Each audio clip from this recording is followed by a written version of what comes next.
best time of the year is finally upon. Good morning, chat. Let's get it. Let's go. We are hopping into the last and final day of the 2025 FNCS Global Championship. We are going to crown a new champion today in Fortnite. Who will it be? What trio are y'all pulling for? Drop that comment in the chat and let me know who y'all are pulling for to win this FNCS Cup championship. Other than that, if you're new to the channel, please don't forget to like, subscribe, and hey, while you're in the Fortnite item shop, use code TKHD Games in the item shop. Also, use hashtag Gaming for a Cure because we're gonna start doing some things to help fund childhood cancer research through gaming. So that's why the hashtag Gaming for a Cure. Other than that, hope y'all enjoy the stream. Hope y'all enjoy the FNCS, and I will be hanging out, chatting with y'all, and we'll go from there.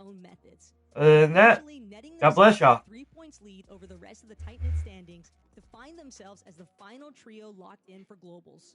With only 3 teams qualifying to the global championship, Asia is determined to prove that sometimes less is more, as well as confirm to the rest of the world that their scrappy, box-fighting heavy playstyle is a valid tactic for success. They've spent years being overlooked, but now Asia is ripe for making another dark horse appearance. Only this time, the focus will be on cementing themselves in the top 10 and proving to everyone that their ability to adapt is invaluable in an unpredictable tournament like Globals.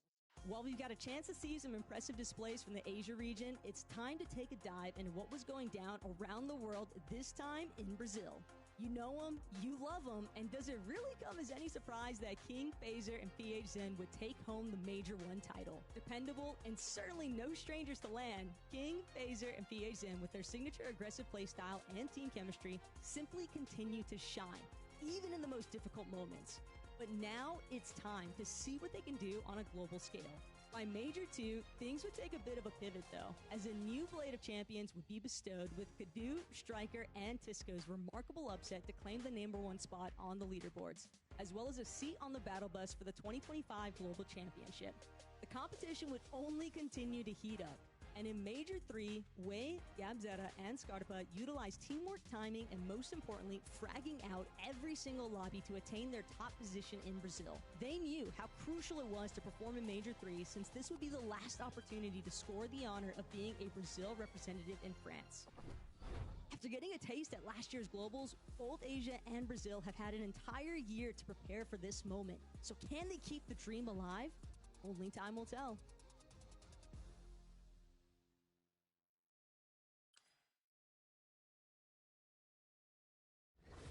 The Global Championship is right around the corner, with 33 teams from around the world battling it out on the international stage, with records being set, history being made, and only 6 spots up for grabs in Oceania and Middle East. Here are the teams that locked in their spot on that battle bus.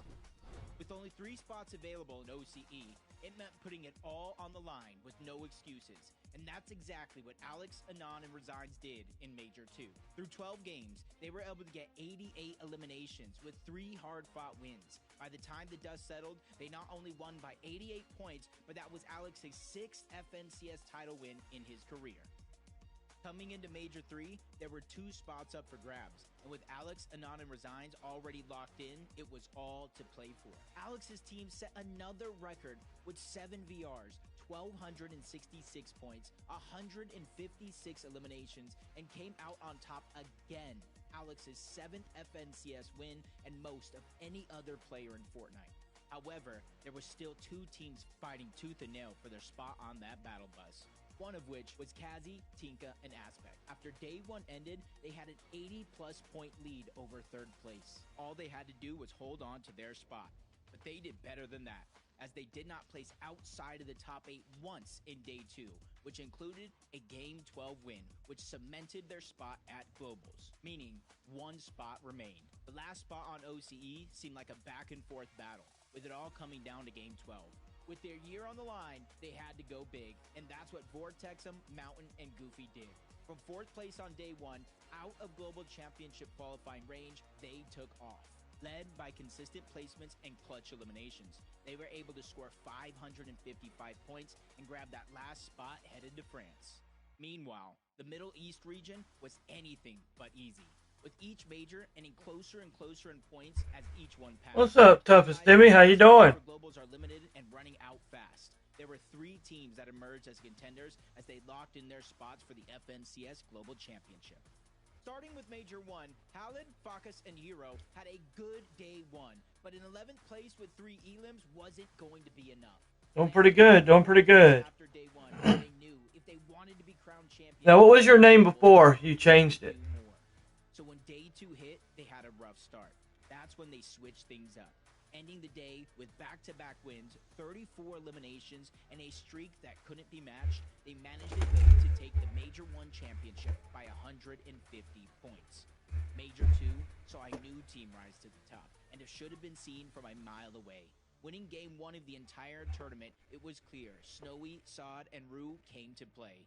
Going head-to-head with 3rd place, in order to stay inside of the range, they had 2 VRs. Oh, okay. 2nd places, 2 3rd places, and 60 eliminations. Yes, sir. You sure did, Studio. For them as they got 2nd place in Major 2, and most importantly, their trip to France secured to Yes, compete sir. at the Global Championship. The last major of the year for That's weird. YouTube's got this thing all weirded up. We both see that Toughest Timmy has put 4 comments. You put 2 comments, Studio, and you get the #1 crown, and he doesn't even have a crown. Hey, what's up, SK? How y'all doing? How y'all doing?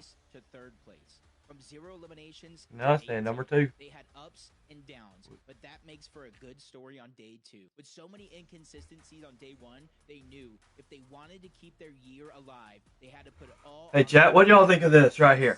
What do y'all think of all this right here? Once set foot outside Let me know. the top 7. They managed a huge win with 10 eliminations, and on the final game, they might have went. Yeah, it is. I just have not had the time to get around to getting it added yet. It's gonna be some time. I'm still waiting to get a few people over in the Discord to draw up their little design for it. And what I'm gonna do, I'm doing pretty good, SK. What I'm going to end up doing is I'm gonna utilize that merch as our hashtag gaming for a cure, and whoever purchases that shirt alone will all proceeds will go to St. Jude's Hospital to help fund research for childhood cancer. So that's what we're going to end up doing with that. I'm doing good, SK. How about yourself? I'm on mobile, and I've commented on other people's, and it counts. So I don't know why. Streamlabs got 2nd place. Yeah. I'm actually in the process of working on Super Royale. It's actually going to be like a Super Reload or something like that. I don't know just quite yet, but yeah, I'm going to be changing it up over the next couple weeks for that. I just don't know when I'm going to get around to actually fully getting that done. But Super Royale will no longer be the Super Royale that everybody knows it as. It will be, but you'll be able to reboot 2 times. After you'll die, you get to keep your loot, and you reboot 2 more times to make it a little bit longer of a gameplay. This was my first game of that week, so I've not been able to come on stream. Hey, you're fine, SK. We haven't been streaming a lot here lately. A lot of y'all already know. I'm in the process of getting full custody of my oldest son. I'm actually at this point in this process his biological mother no longer has custody. So I'm just in the process of getting all that finalized. So we're in the back end of that. So that's why we haven't been streaming that much here lately. So, but after all that process is said and done, we're going to get back to it. Me and Code Red, I don't know if y'all remember him, but we're going to start working on practicing and get better on some gameplay together, and we're going to try to make a run for FNCS 2026. me, it never does that. Okay, bet. Still play the match you made in stream. Yeah. Honestly, I don't even. I'm not trying to be mean or anything like this, Timmy, but I don't remember the toughest Timmy name. You had to have went by something else before. But yeah, we still play Castle Royale on stream.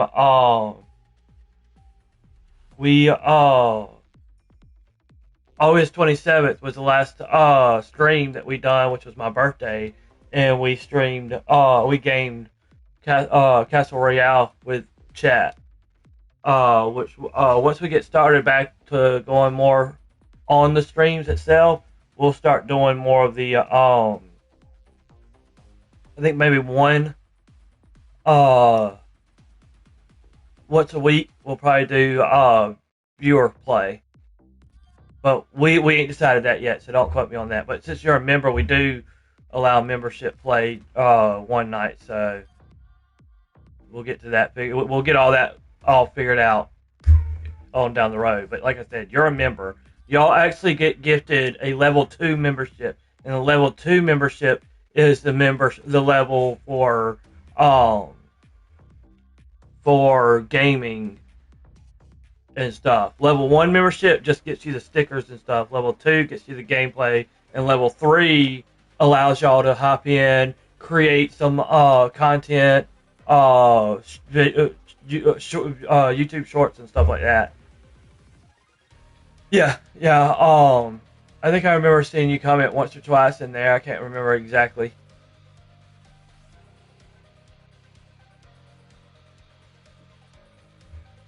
But alright, chat. We are getting ready to start it, so get ready to hit that countdown in a matter of 10, 9, 8, 7, 6, 5, 4, 3, 2, 1. FNCS 2025 Global Championship Day 2. Who will be crowned the 2025 FNCS Global Champions today? Go ahead, chat. Drop y'all's comments down below. Who are y'all pulling for to win it all today? And if y'all saying Peter Butt, well, Peter Butt's got to pull something out of his backside to be able to do it, because he's 24th right now. Y'all say Pollo? It's possible. He's 10th right now. Mind blowers, right? Peter Butt was 31st later into the yesterday, while Pollo was 22nd at the exact same time he was 31st. So that's crazy.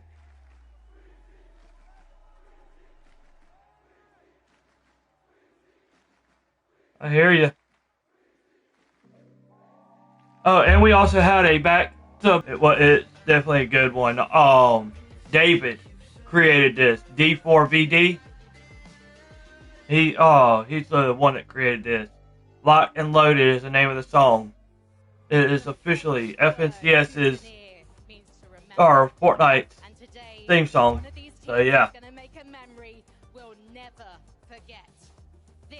Is the final day of the 2025 Fortnite Global Championship. Alright, chat, time to hop on that hype train! Let's get back on it and let's get it going!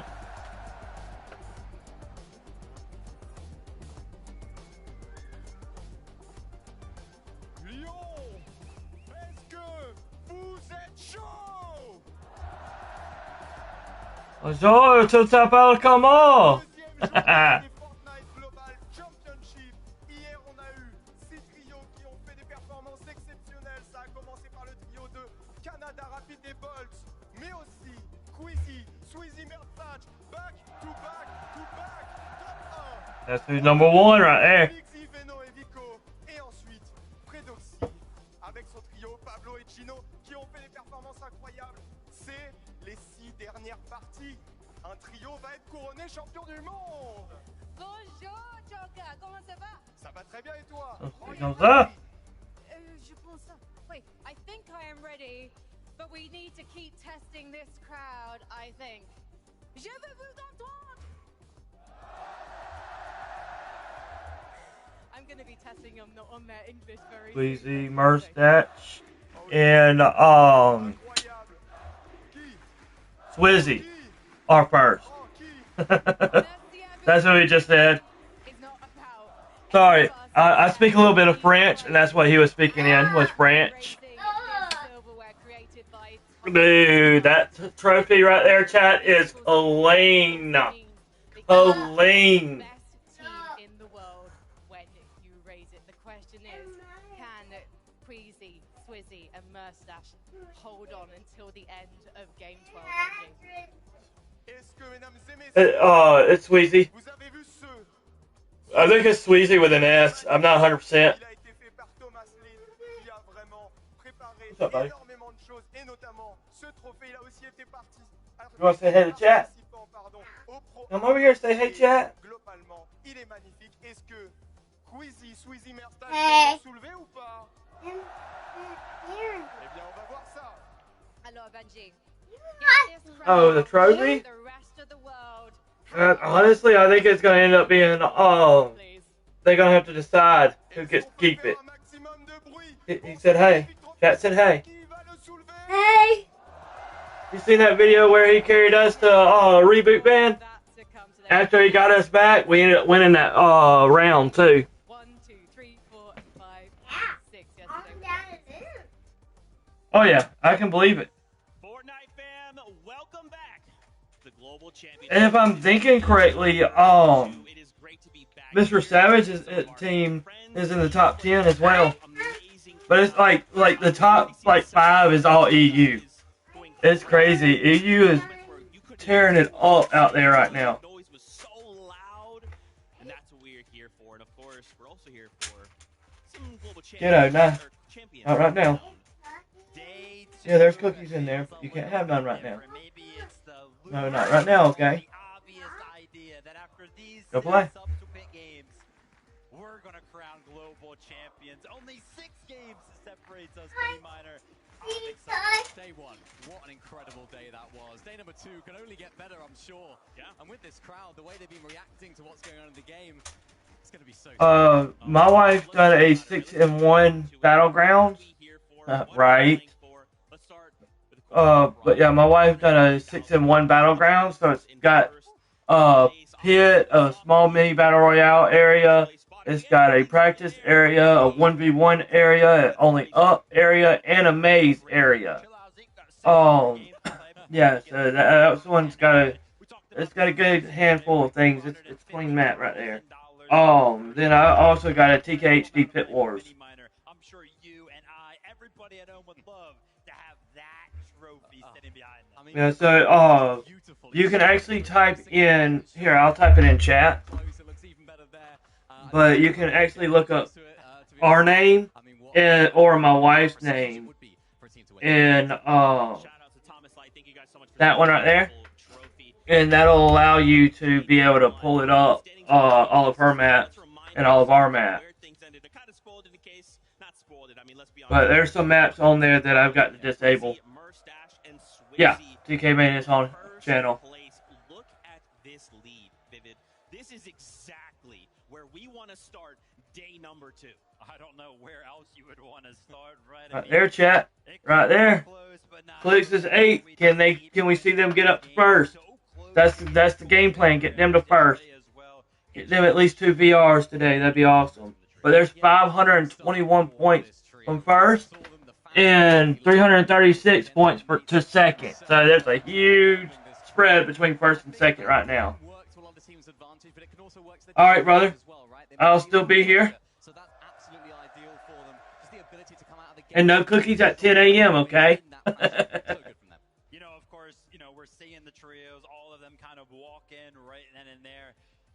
Yesterday, after the games kind of ended, right, we were all kind of loading up on the bus together, and, Queasy, Swizzy, Murstache were all there, and I was like, hey, guys, decent start, right? It was a pretty good day number 1. They were like, it's decent.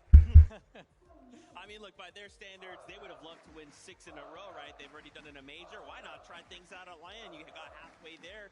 But listen, we have 6 games today. Maybe we can try and push out another 3, get 6 wins on LAN. And I mean, again, the fact that they have 3 victory royales on LAN environment back to back is insane. You know, I mean, obviously, it's very, very easy for us to talk about the Victory Royales. But look at the other games there, Manny, right? Yeah. This graph does a great job of showing off just how well they played in every single game. Yeah, something I spoke about at the end of the day yesterday. The games that they're having when they're not winning are still absolutely amazing. Yeah. Especially that last game as well, the way that it was Queasy and Swizzy were able to sort of clutch up, find all those eliminations, find all those placements. As a duo, just gives this team so much firepower. No matter what happens, they always seem to make it work. And the way that they talk in interviews, the way that Queasy talks, so confident, so calm. Let's hope they can bring that into today.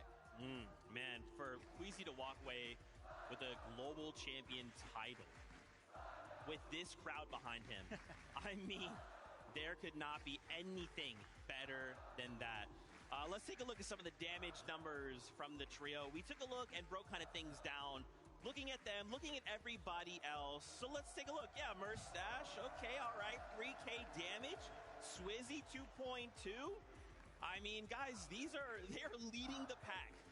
Yeah, they really are. I mean, the revolver is such a valuable item for a lot of the teams, right? And we often see a lot of players using it in conjunction with a shotgun, using it like a sort of double pump format. Yeah. But the way that these guys are using these is so impressive. Mustache in particular, he didn't get a single amount of damage with a shotgun yesterday. Wow. Only using that revolver, and I think that's what we saw so much of them yesterday up on that high ground, using that revolver, because of course when you ADS with it, it has that smaller sort of spread, right? So you can hit closer shots, or you can hit further shots with a lot closer of that spread, therefore doing a lot of damage. So Mustache absolutely popping off with it.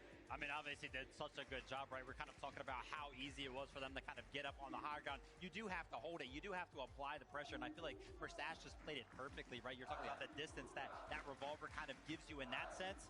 Always distance between him and his opponents. It was always perfect. That's why he's topping the damage charts right now. I love that, but I guess the question is, obviously we've had a day, a night to kind of refresh ourselves, look at everything that's going on. Could we see the lobby try and contest this trio for height? Is today that time? I think yes. It's something I've been saying a lot. I've been speaking to a lot of the fans in the arena. I'm speaking to a lot, of course, everyone else that's here. And I do think they're going to get contested at some point today, right? Yeah. I think there's going to be a team that maybe catches up a little bit, tries to close the gap on the team. And that's, of course, the easy way to go about that, of course, to try and take out your nearest competition. But this is Queasy, this is Swizzy, this is Mustache. They would have prepared for that outcome.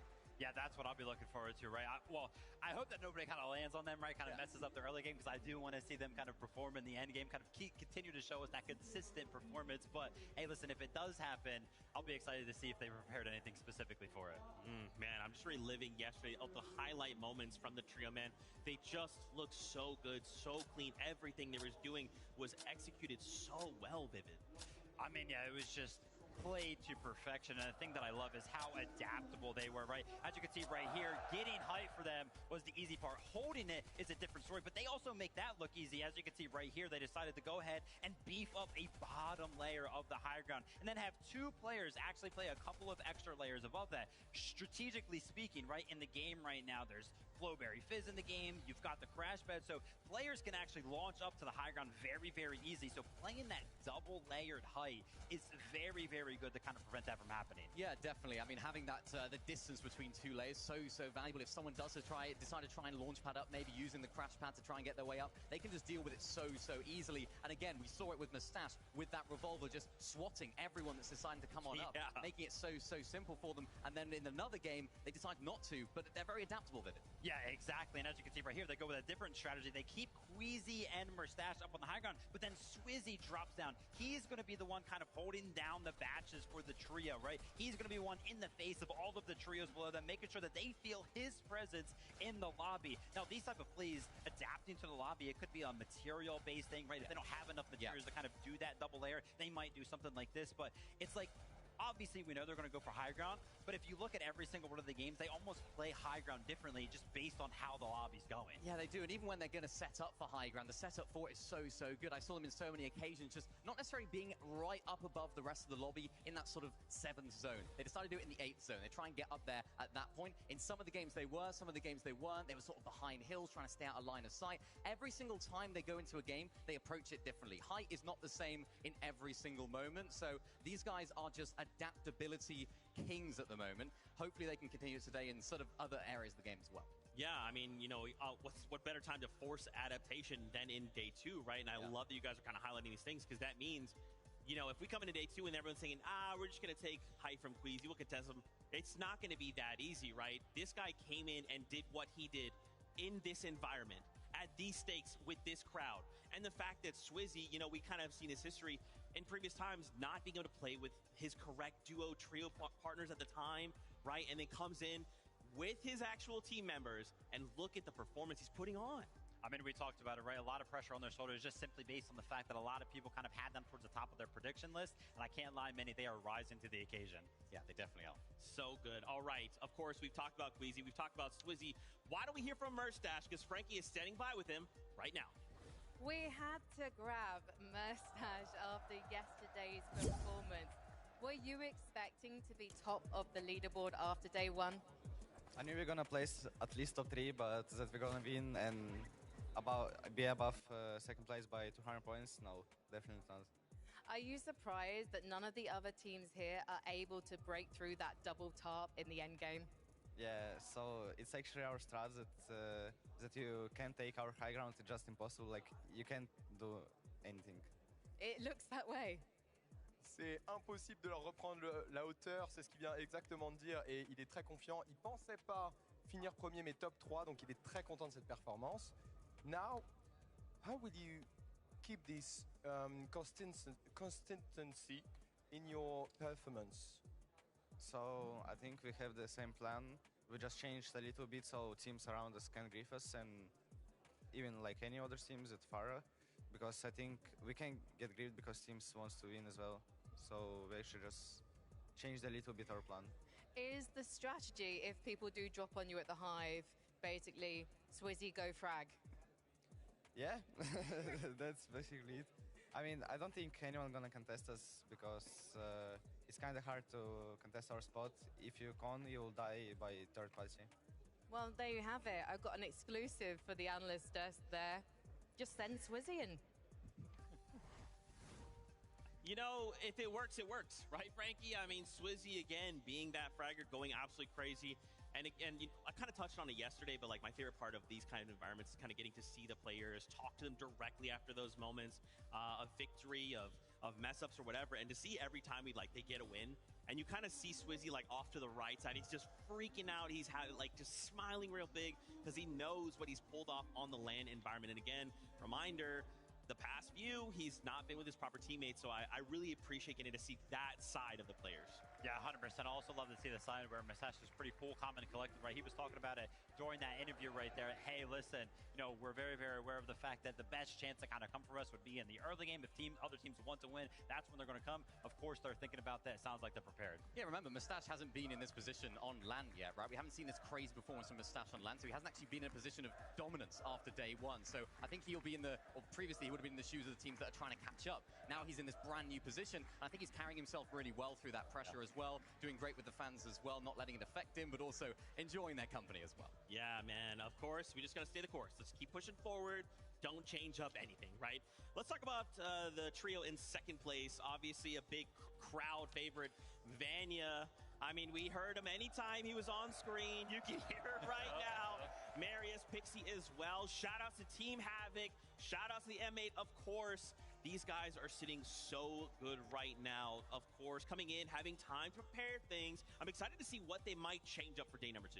Yeah, I mean, I was really impressed with their day one performance overall. You know, the way that they played. I think if you've been watching a lot of EU this season, or this year, I should say, you know these guys are sort of a hype team as well. They like to try and go for height, but they've sort of adapted in this global championship. They haven't been trying to W key height. They know that Queasy's going to be up there. We just broke it down. We know how good they are at holding that position. So they're very adaptable. They have 2 of the best fraggers in the region, in the world, on this team as well, led by Vanya. So it's a team that has it all. And I think if there's any team that could overtake Queasy in first place, it's these guys. The setup's so good for them off spawn, and they're such a strong team with it. Obviously, a tall task. I love the fact that you kind of bring up the history over on EU, right? Because Z loves to call it the meta within the meta, right? Kind of bringing that to the global stage, because if you are an EU team versus an EU team, you kind of are used to how this is going to go. So that might be something to look at, right? They may be like, hey, listen, we're kind of used to playing for the high ground, right? How do we kind of implement that around how Queasy's kind of going for it? But like you also mentioned, they've done a great job at adapting. Loved watching some of their games because they just control the mid ground so easy. They even seem very, very comfortable in that position as well. I was speaking to Marius a little bit before as well. Of course, his first land, so, you know, how's he feeling, all that sort of stuff before today. And he was saying, I don't think we can catch up Queasy, but we can give it a good go, right? They're going to try their very best, but he's not so confident in the fact they can get first place. But for them, I think it's just about continuing doing what they can do, let them do their thing, see what happens. Yeah, I mean, they did such a great job yesterday. Would love to see them kind of continue through that. It kind of felt like towards the later half of the day, Marius was kind of unleashed, right? Kind of creating highlight reels all the way around. But, you know, obviously the end game is very, very important. So is the early game. Something to always keep in the back of their minds. This is where Peterbot's trio was initially going to land over at OXR, right? Yeah, it was. The change happens, right? And then, you know, Peterbot, Cold Ritual, they end up leaving. So they were meant to be contested all 5 games yesterday, but because of how things are kind of going for Cold Ritual and Peterbot Ospawn, they actually did one game. Something to potentially think about today as well. Yeah, for sure. But it was very important that Vanya's team actually managed to win that Ospawn fight. I think if they went down there, things would look a lot differently for them throughout the rest of the day. But I mean, we can see it right here. The way they're able to play that sort of low ground section. We've seen them with that minigun as well be so valuable for them. And like you just mentioned, I got it working right today. Yeah, I mean, obviously doing very, very well. I love the strategy that they end up implementing because it's like every single one of their games is very, very similar. They throw a launch pad down in the middle of their POI. They go land in the middle of 4th zone, so they're pretty much guaranteed to pull 5th. And then they just do the classic within the meta right now. Use the Fizz, use the crash pads to go to every single one of the next zones. It's very, very clean, and it's very, very repeatable for the trio. Okay, so if this trio wanted to try and strike first, right, what can they hope to do to try and catch up Queasy? I mean, Queasy's got a lead, right? But Queasy starts to play this out well. If he makes a mistake, this opens a big door for Vanya. The problem is, Queasy and Mistake this weekend, they're kind of opposites, right? We haven't seen that happen from that team. So, you know, I think realistically for this team, they do have to play out their own game at the very beginning. I would be very surprised if they end up contesting Queasy in game number 1. I do not see that happening for this team in particular. They have to keep up doing what they're doing. They're performing very well in their own regard. So they have to be confident in their own end games. If by game 10, 11, 12, they start looking and think, maybe this is our only option, maybe they'll have to go on over there, maybe third party them, land nearby.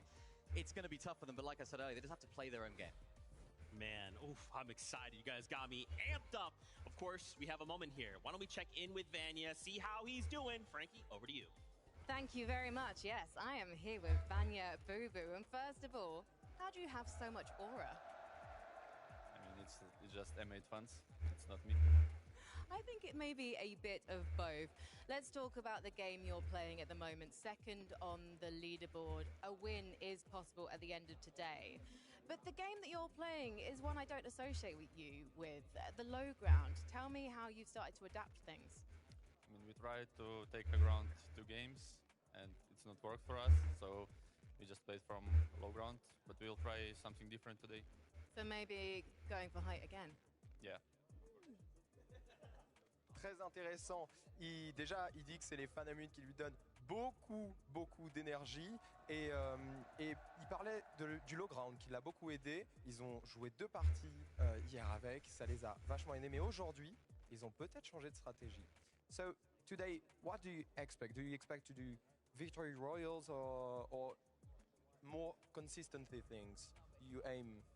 Yeah, we'll try to win like at least 3 games. Because we need to try to get like first place today, so we'll try our best. Marius especially was really picking up momentum towards the end of the day yesterday. Are you feeling hot to go, warmed up and ready? Yeah, we are so ready. I think he is. Just look at Vanya's eyes. Let's head back to the desk. You know, I am even more a fan of Vanya than I already was, and that was specifically because of the M8 fans and them chanting Vanya Boo Boo. So I'm on board. Whenever you guys want to chant that, you feel free. Obviously, they're locked in, right? And it's interesting that he says we have to come out and win 3 games, right? I like that the ceiling or like the bar is not like, oh, we just need to like be consistent. We need to do this, we need that. No. We need to do what Queasy did and win 3 games. Yeah, I love that as well, right? Kind of teeing it up. Hey, you're going to kind of play consistently, kind of do what you were kind of doing yesterday. It worked very, very well, put you in 2nd place. He's like, nah, we got to win 3 games. And I love the fact, you know, how can they do that, Minimonitor? Do they go for the higher ground? I mean, I don't know. I think they do. I think they have to take a few risks now. They've been playing very, very sort of low ground play style, which is working very well for them. But we know how good they are at height, right? So, you know, there is an opportunity for them to take it. Maybe if Queasy has a bad game, goes down early, they have to make that game count. And I think that's going to be the most crucial thing for them, is when Queasy's not in the lobby, they're not getting points. Vanya's team, they have to make the most. Of course, that was great and all, guys. I also want to talk about the trio in third place right now. Seti, Yabko, Panzer. Yep. Seti in third place going into day number 2.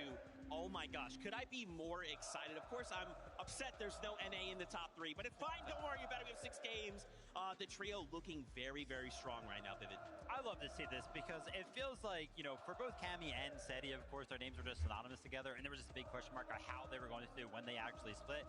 Clearly, right now, actually, for both of the trios, they were doing very, very well yesterday. Obviously, being in third place, performing a little bit better, is going to be Seti, but, you know, throw it all the way back to Invitational. That was so long ago, and the fact that Seti is still up here, competing on the global stage and doing very, very well, just awesome to see. Yeah, I think a lot of people would have had this team a little bit lower down on their predictions after day number 1, because they look at the drop map, they think, yep, contested, you know, they're still going to get middle of the pack. And especially with Cammy and Seti's history, we sort of know that team is not the greatest off-spawn fighting team, so a lot of people had questions. Now, Cammy has split with Seti. How are things going to go for them off-spawn? And things will be going really, really well for them as, in terms of day number 1, so I'm really excited to see what this team can do now. I mean, you want to talk about storylines, right? Yapko kind of coming in last globals to kind of be that sub player, picked up a top 10 himself, kind of Seti scouting out that, like, whoa, wait a minute, that looks pretty good. How can you do that?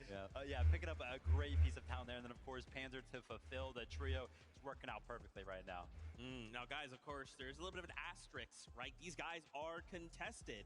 Now, it seems like it's working out so far, but if something were to kind of go in the opposite direction, it could spell a disaster for the trio. I feel like, based on what we've seen, that shouldn't be the case. You know, I'm happy that you kind of talk about them being contested, because, you know, me and Minnie kind of sat down last night. We were looking at the games, and it's very, very hard for us to catch everything that kind of happens in the other games, because there's so much going on. But actually turns out, Seti, Yapko, and Panzer were only landed on 3 times by Aspect, Kazi, and Tinka, right? So it's kind of like this weird thing where it's like half the time they're going there, half the time they're not. Are they going to be contested today? Are they not? Yeah, it's tough for them now. It's tough for Seti's team, right? Because, of course, Tinker's team, they were landing there a few times, then they decided to go elsewhere, and it wasn't like 3 games on, 3 games off. It was sort of sprinkled around, right? They were going in different drop spots. So I think that does prepare Seti's team in a way, right? They're prepared for an uncontested and a contested situation, which they've been doing really, really well. But now I think it almost begs the question of, what is Tinker's team going to do now, day 2? They've been watching the VODs. They've been looking at what they're doing wrong. So could that throw a spanner in the works of Seti? Will we see that same performance? I certainly hope so, though, because they're doing really great. Okay. Of course, you pull some examples for us, Vivid. Kind of talking about the trio, maybe how they've rotated, because, you know, we're impressed by this performance. Yeah, I mean, they've been doing super, super well, and like Minnie mentioned, you know, of course, being contested. It was only in 3 of the games. They did, of course, win every single time it actually ended up happening.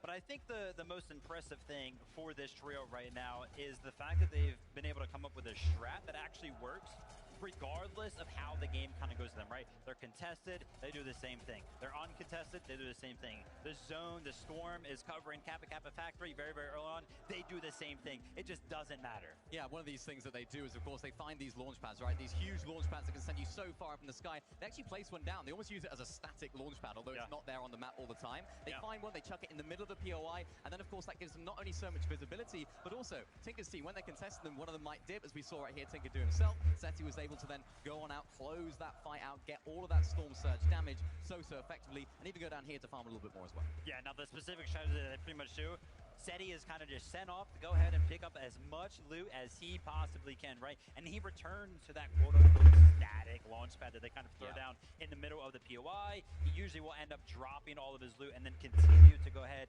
and pick up more stuff. Yeah, Panzer does all of the surge damage up on this massive base right here. We see them shooting at Malibuka right here, and this is a really important role for this trio, because Panzer, remember, this is his first time on this stage, so big role for a player of that caliber. We know how good he is. He sort of burst onto the scene at the beginning of the year, and is doing very well on LAN as well. Of course, being the trio with the most storm damage taken as well, right? That's why we kind of talked about it, right? They will make sure that they pick up enough loot from all of the surrounding area, kind of using that launch pad. They don't mind delaying it because, again, they still have that launch pad to kind of flow in or fly into the zones. They've stayed in this game, this example, all the way until 4th, right? The Launchpad, such an important part of their strategy, and so is just kind of hiding away in the Storm. Yeah, they get so much surge damage early. They're sitting inside the Storm, getting all those heals. When it comes to the end game then, playing low ground, playing consistent, sort of back to what we used to see with Cammy and Seti when they were a duo, right? And even a trio as well. So it's great to see these guys playing. They seem to make the most of the games they make. So cool, right? Thinking Launchpad, we should probably save that to the end game, right? Changing up how you utilize that. Look at the advantage this trio's got. Now, of course, we do have Yapko standing by. Let's hear from him. I am so glad that Yapko is back representing Europe and doing it in such fashion. Yapko, when you came back from North America and joined up with Panzer and Seti, did you expect your trio to do so well so quickly? I'm not sure. We were last second trio. We had a lot of stuff to learn together about each other, and we managed to do it before FNCS and Globals, and now we're a pretty good trio. Well, you must have the chemistry because you're doing incredibly well off spawn at Kappa Kappa Factory. What do you think is going so right for you there? We put in a lot of time on practicing it before here. Like in customs, every night, we played Osmans against other pro teams. Ils ont eu beaucoup de choses à travailler quand ils se sont rejoints lorsqu'il est venu en Europe de l'Amérique du Nord.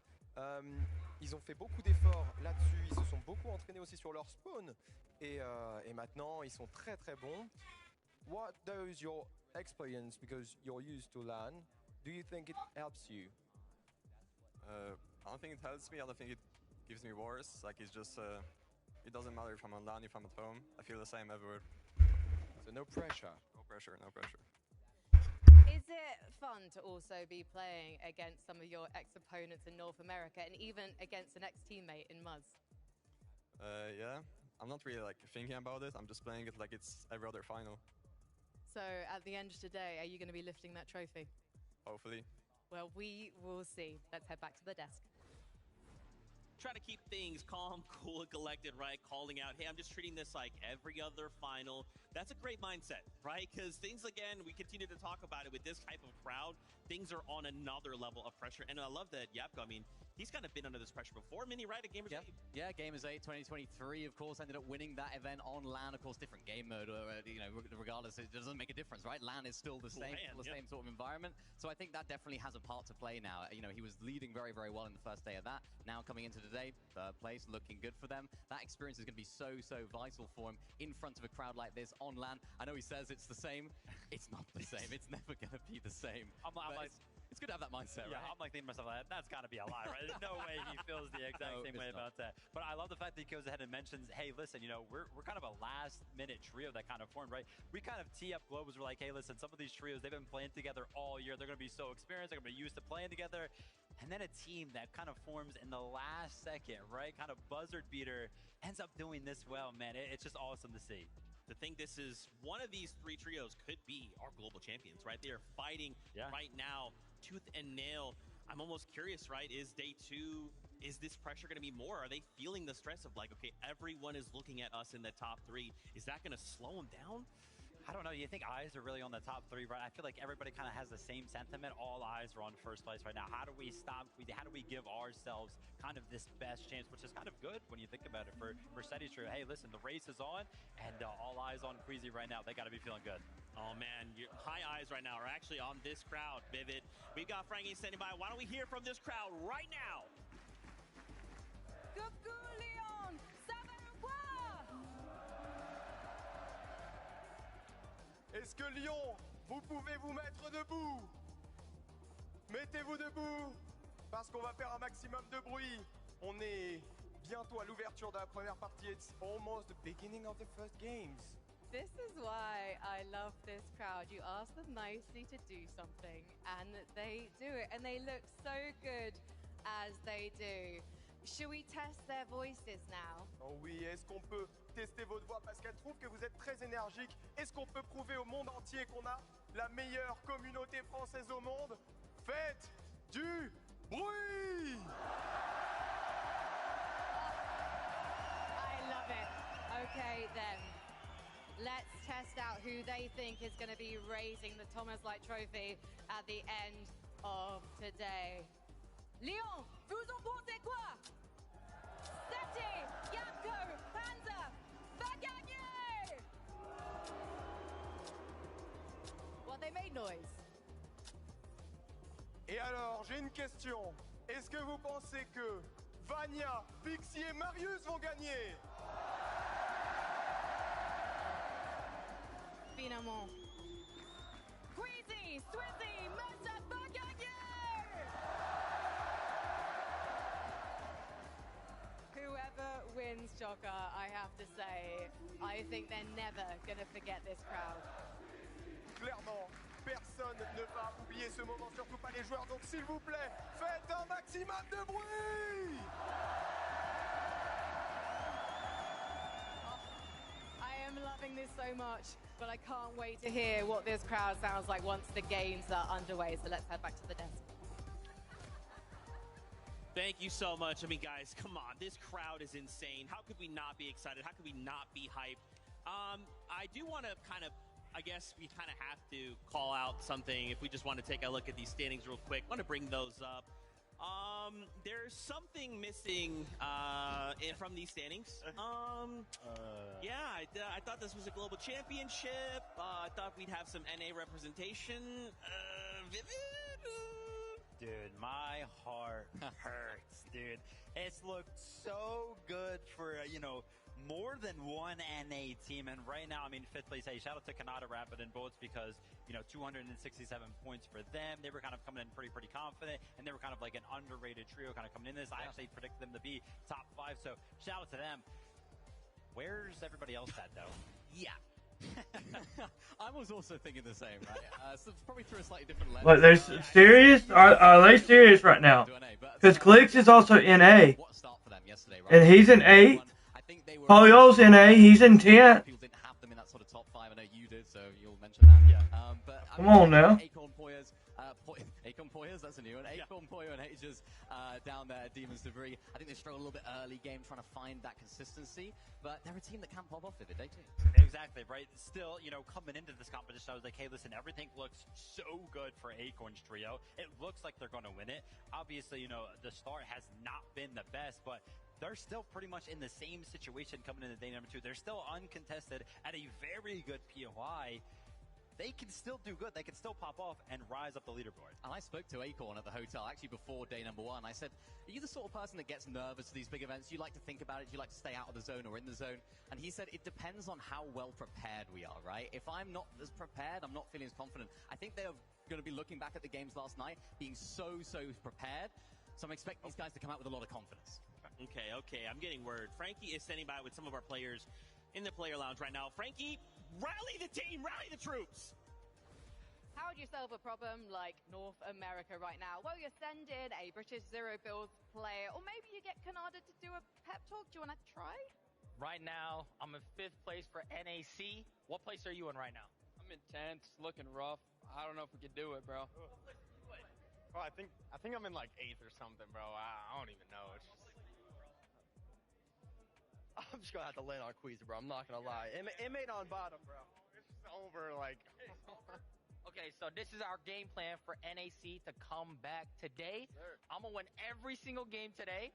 20 kills minimum. What are you gonna do? I think we're gonna try to get the least amount of points as possible to help out my boy Kanade right here. I mean, I'm gonna try to win too, like him. But I mean, Click's been kind of selling lately because like his girlfriend's here and he's not really locked in. He's not grinding, but it's fine, bro.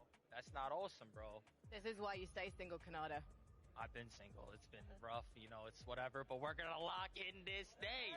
All right, then you heard it here first. North America is locked in. Let's head back to the desk.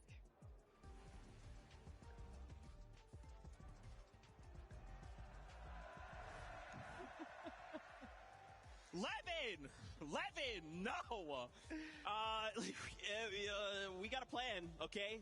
NA is coming back stronger in day number 2, okay? All right, I don't want to hear it from the EU fans. We have a plan. Now we just execute on that plan. Please, man, please. I mean, hey, listen, did you talk about rallying the troops? We did get them all together, surprisingly, right? Yeah. Had a little bit of a round table right there. I don't know if that was very productive, though. Yeah, what do we get out of that? We got Kanada's Seiko and Higgins trolling, talking about Click's not grinding, Click's in grinding. Yeah. Adrian's is like, I'm just going to get as least amount of points as possible. And then Higgs is like, yeah, it's over. I want to see more confidence. Come on, NA, you know, it's your time. I mean, it's still like we've had half the games, right? We still have another half of the competition to go. This could completely flip. Everyone that did well on day number 1, they might not do so good on day number 2. The teams that didn't do so good on day number 1 might now do well on day number 2. So I want to see more confidence from NA. Yeah, I mean, that's just a classic NA strategy, Minor. Don't worry about it. It's our strategy to get in the minds of the EU folk and kind of like convince them that we're not going to do anything. You know, everything's fine. We're going to lose the game. Yeah, that's all right. Yeah, working well so far. Back me up, baby. Yeah. Back me up. Yeah, exactly. That's all part of the plan. Oh, no.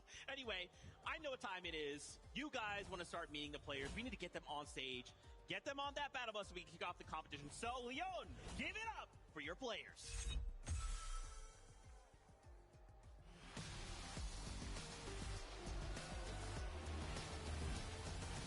Welcome back to Tayson, Chicho, and Atrix. Being contested is never easy, but if they make it off spawn, a victory royale is definitely in their sights.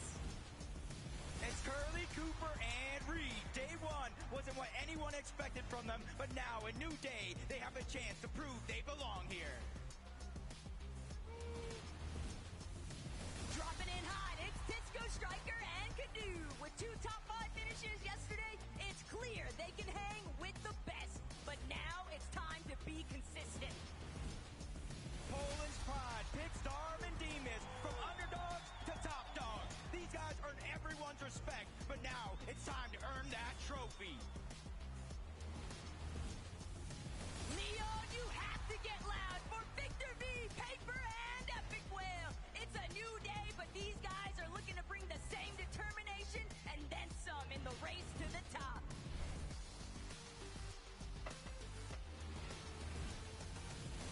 All the way from Brazil, Gapzetta, Way, and Scarpa. When they get knocked down, they pick themselves up and dust themselves off because a comeback is incoming. Game 1 winners from day 1. It's Kanata, Rapid, and Bolts. We saw them pop off both in and out of game, and now it's time to run it right back. Coming in hot, Seti, Yapko, and Panzer. From new team on the block to serious threats. They're just a few big games away from claiming that top spot. They knew it'd never be easy, but Valor, Mansour, and Adapter have their work cut out for them. Let's see how they fare here in day 2. The Wonders from Down Under, Anon, Alex, and Resides. With an entire region supporting them, we'll look at these guys to climb up the ladder all day long. Despite a tough opening, Pollo, Adrian, and Acorn ability to adapt, it's second to none. So never count these guys out because they're looking to break into the top.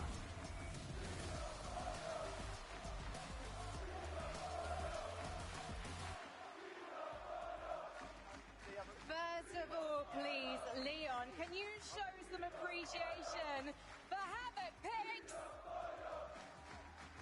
Oh, come on, Havoc fans. I know you can be louder than that. Havoc Picks, let's hear you!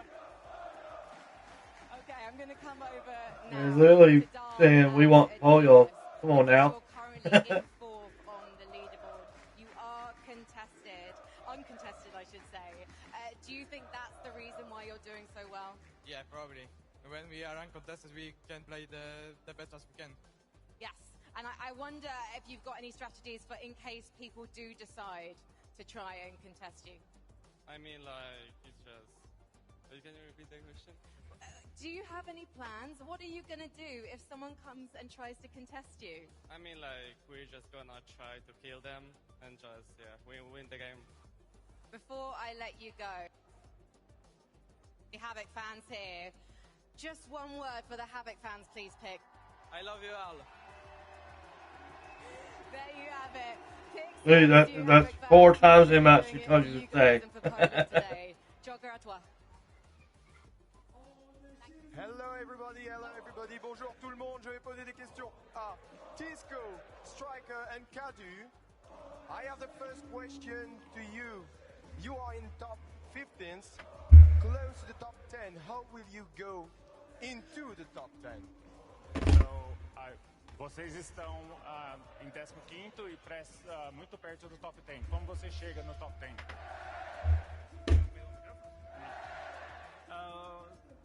Tá, nós vai tentar dar o máximo, vamos trocar as estratégias, trocar as coisas que fizemos ontem, fazer de um jeito diferente e tentar dar o nosso melhor para chegar no top 10.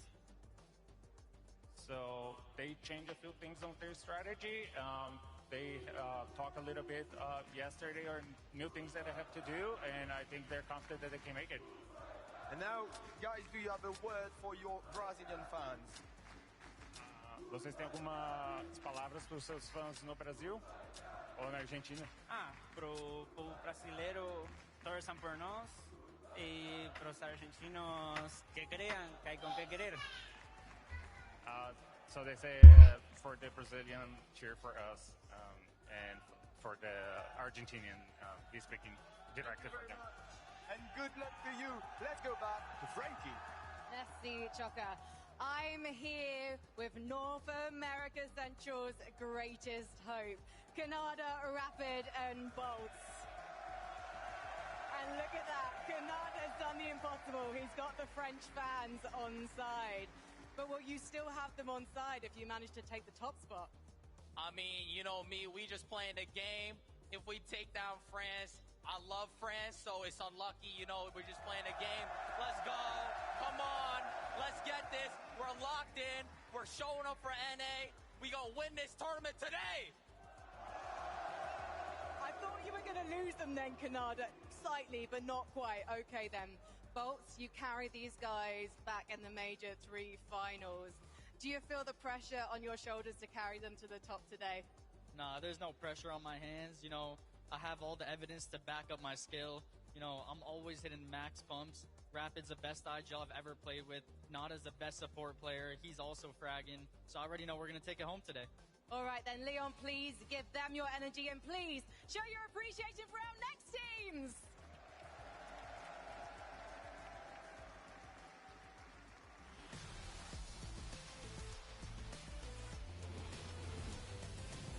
It's your boys, King, Phaser, and PHN. These guys won't go down without a fight. You can expect them to lay it all on the line in the pursuit of that trophy. The lobby's heating up, and Vortex, Fountain, and Goofy are ready to get the comeback started for day 2 on the global stage. Just watch them work.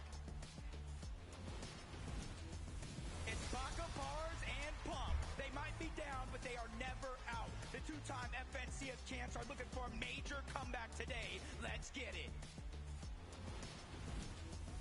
They may be a new trio, but I Drop, Cammy, and Hottie have been around long enough to know exactly what it takes to overcome the competition in a 2-day event. The pride of Middle East, Hero, Halan, FKS. They prove they can fight against the best. With 6 games today, they have to lay it all on the line.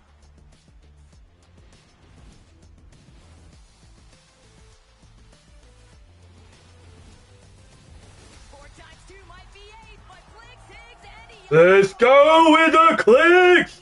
Ooh, ooh, ooh, ooh! Haha! Come on, this is your day right here, clicks. With a 7th place finish to close out Game 6, they showed their potential. If they can build off that momentum, sky's the limit. Please welcome Mixon, Focus, and Upple. They won some hard battles, but today's all about finding their tempo to jump some placements on the leaderboard. Walking in now, Art, School, and Salco. So close to top 10, and we haven't even seen their best. Today, they plan to show the world what they're truly made of. He said 12 for 12, but Koyata, Rise, and Yuma could easily mix things up in an effort to overcome and overtake their competition in the lobby. Gentlemaids, Asterius, Vanya, and Pixie. Whether it's Havoc or M8, they have the entire arena on their side. Now it's time to show the world what you got.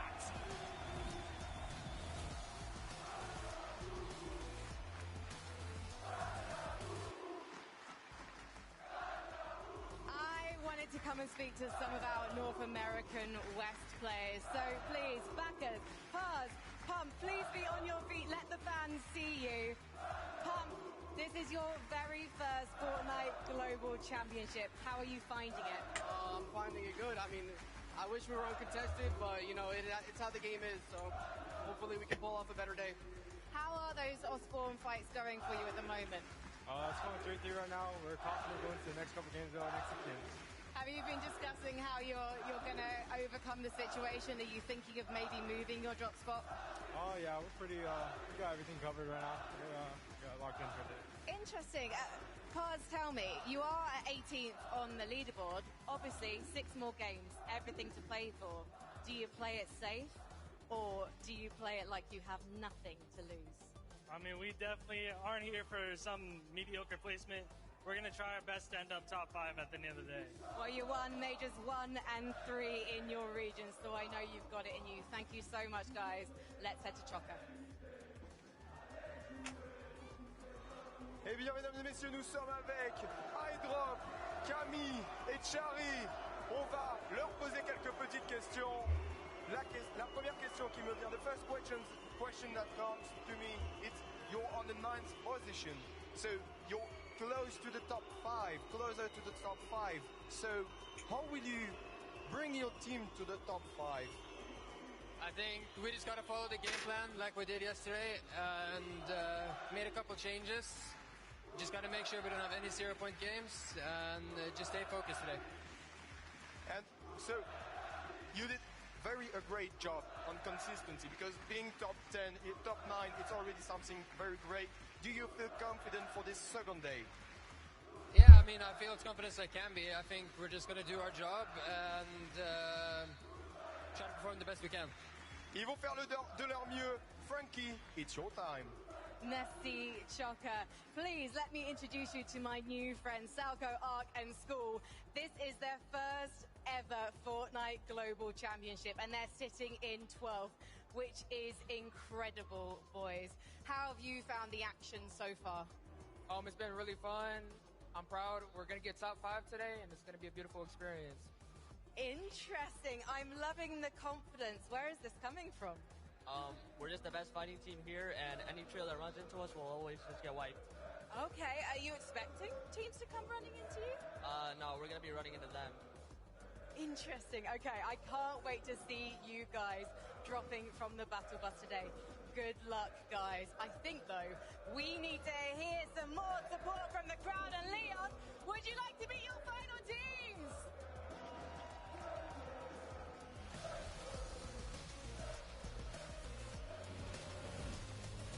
Up next, it's Shadow, Sphinx, and Muzz. Even with the odds against them, this trio's got no problems with defeating expectations to finish with promising results.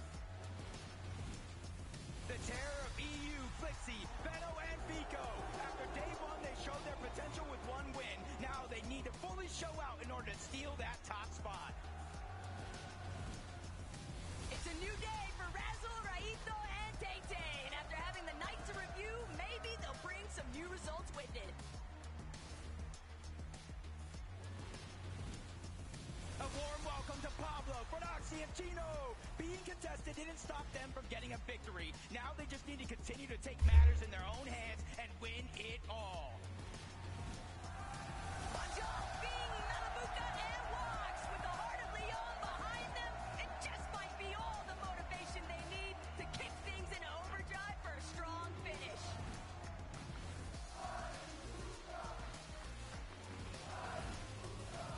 Give it up for Chap Reason and Mr. Savage. With 3 games inside of the top 6, they've shown Savage. experience and firepower. But now it's show the world what you got left. Snowy, Ryu, and Sog put on quite the show yesterday with their constant box fighting. And if they add some good placements with it, then the Middle East might just be due for an upset. The NA champs, Peterbot, Gold, Boo! Peterbot! Boo! take over the competition like they've done many times before. Nothing to lose, but everything to gain. It's Kazi, Tika, and Aspect. Looks can be deceiving, so don't sleep on some of Oshi's finest. They're ready to lock in. It's visuals, braids, and a minish. Even though things didn't go their way day 1, they're just a couple of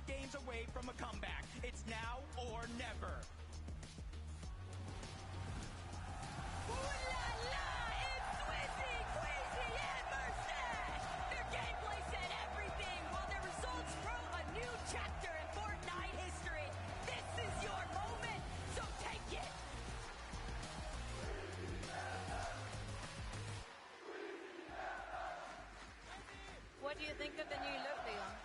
I'm starting to feel like a professional Fortnite player, but actually now I need to talk to some. Vico, 7th place right now on the leaderboard. Is a win still possible? Yeah, I think like it's kind of hard, but 1% chance, 99% faith. I think Queasy's got this in the bag though, but nothing's impossible, you know? You seem to be very nice about some of your fellow European teams, also the American ones. I saw you fist pumping some of the North American guys. Is it all love on this stage? So I think that it's not all love. There's 0 French players at this LAN. Keep booing me. Okay, I might give him the sunglasses to put back on.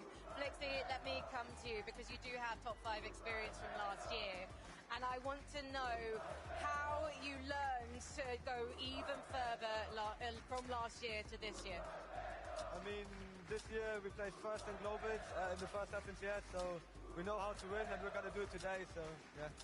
Well, I have a feeling these guys are going to start to really enjoy being the villains when they prove themselves in just a few moments. But for now, let's head to Choco. Hello back. Cette fois-ci, je suis avec Fredoxy, Pablo Wingo et Gino. Ils ont gagné la dernière partie. Yo, what's up, TT? How you doing, brother? How you feel? Because you are the last one who won a game and you come back. Are you proud of yourself and are you here with a good energy? Yeah, I mean, we finally got to get loot off spawn, and hopefully we can continue today, winning a game. Ils vont continuer de gagner aujourd'hui. So, have you tried to change some things, or have you moved anything in your plan, in your strategy? Yeah, we want loot, of course, but I can't tell too much here. So let's not speaking about it. Et mesdames et messieurs, la dernière question. Do you feel that the crowd is crazy in France? No, I don't feel like they're against us, but they're definitely with their mate. They are. Thank you very much. Let's go back to Frankie. Thank you very much. I'm just getting visuals and braids to stand up. And Minish, please, on your feet. You're in 22nd place, okay? We can't afford to have you rest on your laurels here. What's the plan? I'm just locking in, you know, I'm getting in the flow state. Just like leaning back in the flight chair. Yeah, that's properly locking in. Aminish, what's the plan? We're landing on Queasy. Oh, landing on the hive. That's a very tricky drop spot, though, Braids. It's an incredibly tricky drop spot, the hive, especially when you're up against the players who are at the top of the leaderboard. Yeah, we have practiced it in the practice arena a little bit, so we should be able to do it good. Visuals unbelievable. This is really going to happen. You're really going to drop at the hive today. I guess you'll have to find out. I think we will have to find out. One last time, please, Leon.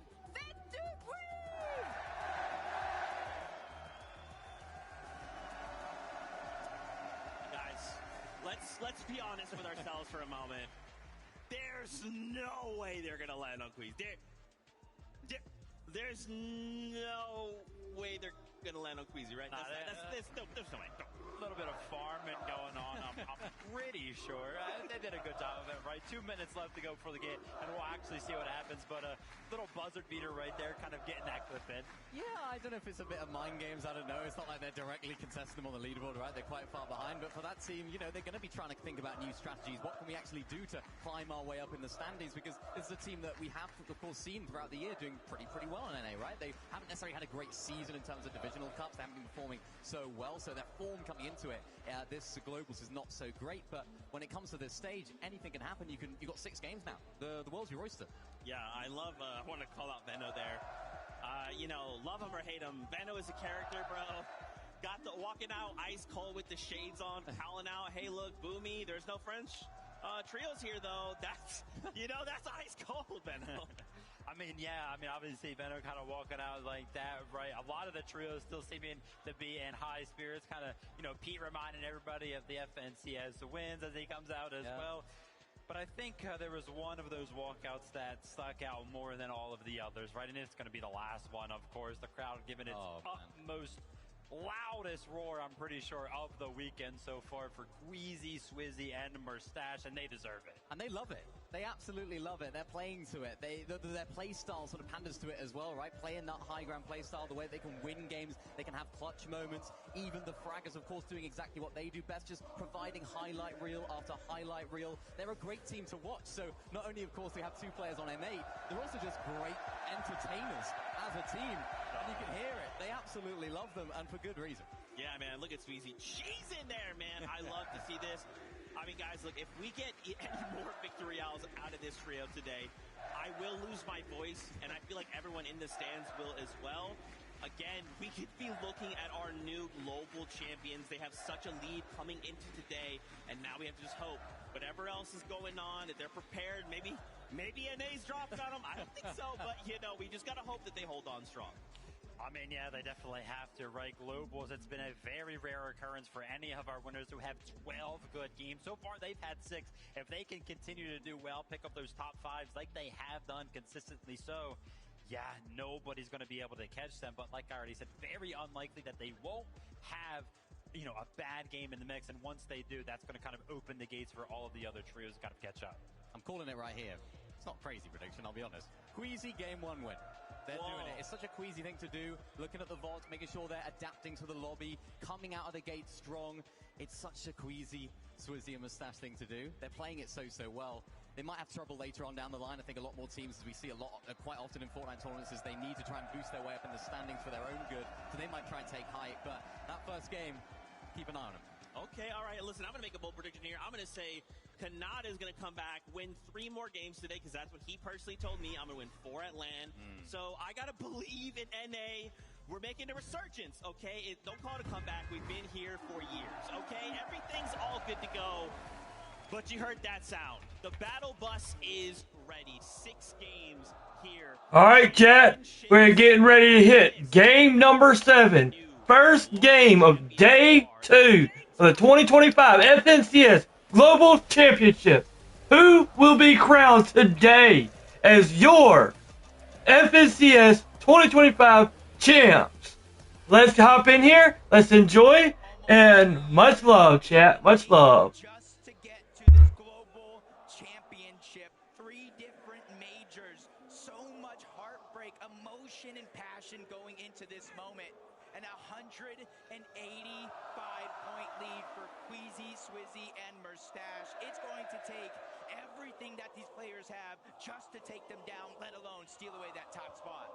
It's always going to be a battle of mental fortitude, though, in a 2-day format, Jacob. And with a whole night to review, I'm expecting to see a lot of adaptations. And Pixie already feeling a little bit of pressure. Tags applied from a distance, but this is what it's really all about. Rangers ruin for Noxy. Pablo's already down for Noxy with the sweeper. He's trying to see if he can wrap around, provide a little bit of supportive measures. Atrix is going to fall. This could be everything right now, but Chino, he's trying to wrap around. Chino knows we might as well just finish this elimination off. We don't want to allow any kind of revive opportunity. 2 eliminations locked in, though. Oh, wow. I didn't even know that, TT. That's crazy.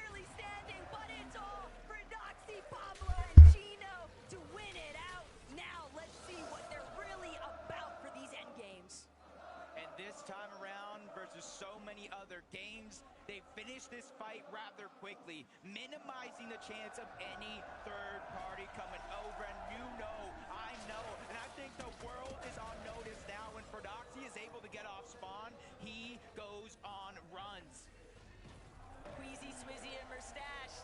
A little bit of rumblings taking place all throughout the course of the early morning hours, and even leading into this morning inside the player practice room, you heard the possibilities. Maybe Queasy gets contested, but that's not going to be the case, at least not for Game 7. Same scenario taking place for Higgs, Iamzo, and Clix. And keep in mind, Jacob, these guys are still well within striking range of top 5. Yeah, 8th place basically to end the day yesterday, and it's kind of building momentum, building confidence. These guys have all played on the global stage before. They just need to go ahead and channel it. This is day 2, the last chance, 6 games. They just have to leave no regrets left on that table, just like this team here. Contested, uncontested, they made it work no matter what went their way from the Kappa factory, and now they are just a few big games away from potentially taking a second or even a first place spot, depending how Swizzy, Quizzy, and Mustache continue to perform throughout the day. And while being uncontested is likely ideal for Seti Panzer and Yapko, it does force them to have to revisit where is our surge strategy going to come into play. They're not the only ones that have had to take those instances and just rewrite how they want to work it through. Darndemus Pix, on the other hand, just lurking, waiting, farming, an epic whale with a dastardly plan.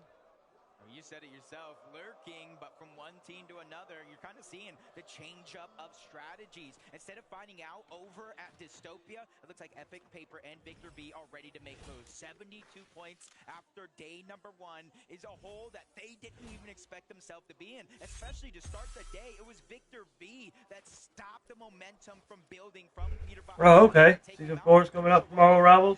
Yeah, I don't know much about Marvel Rivals. I tried it out. I couldn't figure it out, to be honest with you.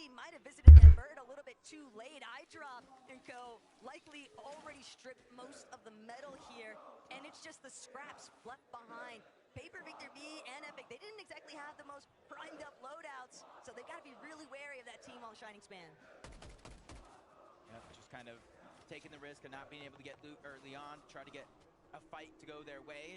We'll see if it does continue to work out, but Peterbot, Cold, and Ritual still spinning. All them fans over there are booing Peterbot. Dystopia and quickly moving on over towards Foxy Floodgates. You know that Visuals, Braids, and Minish typically do land over here. They're already gone position, and that team in front that they're hunting down. But from one side of the map to the next, contested fights still continue. Adapter landing good shots on the Pump, forcing him back, and he's kind of separated from the rest of the team. That's going to give Adapter just a little bit of confidence to move on over. But since he doesn't know exactly where all 3 members of this trio are at, it's just a little bit too risky for him to keep that aggression up as Baka, Pars, and Pump all drop down low to that low ground just to refarm what little materials that they do have.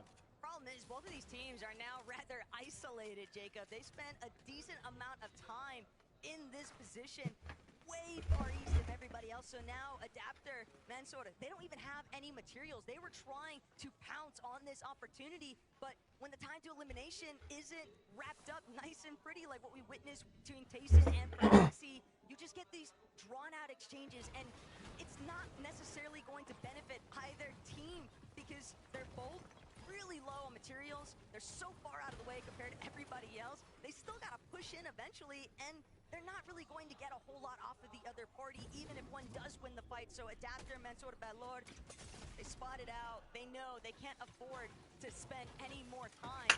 They need to create some space. Yeah, and I kind of like what you said, where there's not enough resources as well. And you got to realize, even if they do win this fight, especially Baka, Pars, and Pump, they are missing chunks of shield, a little bit of HP, so Storm Surge is not going to be much, even with that elimination there on the Mansoor. Not sure that he didn't get the memo that the rest of his team already rotated out, but that's a blessing in disguise for Baka, Pars, and Pump. Just a little bit of surge, but as I was saying, it's not a ton. So their job isn't done yet. They're going to have to be predators in this lobby to try to hunt and figure out where they can start to accumulate that damage, because yesterday that was one of their weaknesses. Just like a few of the teams in this lobby, falling below that damage threshold, you kind of lose control over your own game. You have to push teams in which you normally wouldn't push. The elimination feed certainly lighting up though with a chunk of Nox, and Bolts loses his shield, but based off of what we just saw inside of this Surge base, don't think that Bolts is all that pressed for it. Pixie, Vanya, Marius just taking their time. These pre-established Surge bases, you have a pretty good idea of where other teams are going to be at, so you know that you're very likely to be able to farm a few Surge tags if you just set up in advance.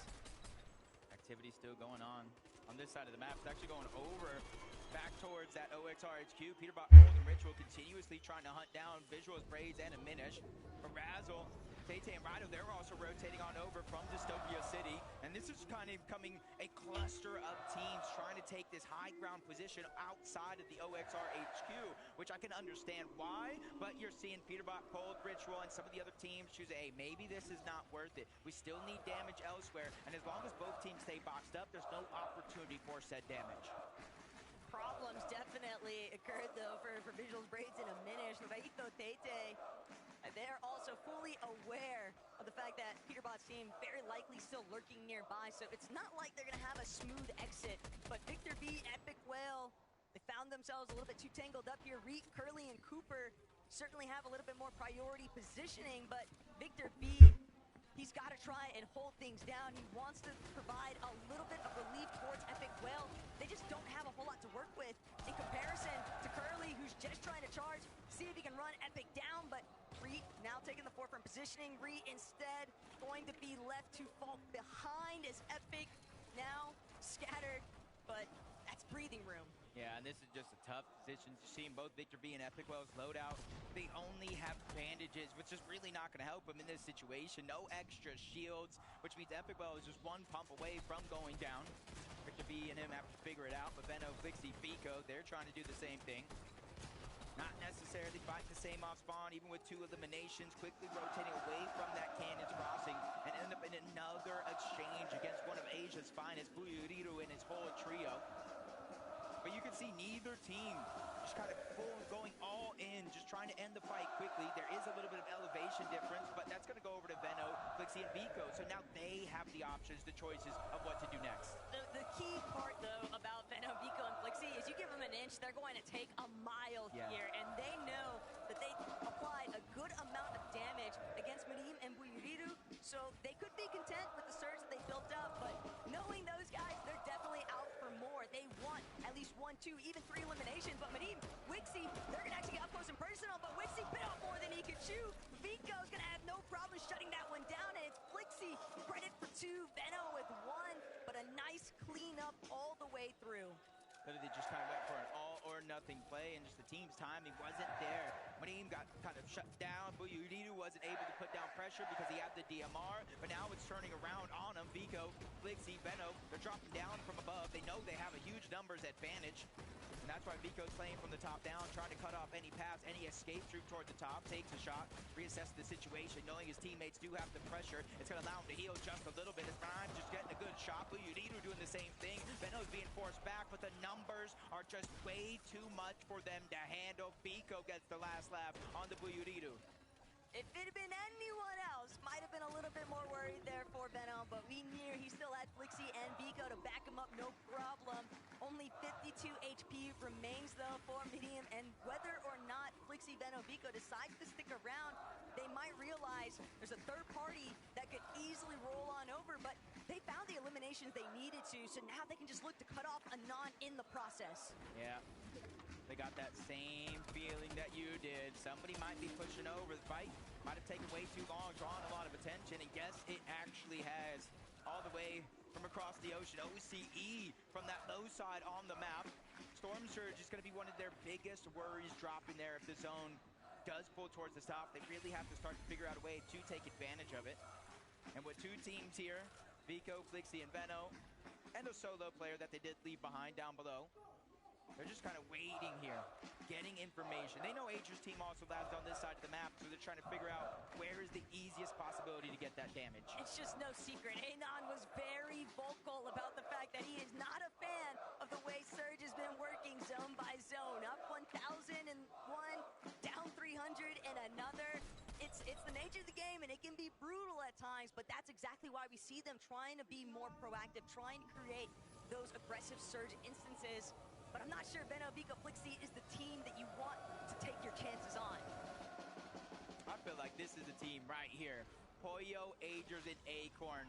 10th place after day number 1. And I feel like the majority of the community had this team in their top 5, in their top 3, possibly winning the entire thing. But now, Acorn, one of the best IGLs, Poyo, one of the best fraggers in the game, and then Agers, the guy that can do it all. They're really going to be tested throughout these 6 games, just like Cammy, Audi, iDrop, haven't left their drop spot, not any bit, but this fight continues to come to them, from Epic Whale's team to Tay-Tay's team. They're all just trying to get as much Storm Surge's damage because they know that's the kind of currency, that's the flexibility that allows you to rotate early when the zone pulls towards the north. That's something you can focus on versus everybody else. But these kind of scrappy box fights are exactly where Asia tends to shine, and that's why we see a little bit of reservation there from iDrop, Cammy, and Hottie. They know what kind of position they're currently holding on the leaderboard. They don't want to give it up. Boyo, Agers, and Acorn, though, they just continue to take advantage of all the objectives surrounding them, even if they have to make some earlier rotates. We saw how difficult their day one started out, but by the end of it, we started to see that little bit of a bounce back factor, Jacob, and now with the whole night to actually hit the VODs, I'm so certain that Acorn has definitely cooked up something. Yeah, in this game round, they did actually get the medallion that lands at Demon's Debris. They have the Mythic, and because of that, they have the A rank, which unlocked that vault, and they have the exotic as well. The Wrecker Revolver that shoots faster with each every hit fire. So that's something that we're really going to have to watch out for, especially if they're looking for a comeback today through eliminations. Savage Chat, Reason trying to do the same thing. Slow to rotate on out. They're prioritizing getting Storm Surge. A lot of these teams that are slow to rotate, those are the ones that are making the focus on this fight. This is a big turnaround right now, though. It's only Cammy and iDrop left to duke it out up against some of Asia finest, but they're going for the double revive. It's a little bit greedy, but Tay-Tay, he's actually the only healthy member. They're going to opt for possibly trading out revives, but no, Tay-Tay recognizing I'm just too far away.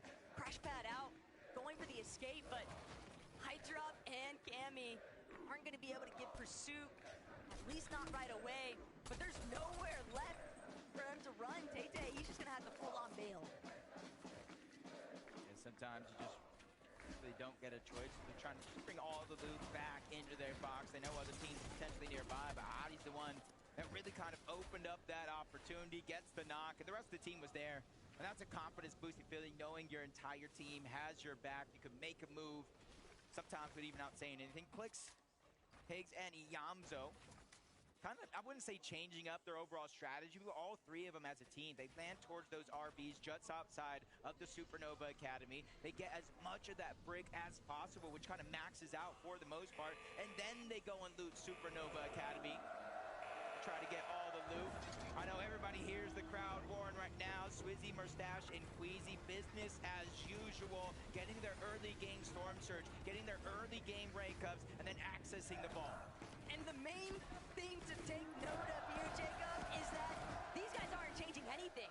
Queasy, Swizzy, and Mustache are running this back as if we're still in day one, despite it being game 7. And if nobody's going to force them to change their strategy, it's hard to believe that Queasy won't end up taking over height later on. Definitely a possibility. They're in first. They don't have to change up anything because nobody even looked up yesterday. But Cooper and Curly find themselves in a peculiar situation. Maybe somebody smart enough today to look up. Bakapars and Pump. But Curly's doing a good job holding down his walls, holding down his defensive, and fighting back, forcing the Flowberry Fizz out on the other side. The triple hill is going to get him back into action that much quicker. But they're just at the edge of zone with not far to rotate before they make their way in. That's going to give them the luxury to stay a little bit longer, but a massive haymaker onto Pars. That's going to slow things down just a little bit and continue to build the confidence for Cooper and Curly. Cooper and Curly are really having their mettle tested this weekend. It's so unfortunate that they had to leave Brief behind, but they are still a powerful duo that can definitely pop off with a strong performance here. One singular clutch could be all the momentum shift that they need. Cooper has been here so many times before, Jacob, and he knows that they've got to... We got a third party sneaking in. No idea what kind of duo is crouch lurking behind them, by Lord. An Adapter. They've also encountered some early struggles, losing Mansoda since he didn't get the memo. An Adapter, by Lord, they don't even get the chance. They thought they were going to get the jump on Cooper and Curly, but instead it's been 1-8. They're almost 500 damage below the threshold. Cooper Curly, they don't see if it activates. They won't be able to get that visual, but they will hear the shields crack if it does come down to it. But they're just kind of hunkered down below, biding their time as much as possible. Time that they may not necessarily have. They have extra shields in their loadout, but they don't have any extra HP heals. So sooner or later, they might be pushed They're getting third partied again.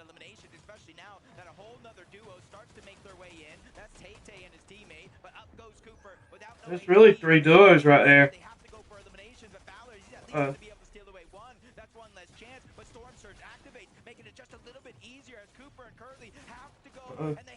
Cooper.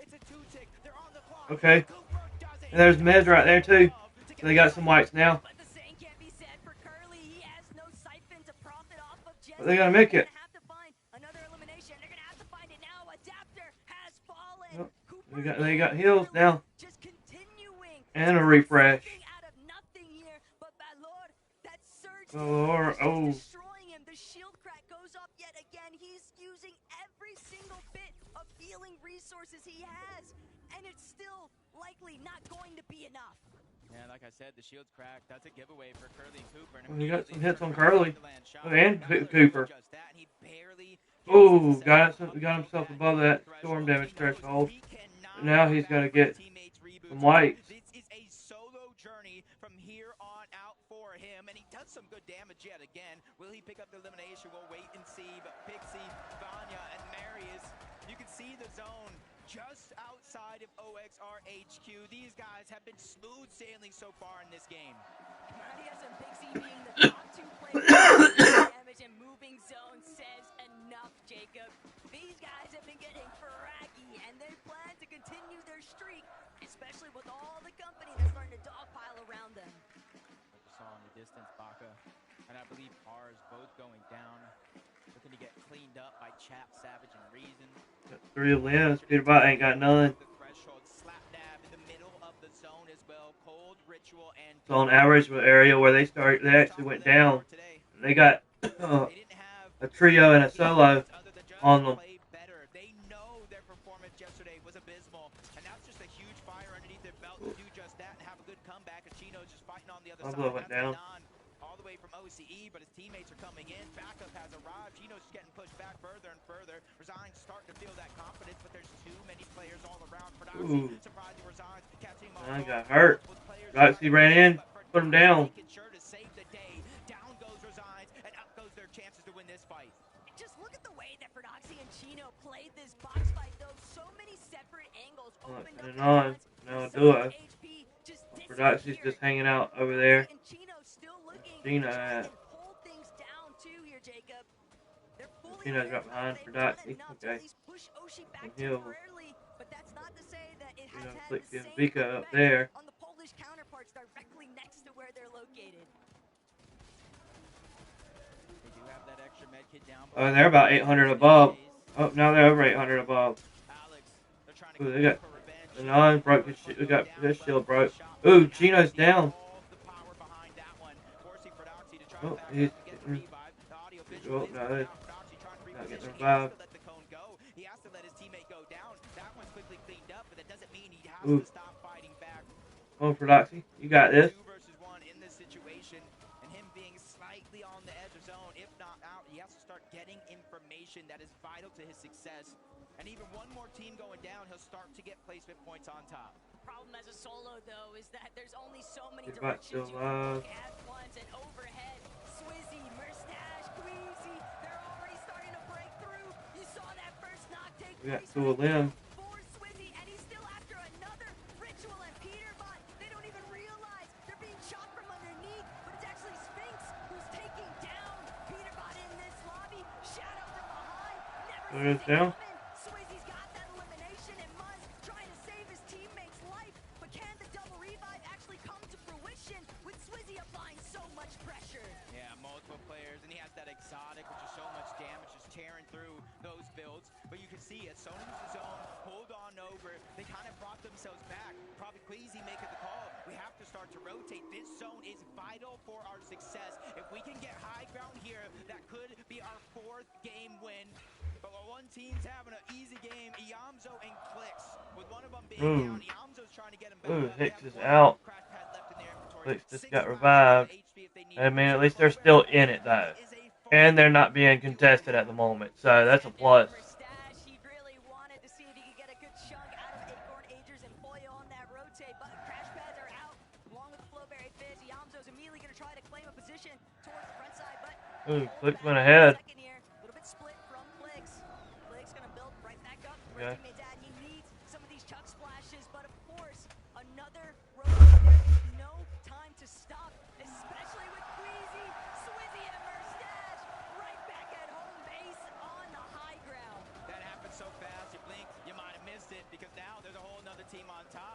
Uh-oh. Uh-oh. Oh, and they got the high ground. Come on, somebody chop them down. Somebody chop them down. Come on in, eh?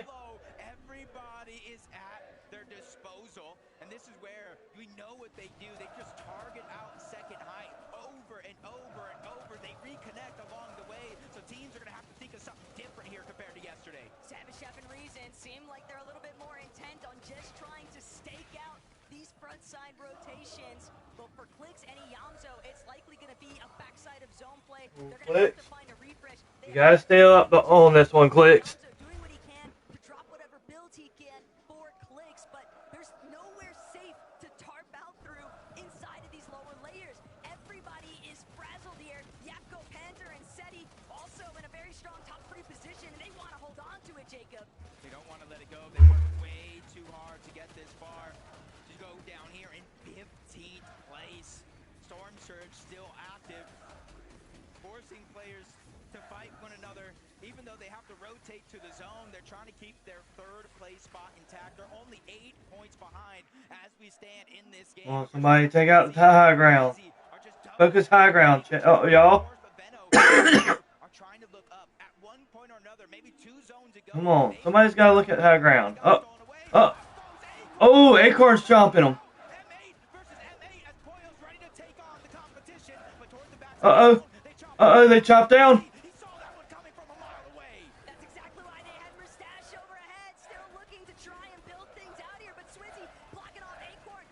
Oh, they chopped down. Uh-oh. Yours went down. Malibuca's going to the top. Walks and Ping are going up top now. New high ground. 3 and 5 went down. Oh, Kanata's team went down.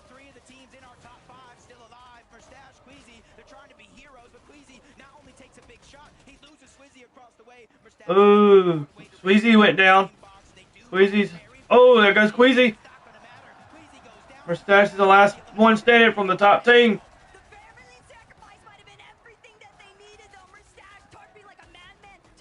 Mustache now.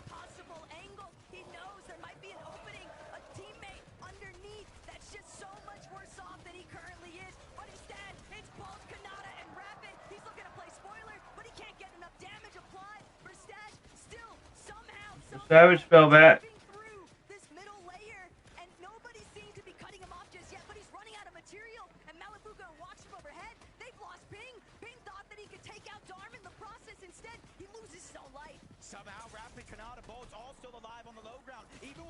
Mr. Savage is taking on a hill off. Kanata goes down.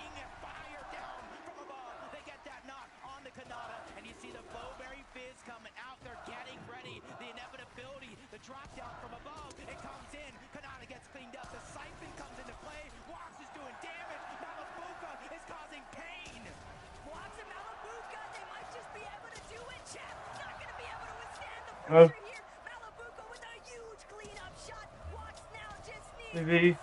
2v1. Oh! Malibuca walked and Ping with the victory royale for Game 7. First game of Day 2. What an in-game chat. What an in-game. Stay up on this hype train. I'm going to hop out of this visual and hop right back in.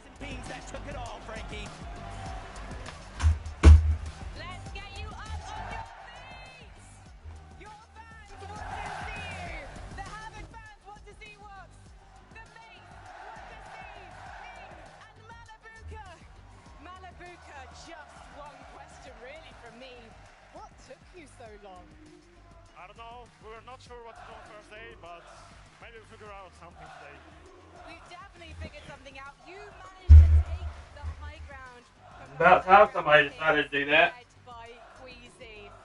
Was this something you worked on, managing to take high ground from the top spot? I mean, it was pretty high ground this game, so we just climbed it. So do you have the Americans to thank for taking it first and chopping the boys on top? No, we just all. Just everyone. So, why would you? I'm gonna actually head over to Chaka. What? Do you have a word for this crowd that are supporting you and your teammates? Yeah, I appreciate you guys coming out, supporting us, and watching us play. It means the world. Hopefully we'll be able to clutch up and come back today. And do you think you'll keep the consistency now that you start the day with an amazing victorious Royal? Do you think you'll keep your consistency? Yeah, of course. If we just get some good soulfuls, I think we'll be able to win this day and come back. Malabuka, just before I let you get ready for the next game, have you got anything you'd like to say to the Gentlemates? Might win. And the Gentlemates are on their feet, and I think they're probably going to be there for the entirety of this ad break.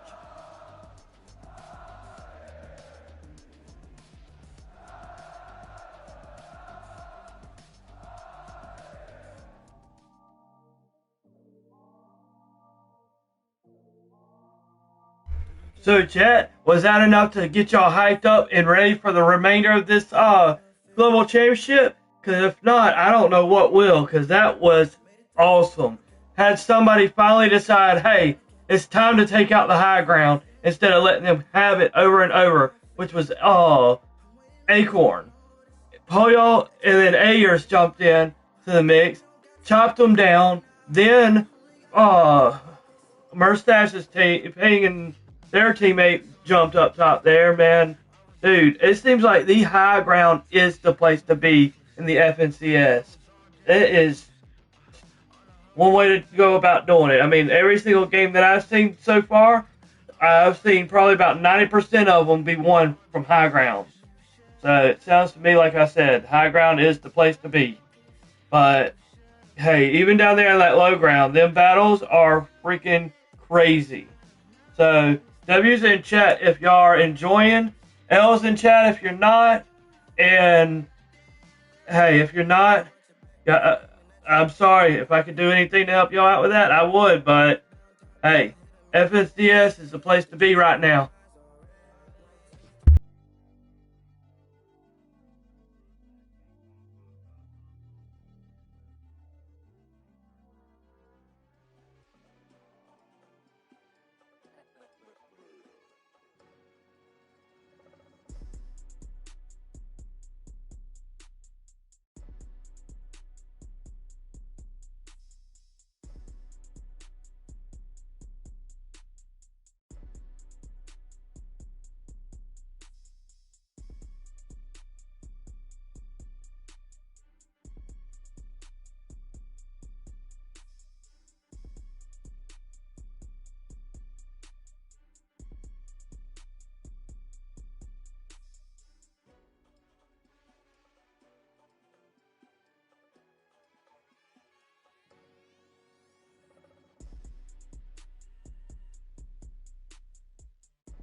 All right, chat. Here in about 40 seconds, we're gonna hop back in here. We're gonna get to see the standings and see how much of a gap was closed up, or if the gap even closed up from first place to the rest, especially with the first 10 ranked team going down in 4th or 5th place that last game. Let's go.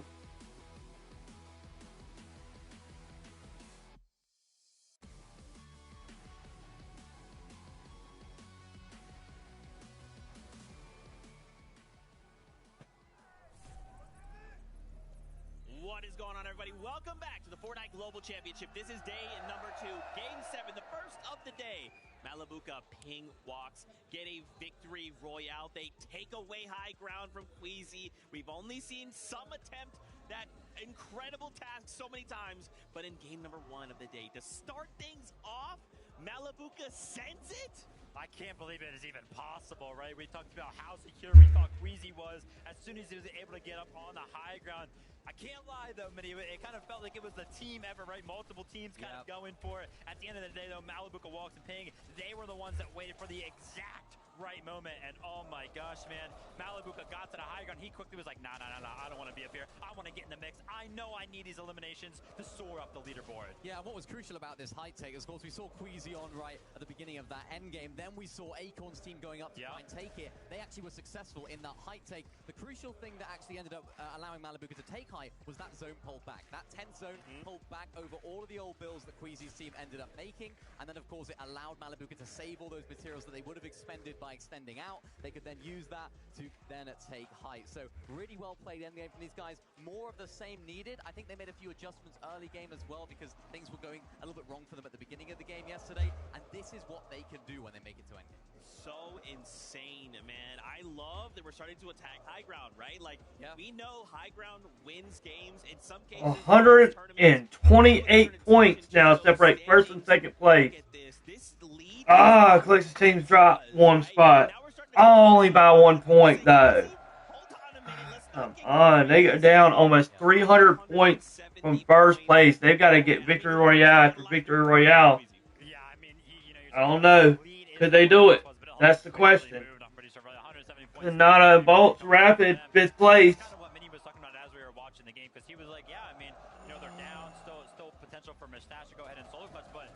Flixie Vico, Veno, 6th place. They moved up 1 spot. Malabuka's team jumped up into 10th from 16th. I'm curious to know where Peterbot's at now. I didn't even realize that that's where Peterbot went down at right there. They took height. They did what they know how to do. Again, unfortunate, as I mentioned at the beginning of the show, day 2, people are going to go for height, so things are going to look a lot different. Maybe that's now an adjustment to their play style. They might need to think, oh, maybe we need to go down, play mid-ground a little bit more, but it's not bad for them. They're still getting points. They're still clutching when it matters. The result won't show it, but I just cannot believe how quick and decisive this team can switch strategy on a dime. We saw them on the higher ground, right? Acorn's trio, they crash padded up. They were instantly fighting for it. And I swear, it was within literally 4 or 5 seconds, the entire trio of Queasies was shooting up and trying to went down at 7th. Acorn's trio to prevent They them still from got a 128 point lead. So good, and that's what makes Queasy such a great IGL. He has those things on lock, whether it's to try and retake height, whether it's to actually then drop down and try and take a different position. As long as you're all doing the same thing, that's what's most important. When you get teams that are trying to split, one's going up, 2 going down, it doesn't work. Queasy's got that team really, really well prepped, understanding it's my call, whether we go up, whether we go down, they're on the same page. And I kind of talked about it, right? They defended it. They defended against the take from Acorn. Unfortunately, Malabuka's trio just way too aware of what was going up on the high ground. They kind of joined in on the fight and were like, hey, listen, you guys can keep fighting, we'll take the height. That is crazy. We have a listen in from that last game. Let's see how things were going for Queasy. Watch out height. Things left and right now.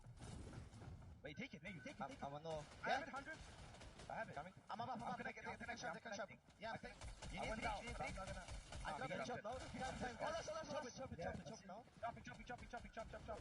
Chop. I'm coming back. I'm dead, I think. You got chopped again. Fine. I'm good. Can you come to me? One dive. Go high. Okay. I'm up. You guys get I need this. I'm saying, get more. You can save me, no? Nice. Can you save me? I got rest. Calm down. I'm stand you guys. I'm sickness. Go, okay. Go. I'm dead. You good? Can you? I don't care. I'm 5 times food. I'm chugging. Yeah. Let's chill. Get it.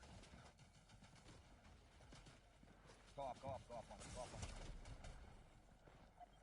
Wow. Crazy stuff there. Hope you guys at home could hear it, because I sure couldn't. This crowd is going crazy. I really couldn't either. Queasy. Okay, yeah, they know who they want to champion. They know who they want to win. Man, oh man, but for the trio, right, to be in this kind of situation, I love those adaptations. I'm almost curious, right, now that they had someone contest them, now I almost wonder, what are they thinking going to this next game, right? What kind of little micro adjustments are we going to make sure that doesn't happen again? Yeah, in this scenario, I would not want to be Queasy, right? Because he's kind of got to be the guy that decides that for his trio. Hey, listen, do we kind of give up on the whole high ground thing? Obviously, that is our best strategy, but, you know, we're kind of have this comfortable lead to where if we kind of just played mid ground or low ground and make sure that we pick up, you know, a decent placement every single game, we'll still hold on to the lead, or do they just play what they know? It's these moments where champions are made, right? When things aren't quite going your way, when something happens that you didn't expect, how do you adapt to that? How do you adjust what's been working so well for you to have the courage to say, right, you know what, let's change up what we're doing. Let's maybe loot in a different area. Let's try and look at other teams from Storm Surge early on, because it looked like they were a little bit lower down than we've seen them in previous games. Yeah, maybe we change the way that we play our end games. That courage is what makes champions champions. That is crazy. You know, yeah, you have that comfortability. How do you say, look, we have to break what we know. Yeah. If we want to be champions, maybe that's the answer. Let's go back to these standings, though, and start taking a look at the second page and see kind of where things are going. Wanted to highlight here, Mr. Oil dropped to 12. Here in this final end game, having a good game. We still Peterbot still ain't in the top 20. Dude, chat, that's hilarious. I'm happy about that, though. I wonder if they've even broke 100 points. Who took some of the splashes out into the storm early on to make sure that they ended up clutching up. I mean, it's great to see them in the mix. Obviously, you know, making it to the game pretty often, but they got Peterbot from a range. To that position on the leaderboard right now. Yeah, and I think that just speaks to how high quality these end games are, right? They're very top-heavy end games. Lots of our teams that are doing well already are making end games and still doing well. So it's very tough for the teams that are a little bit lower down to sort of break into that upper echelon of placement. But if they keep the consistency going, if Savage can keep clutching up like this, having that IQ that we know he has, just to be able to have that experience, that understanding of the game, to sit back into the storm, try and farm out as many placements as possible. Yeah, I was starting to wonder about Peterbot. I'm starting to wonder if he's still as good as they say, as good as he put out to be. Honestly, I'm not seeing it. You know what's crazy too? Think about this year, right? Mr. Savage comes in, he's like, guys, wiping my hands, I'm not competitive. Yeah. And then here we are on a global stage putting on this performance. I'm interested to see whether this can sort of reignite that sort of love that he has for the game, right? The grind factor that he has, his burning passion, desire to want to win an FNCS, because I really hope it does. I think this is a great opportunity for him. You know, they're not doing bad. They're in 11th place. They just came off the back of a really good game. They have the firepower. We've seen them performing very well in the end game as well. Maybe this is a sort of a beam of hope, if you like, for him for going forward. And we want to see him. Everyone in EU, we all love him. We were all very sad when he announced that he was retiring, but very happy when he came back. And now he's here. What a story. Oh my gosh. Also, we can't forget Clix as well, right? NA. He's coming back. Don't even worry about it. He's putting on a show for us here. Again, though, the job is not done, right? We do have 5 more games, but 5 is going to dry up so quickly, Vivid. So for not only Clix's trio, but for every other trio, we really need to make sure our strategy is locked tight. It felt like yesterday I was almost begging for a game from Clix's trio here to just please make it to the end game as a healthy trio. You know, give them an opportunity, give yourselves an opportunity to show your game plan, show how good you are, show how good of a year you've had over on the NAC region. Well, they've gotten 23 limbs. Average not 278 points. I mean, that's not bad, but they're not placed. You know, they got a ways to go before they can even get to the top. I think top's like 528 right now. They're a team that does thrive on hype. I know Clix is one of the biggest streamers, if not the biggest streamer. They got a little ways. He lives off of the people watching him. He wants to be in the spotlight. He wants to have that moment to himself, and that could almost catapult them. That could give them that confidence, instill that confidence back in them for the rest of the games. For them, they've just got to try and make something happen in the end game. You got this More blitz. so, as you said, stay as a trio, make something happen, and hopefully feed off of that hype and confidence. Maybe that's a VR and getting rallied behind, like the crowd, right? Like having them to push you over the line to kind of start to build that momentum. But I like what you called out, the sooner the better, right? And it's not even just them, it's everyone, right? These little strategies with only 5 games. Guys, it's only 570. games. I mean, they got some kind of strategy, 292 points away from first. It has to happen now, right? Like if we're not in this top 10, I mean, more than double their points. I mean, the best time to do it would have been last game, but the best time is now, right? This is the time to switch things up. I think this is an important moment for the teams, right? They've had a little feel as to what the lobby's looking like, well, what teams are doing around them, which is so crucial for the Surge meta. So now they can really make those adaptations. It's all well and good looking back at the games from yesterday. It's a completely different day. Everyone's doing different things. Yeah, and touch on a last couple of few points here from that game specifically, right? We even saw Veno. He was kind of up on the high ground. He was kind of tutoring with the idea that he could maybe take it from like 8th zone on some kind of build up for it and actually end up like fighting for it or trying to defend it. But hey, listen, they were kind of thinking about it, and then obviously Kanada's trio finding themselves in the mix towards the end game as well. Guys, I love breaking down things between the games, but I'm getting word it is almost that time back into all of it. Never mind. That's the battle bus, so Battle bus. Yep, it's time for me to do this. Do this. This, do that. Yeah, the only reason why I'm doing that is because it gives me the inactivity thing, and it wants to kick me out of the games back to the lobby, and I don't want to do that mid-game, so I want to make sure that I'm keeping y'all here and keeping this going for y'all. But chat, here we are for game number 2 of the day, for game 7. So, 2025 FNCS Global Championship, game 7 is underway. Who's going to win this one? We saw a whole another trio jump up to the high ground and replace on high ground route. So, who knows? Is it going to change out? My question is, who's going to drop on the top team? Because honestly, they need to start dropping on that top team if they expect to pull in to really get close to that, closing that gap. They need to drop them early. If they're not quick with these eliminations, if they don't clear this out fast enough, somebody else is bound to roll on over. That one looked a bit different. We're used to seeing these guys get to scrapping straight away. Both teams getting some time to loot up. Veno actually got that first elimination on the Coyote. It looked like Yuma was trying to play aggressive and try to clean it up, but Veno just created so much distance, it made it too much of a risk to continue to try to push it down. But back and forth, these off-spawn battles looking to get chaotic more and more so. Tayson almost piecing one up, but they found an exit. Chicho is in the struggle. He goes down. That's the first one knocked, but Predoxy's down as well. That's going to be a 2v1 situation with Tayson getting knocked. It's all a drift to try to get away. He's scrambling around. He evens the fight up with a knock onto Pablo.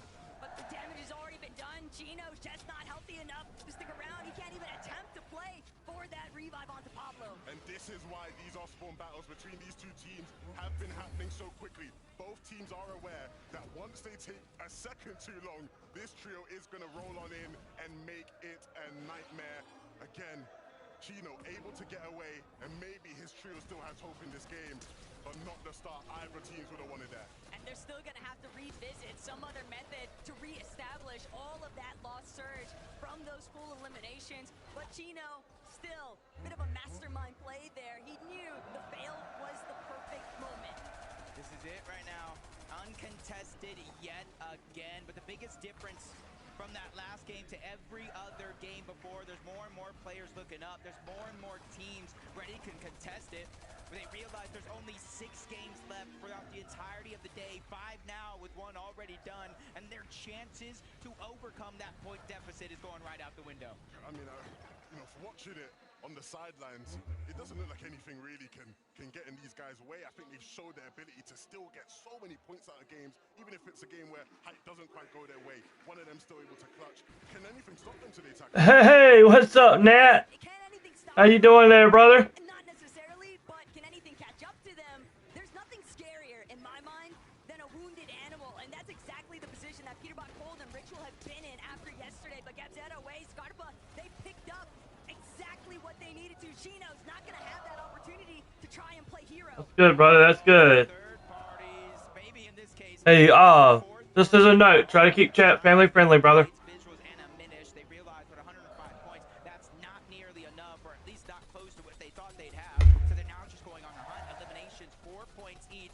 But yeah, I'm doing really good, man. Doing really good. Dude, ecstatic about this FNCS. Thinking about Gabzetta and Scarpa having priority control right now, though, on the Queen Brave. Hey, what's your thoughts right here, man? Right here, what's your thoughts here? Is that cool with you? Like, does that look cool there? They are creeping up ever so steadily, perfectly concealing themselves, but this is What better question is, would this right here make you want to subscribe? Because it tells y'all our goal, which is help find a cure for childhood cancer through gaming. Hashtag gaming for a cure. Like, subscribe, and use code TKHDGames. Which we already know which code you use. Up here. Do you see where my mouse is? Up here. When that opportunity opens up, they will be ready to take it. But which team is going to play their hand first? Who will make that first move and knock the domino over?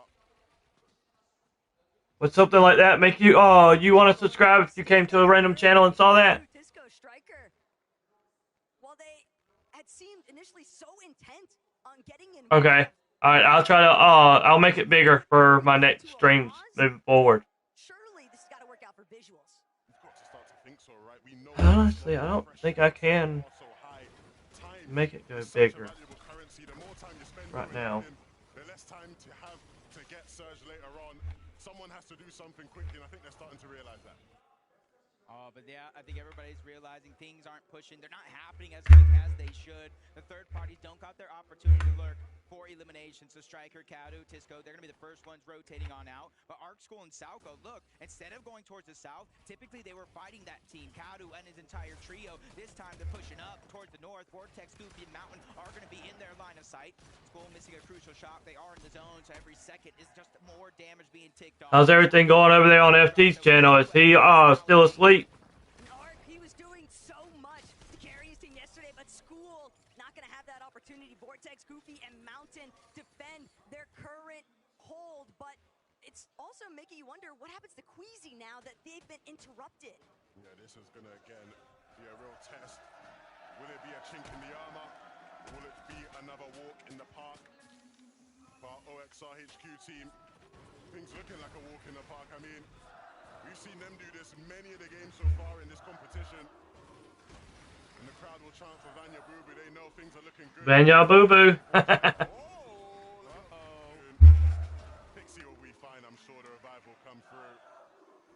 Got me excited there for a second. You know me, I like action. I like seeing the knock. You were excited till you noticed that it was done by both, and then immediately... Hey, Natty, are you a fan of Peterbot?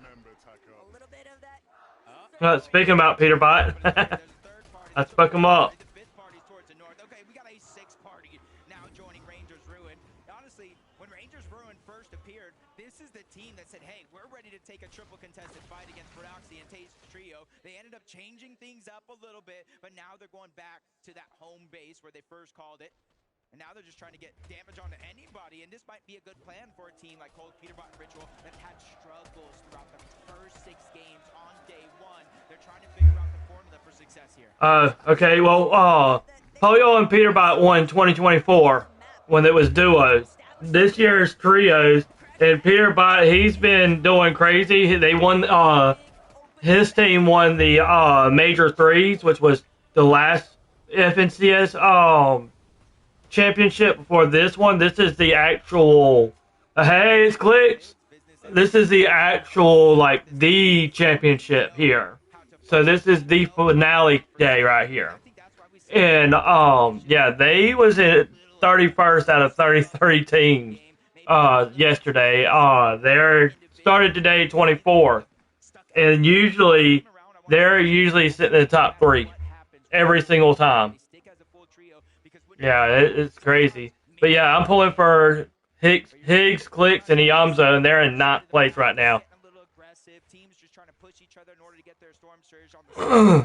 But yeah, me and a buddy of mine are actually going to start working on practicing and trying to qual for next year's FNCS.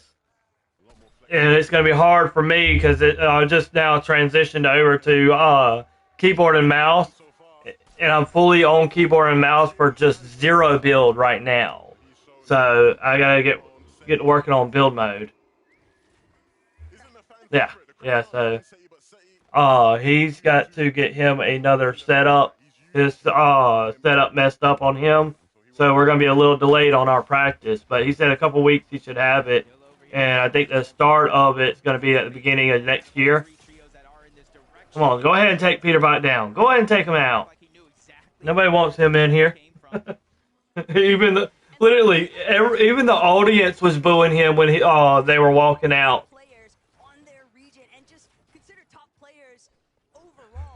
But right now they're actually in Paris, not Paris, Lyon, France for this one. They're in EU territory. Oh, Epic Well, Victor V, and their other team, they got chopped out. Ouch.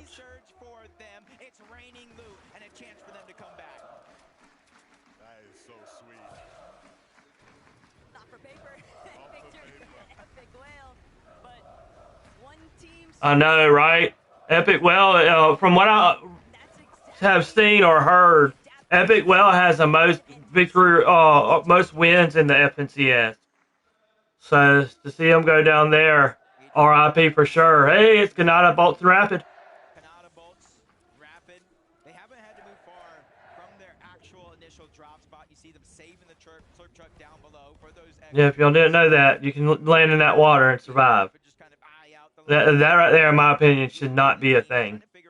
Where players are currently at, deep into the zone, and where they need to start to rotate to, so they have the least congestion. And in the background, I mean, now if the water was, 5 only deep, like this water here, that's one thing. But that water is literally like 1 inch deep. Should be at least some kind of fall damage in on it.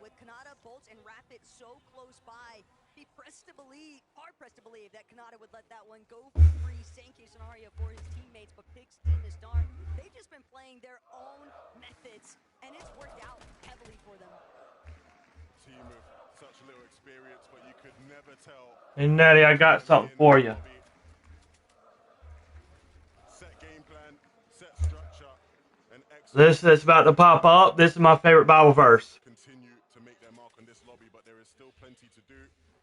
Acorn and Aegis have plenty to do here. That right there.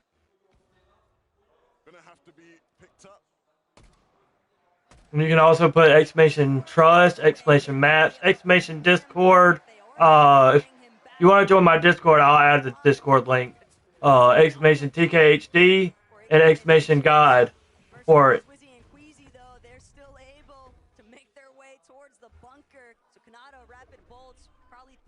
To be honest with you, I don't even remember what half of them actually say.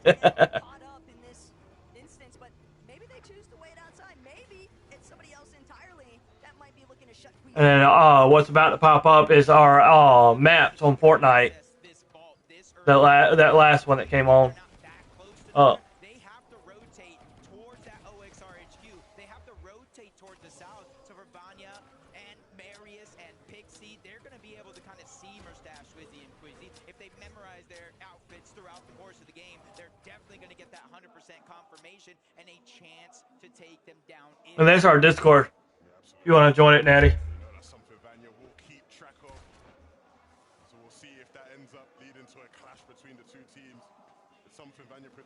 Yes, sir. Castle Royale is the main one that we play on. Castle Royale 0 build. We don't really play on it much, but I've actually got to do an update to that. I haven't done it in a while. Super Royale and Super Royale Zero Build are going to be changed to a reload map.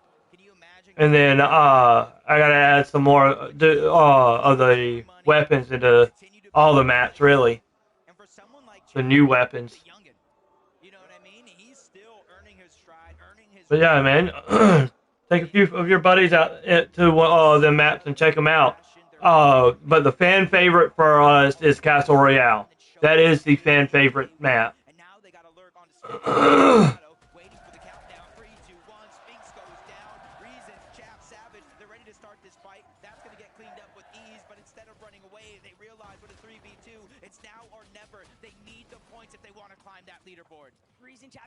Yes. Come out Discord? Because I know I saw you guys in the Discord. Welcome to the Discord.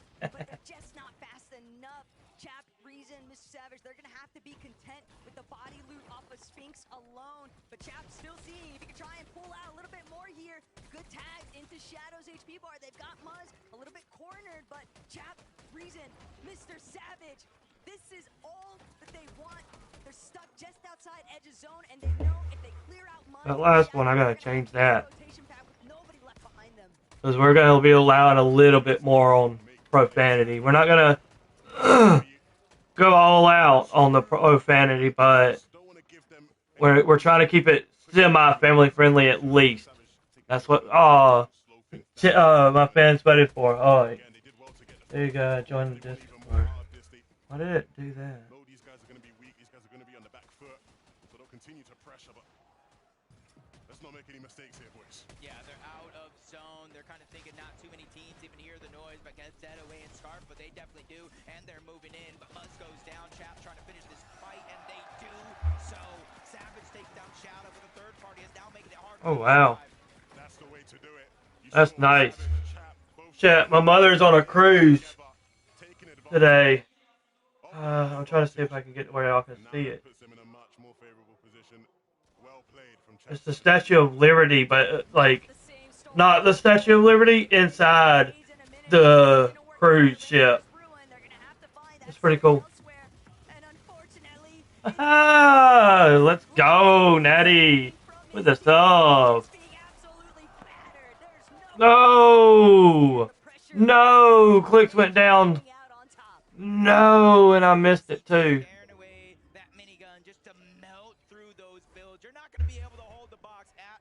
But this is exactly how that fight started. A lurk play coming out of a minute. What's up, kiddo? What? You need a drink? Here you go, buddy. When you went down such a frustrating way to get out of this game, they'll have to hit the drawing board. Malabuko walks being all it takes is a quick pan over. And M8 is going to send a surging roar through this arena. That has got to be such an amazing feeling. But saw a glimpse of Mustache just now, and this could be trouble brewing for both of these teams. Yeah, and Taco, you'll know better than anyone else commentating over this trio this year. They're so good when it comes to momentum. They pick up that first win, they keep things rolling. This game will be a big sign of whether or not these guys are really here to play in this competition, or whether it was a one-hit wonder. Especially after that Game 7 win being in such a commanding fashion, too. But that's the gameplay that we were almost expecting to see in day one. But as long as they manage to capture that kind of performance in this secondary day, there might not be a point amplifier, but there's still plenty of opportunity to catch up on some positioning in the leaderboard. Yeah, I'm always saying you got to leave no regrets behind when you play on such a big stage like this with a huge life-changing amount of money. And I think yesterday some teams may have played just a little bit too safe compared to how they played during the majors to qualify for this global championship. Being able to go back last night, VOD review, and really figure out what was going wrong. Oh wow, Natty, you're almost at 1,000. That's not bad, man. Not bad. Off of 89 videos, that's I don't see how everybody does that.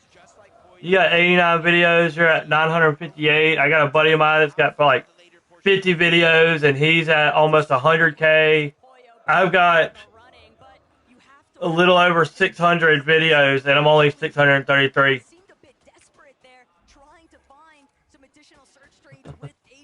Dude, you ain't far from it. Have you gotten your watch time hours yet?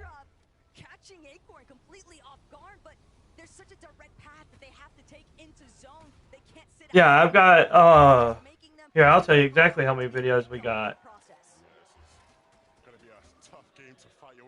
615, not including this stream. And only 633 subscribers, man. It is crazy if you tell me, ask me. Most of it is just streams, though. But still, you know, I probably got a good 150 of those in shorts. And about 8 or 10 of those in long form videos. Oh, Acorn went down.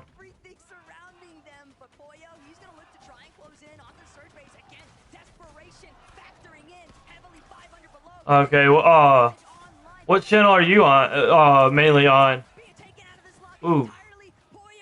We on Ayers are. Oh, what?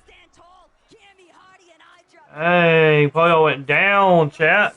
Twitch. I don't really get on Twitch that much, to be honest with you. The chat is what messes me up. Like, everybody coming up in, like, 30 different colors, and every single one of them are just followers. Dude, it confuses me, man. Yeah, and it was actually iDrop who got that initial knock and elimination onto Acorn, leaving them that far below the damage threshold. But now the zone pulling up over towards the north. This is a good zone for the majority of the lobby. There's not too many different elevation changes, especially drastic ones at bat. It's just as long as it doesn't pull towards the west. That's what the entire lobby has to be hoping for. See, I've got my watch hours.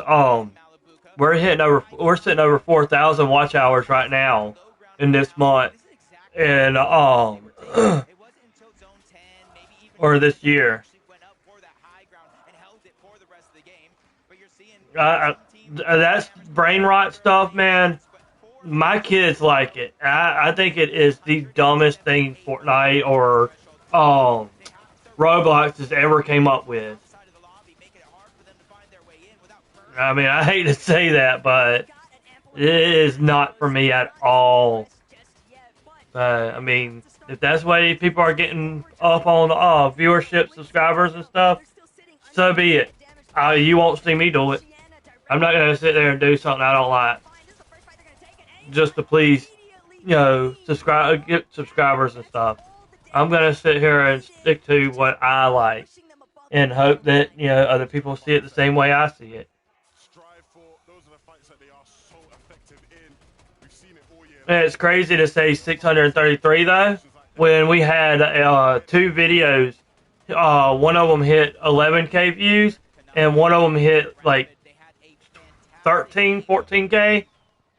And out of those 2 videos altogether, we got like 24 subscribers, 25 subscribers for both of those.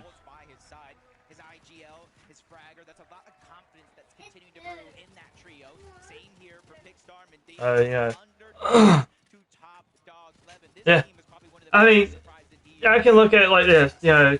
No cookies right now, buddy. No cookies. Maybe after a while, about 2 or 3, but not right now. But yeah, I mean, I can look at it like this, is, you know, that's 20-something subscribers that I didn't have before those, but 22 of those, I want to say, was on just one of them, the 12,000 video. But the other one, I only got like 1 or 2 on it. Okay. Alright. See, I want to try to figure out what other games kind of kicking right now. Because, I mean, I know that Roblox is hitting right now, but I really don't care for Roblox at all. Fortnite is going downhill as far as viewership goes. People playing it, like literally, like Roblox had like 10, 20 million people playing it just in the past month, while Fortnite only had like 1.2, 1.5 million.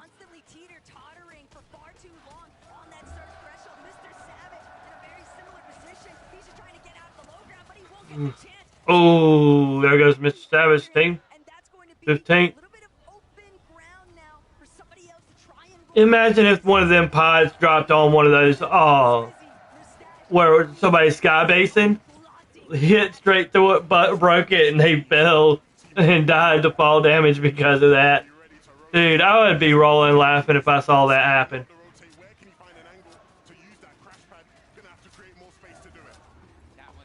Okay. Okay, I don't know what that is. What's up, TK?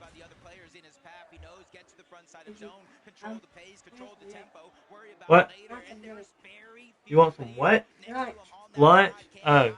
I didn't know what you were saying. Why don't you go make you a sandwich? Go make you a peanut butter sandwich. Or peanut butter and jelly. We got ramen noodles in there. Make sure you put water in the bowl if you do that.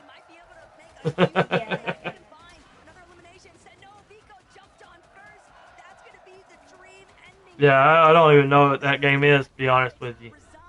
I never heard of it, to be completely honest with you. Alright, I'm going to focus on this end game. 10 teams remaining.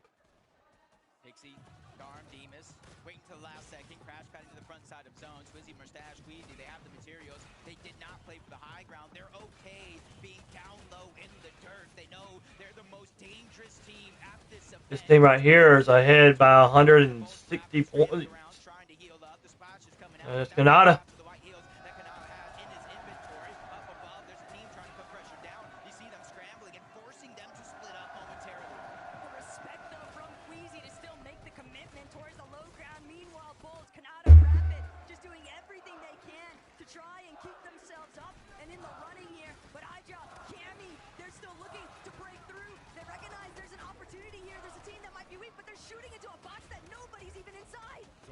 Oh, Mustache went down.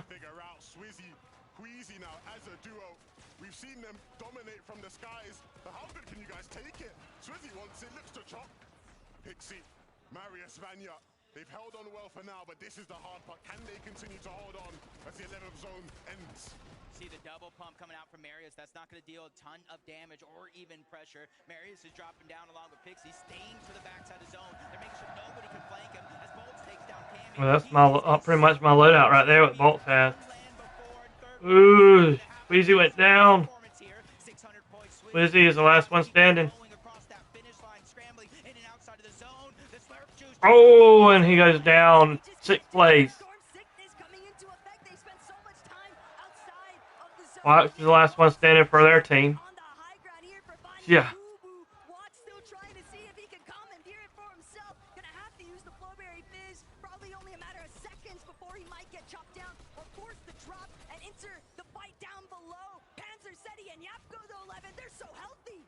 Yapko, they're looking strong, but can they close it out on the low ground? Demush will fall.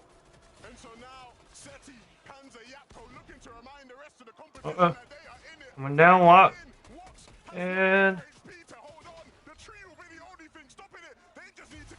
And there's the victory royale for Yapko, Panzer, and Seti. GG.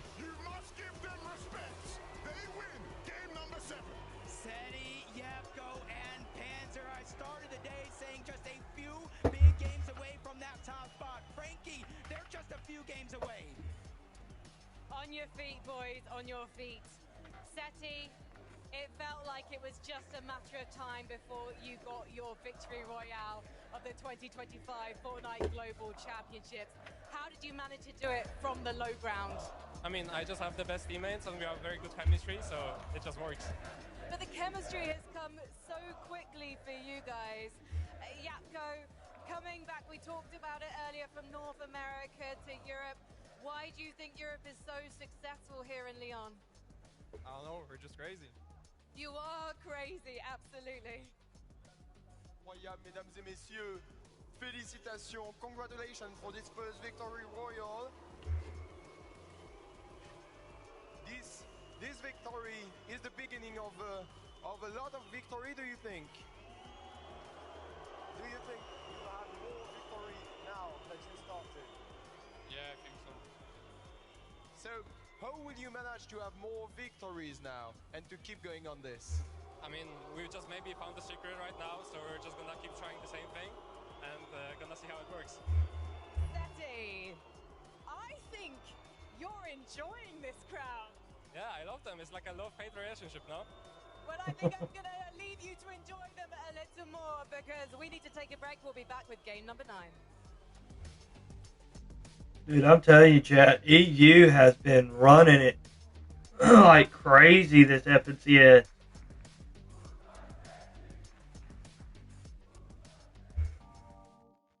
At least it was a EU. Oh, you're from EU, ain't you, Natty? Yeah, duh, because UK. Yeah. Dude, you gotta pay. Wait till you see the standings. Like 90. Like let's see. I want to say about 6 or 7 teams in the top 10 are EU. And EU has the. We actually found that out. I want to say it's about 6 to 8 months ago. We found that out. But yeah, I can provide the proof to that. There's actually a guy that was a general in I can't remember what war it was, like late 1800s, early 1900s, and he he married this woman that was a direct descendant to George Washington, and I looked into his kids or his siblings, and he was the only one to have kids, and I'm a direct descendant to him and her. Plus, that general and my dad, if I was to show you a picture of both of them, you would think they was the same exact person. I mean, this is huge, and honestly, I think all three of these players deserve all the respect. Panzer coming in here, never being in a land position, and now coming out on top. But really, what I want to talk about, Levin, watching this team, Zone 9, dead side rotate, look at the congested side on the western side of that zone. Everyone was over there, and they just kind of snuffed by on that dead side. And when you see a dead side rotation, that's usually earlier on in the game. But they did it Zone 9, and they did it so cleanly, and they kind of avoided all the other aggression on the low ground, which allowed them to make it to the end game. And I mean, those are the type of rotations that, I'll be honest with you, I'm not sure. He's always been able to execute those, especially in late game scenarios. Let me see. I'll look at it. Look it up right quick. Such a strong start yesterday. A lot of people sort of would have looked at them and gone, "Are they going to keep it going again today, right? Can they really get a foothold in this competition?" Seti showing right here, he's here to stay. He won't let that crowd affect him, and that's going to be a big game for them in the standings. You see them now securing a position. 114 points separate. Rope third place. Yeah, I mean 438 points. Dang, Clicks. And them dropped out of the top 10. That is hindering them bad. 606 points. Canada's team stuck in 5th. First, second, third, and 4th is EU. 5th is NA. 6th, 7th is EU. I didn't see 8 through 10. It's just so hard to really do anything to this trio when you look at their early and mid game and just how solid of a strategy they have. Obviously, the early game is just clean for them. They have no issues rotating into that bunker, making sure that they're getting those heals and that metal. They're able to take these early engagements and they just use their metal builds because they know in the bunker they're going to be able to replenish Russia. that. And even in a surplus, Panzer they rotate over. is This was the first time though that from I Russia. really saw them kind of controlling the front low ground of zone. And even in that position when they did what they needed for high ground, you see them. They're still picking up. They're still looking at high ground, potentially as a duo to steal it. Nothing can slow this duo down. I mean, look, they're always going to give One more games. You know, you always got to give it a look. And I mean, look, think about it. If they're not up there, they've got to be thinking whoever's up there is not as good as us, right? We're the best. So if we're not up there, maybe there's a chance for us. I mean, look, these guys, again, we've just been banging on about how good they are, but they continue to show us how dynamic they are as a trio. That's right, man. I want to take a look more at these standings. Whoop! Just kidding. You heard it. Game is ready. We're jumping back into all of the action. Let's go. Yeah, I have no idea. Let me do this right quick.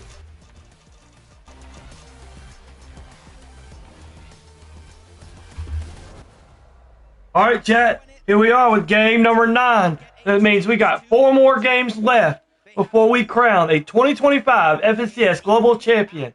Who will win this round, and who are they going to crown at the end? Let's continue to stay on this hype train, and let's have fun, enjoy, and drop some W's in the chat if you're hanging out. We've still seen a little bit more of a stumble, though, from Queasy's trio in terms of managing those end game instances. Yeah, I have to do that because it's been hit me with inactivity. Before it used to not do that, but now it does. I don't understand it. Oh, there goes Riz.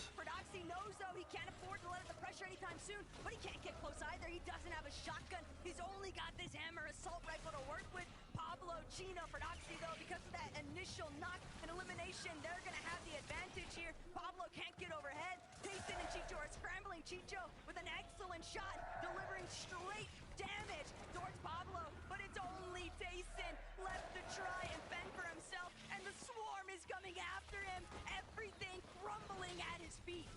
3v1 situation. Almost even more than that with the bugs taking him down as well. Tayson's gonna fall, and another off-spawn victory for Doxy, Chino, and Pablo. Yesterday, them two teams was 50-50, 3-3. Now I think that's 2 games in a row, 3. They've had enough of Canyons Crossing. They go toward the north side of the map. Balor, Adapter, Mansoor, they're the ones now getting Spries contested. The issue for Benno, Vico, and Flixie as they find that Balor onto Balor is that they know it's just not worth they got eliminated. Ouch. The delays of being contested at Canyons Crossing. They'd rather stake their bets elsewhere. Marios and Vanny Boo Boo.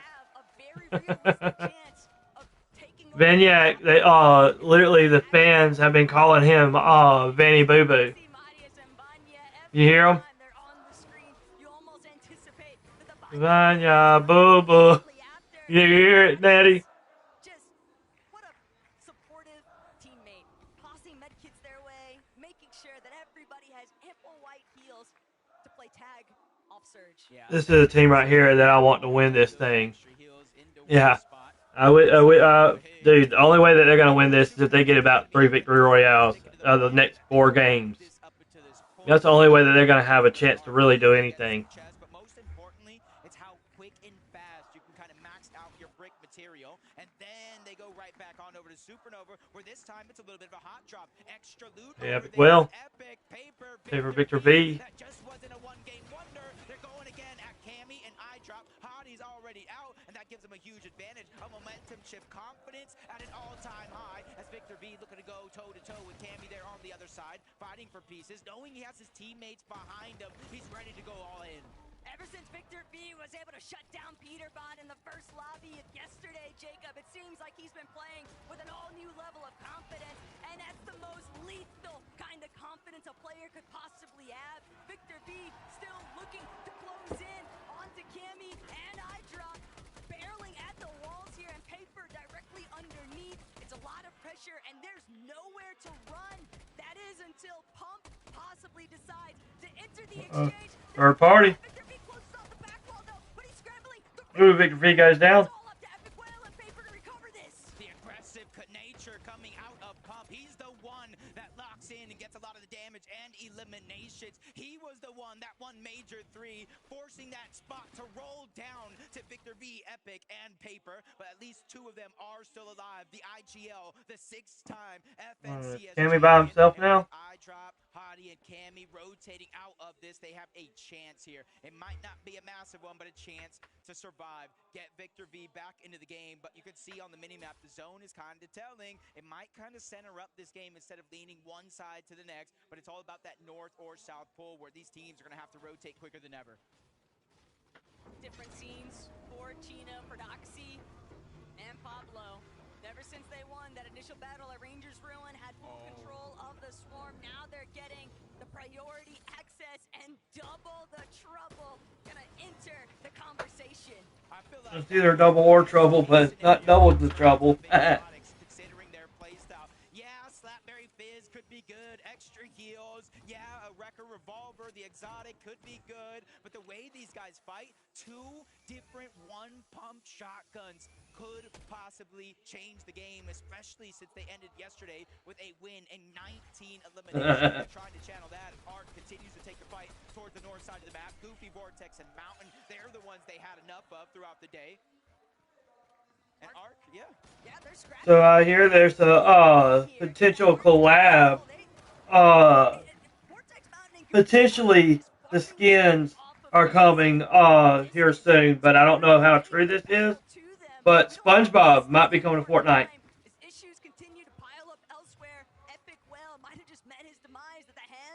I know they got a collab with SpongeBob and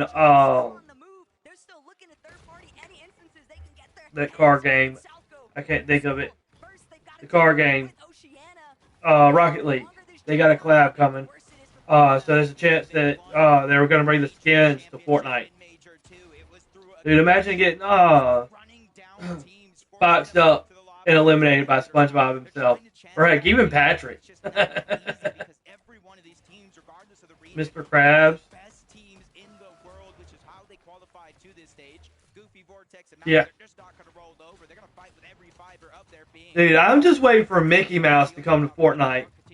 Because from what I hear, next season is going to be a Disney made map that we're going to have in December.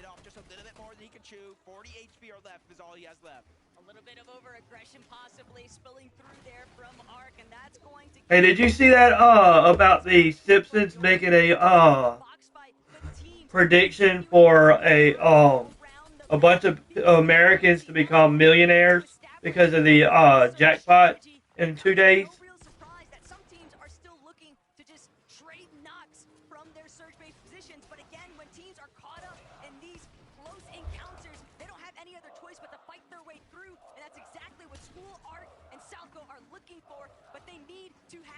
Yeah, I came across that today on TikTok.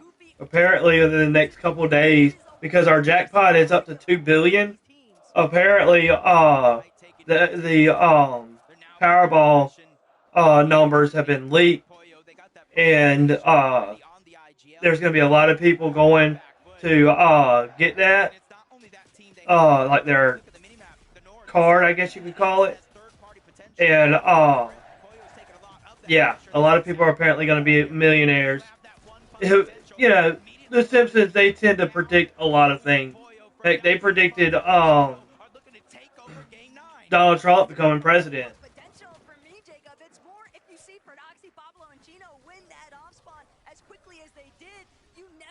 And there's a lot of other stuff that they apparently predicted.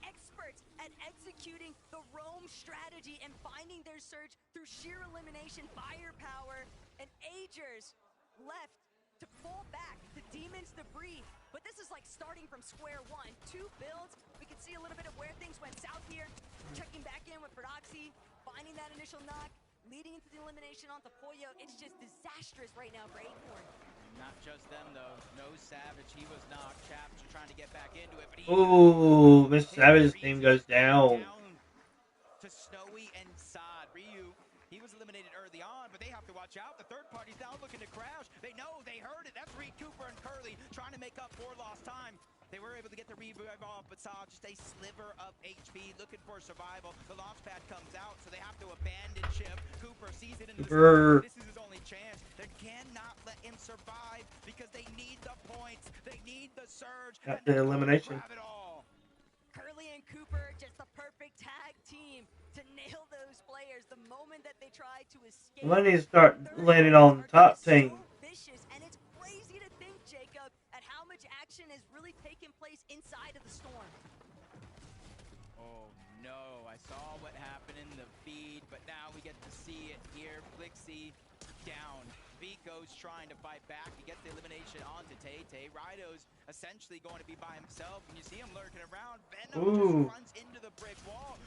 Ooh! Venom, Vico, and Flixie went down. Ouch! Pigs and Yamzo.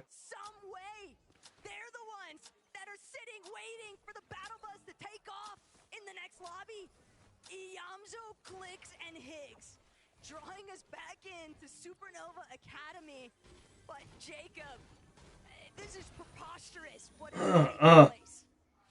I feel like probably a adult thing, ain't it? One thing, a lot of these towers, the surge, the trading shots, but when you come to the global championship and things don't work out, you have to adapt, and you're really seeing a lot of these teams adapting at its finest. Marius Vanya Uh. the OXR HQ. This is exactly what Dude, I don't understand why people gotta be that way. Why can't they just stop being negative, start looking at the positives in life? as can be. The Flowberry Fizz and that launch pad means they can cover almost 1,000 meters across the map before they have to land. It's all about just trying to stay out of that render distance. They don't want to be scouted Right? out as they're soaring in off these rotations. But Pix, Darm, Demas just continue to impress. You would never believe. I can almost bet you that person was probably a kid. Experience they have played with so much confidence throughout the entirety of this weekend. It almost feels inevitable before they find their victory royale. See, Darm clutched 60 points as a solo, the most of any other player. Taco, we have 8-time champions. We have 7-time best champions. Taco. 6-time champions. We have some of the best players I know, in the right? world, but it's Darm, the new kid on the block, that's really putting on a show here for his team. If they can continue this pressure, you know, I think that something can happen here when the score is over. Alright, chat, give me just a moment. One of my kids is hollering for me. Moved away from their drop spot too yet. The zone has kind of helped them out, but now they're going to get a farther pull than they've ever faced so far. And the only big question, seeing nobody else really around them, is how much surge do they have? At least have that rip pod incoming, a little bit more resources, a little bit more utility that they can possibly utilize. But heading towards the top of this mountain range, Anon bound to have spotted out those players a little bit further east from where they're located. So you have to anticipate that there's going to be a team possibly looking to set up a crouch sneak play. You can never be too careful. You got to check every single corner in day 2. Kanata Rapid bolts rotating on over, trying to get as close to the center of the zone as possible, give themselves a little bit of elevation to work with, not too much. They don't want to be kind of the focus of the lobby overall. Seti, Yapko, Panzer, same thing for them. They already got their mountaintop just at the edge of the zone, though. Seti's using that bush to his advantage, not even a full box. If you don't respect the player, you've got to respect the gameplay. Maybe Seti can win over this French audience. Maybe he can be an honorary, nominee for somebody to cheer for here, because they've really been playing lights out this weekend, Jacob. They deserve a little bit of credit for what they've been able to put up. But right now, it's all about Anon, Alex, and Resigns trying to shut down Seti, Panzer, and Yapko. They don't want to allow him to find any sort of rhythm. Yeah, it's going to be tough, though, because you saw that stat. Yapko, with 2 different versions of the AR, he has the most damage in the lobby, making sure that they can play these games out with flexibility. They can play these games out with space and positioning, because he is making sure they are almost always above that storm surge threshold. And it comes from positioning like this. Remember, Taco, they land at the Kappa factory all the way towards the east, so they're making their rotations a huge focal point of their game plan. As we jump on board, Clicks, Higgs, and Iyamso still rotating in from the north side of the map. They're being trailed by King Phaser and PHSIN, which is not a comfortable feeling, because King Phaser and PHSIN love to fight. And it's not only that, but look at how much material they've been having to burn on their way in. Not only that, but they're also just announcing to everybody else inside of zone already that's looking back, oh, there's walls going up. Oh, there's definitely at least one team approaching us from the flank, so they don't even have a chance to try and even posture more towards the inner section of that edge of zone. And Phaser, King, PHSIN, that is the last thing you want behind you, because for the reasons you just mentioned, Jacob, they love to fight. And they do so as a full trio. So All right, Chad, I'm back. Clicks, Iyamso, and Higgs, or any other team positioned nearby, that they're above the damage threshold, because that's one less aggressive team that you do have to worry about. But you're seeing, when it comes to our top 10, 2 more teams have went down. Still got Malibuca's team alive, 332 points. He's only 2 points down from 8th. 2 more points after that for 7th. A little bit more of a run to get into the top 6, but with that player and team already down, it's a realistic chance. Uncontested has proved to be fruitful, but oh my gosh, the Jackson strikes somehow, some way. Panzer, Yapko, they're both down. Seti, the invitational champion, has to figure out a way to fight back, but that trade's on the other side. Visual diminished. They have to be nearby. both teams are closing in on the distance. Seti has to Oh, and Seti goes down. Ouch. And that was the team that just won the last, one of the last two matches.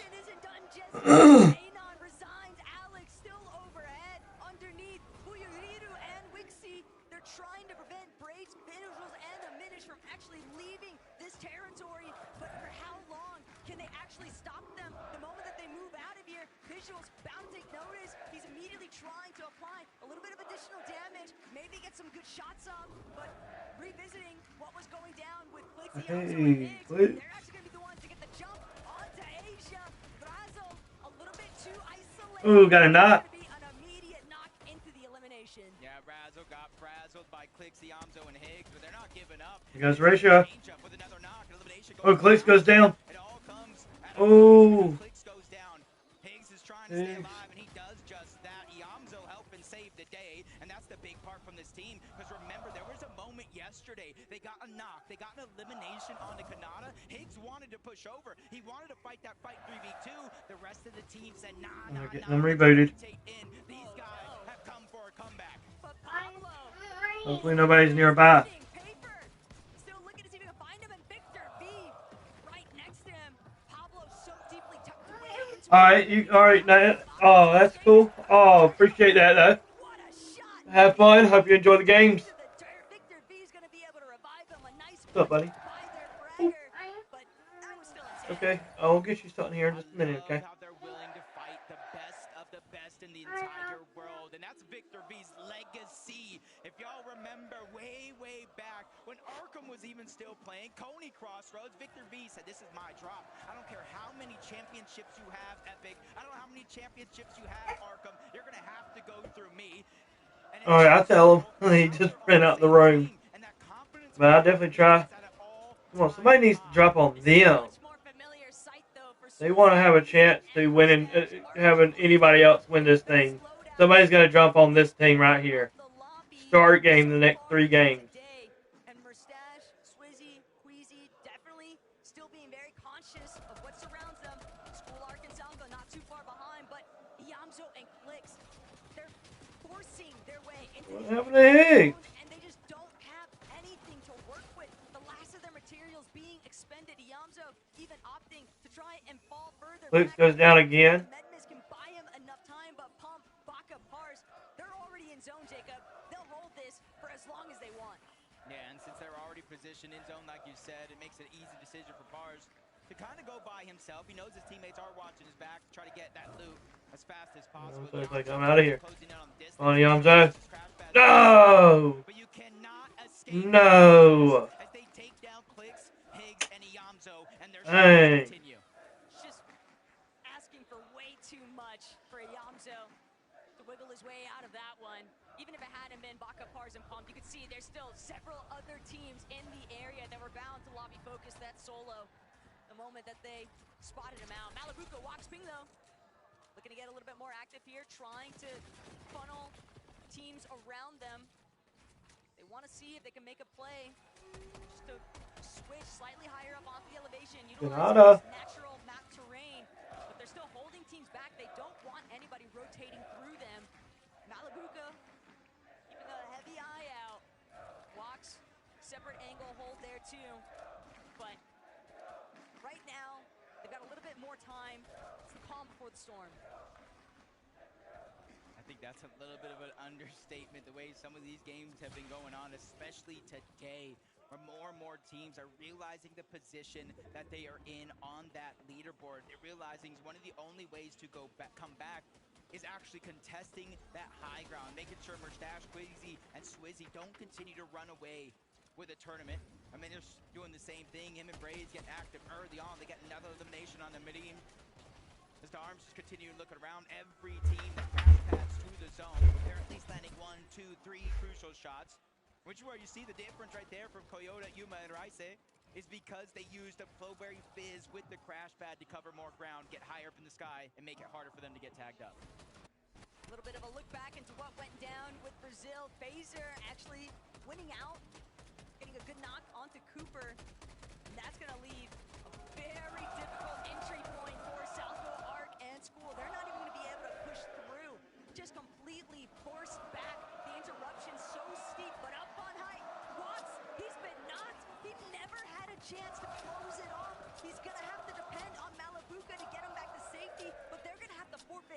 Jacob. Another team bound to try and jump immediately onto them, but Ping, Malabuka somehow brought back without much of a challenge, and that is actually insanity to witness.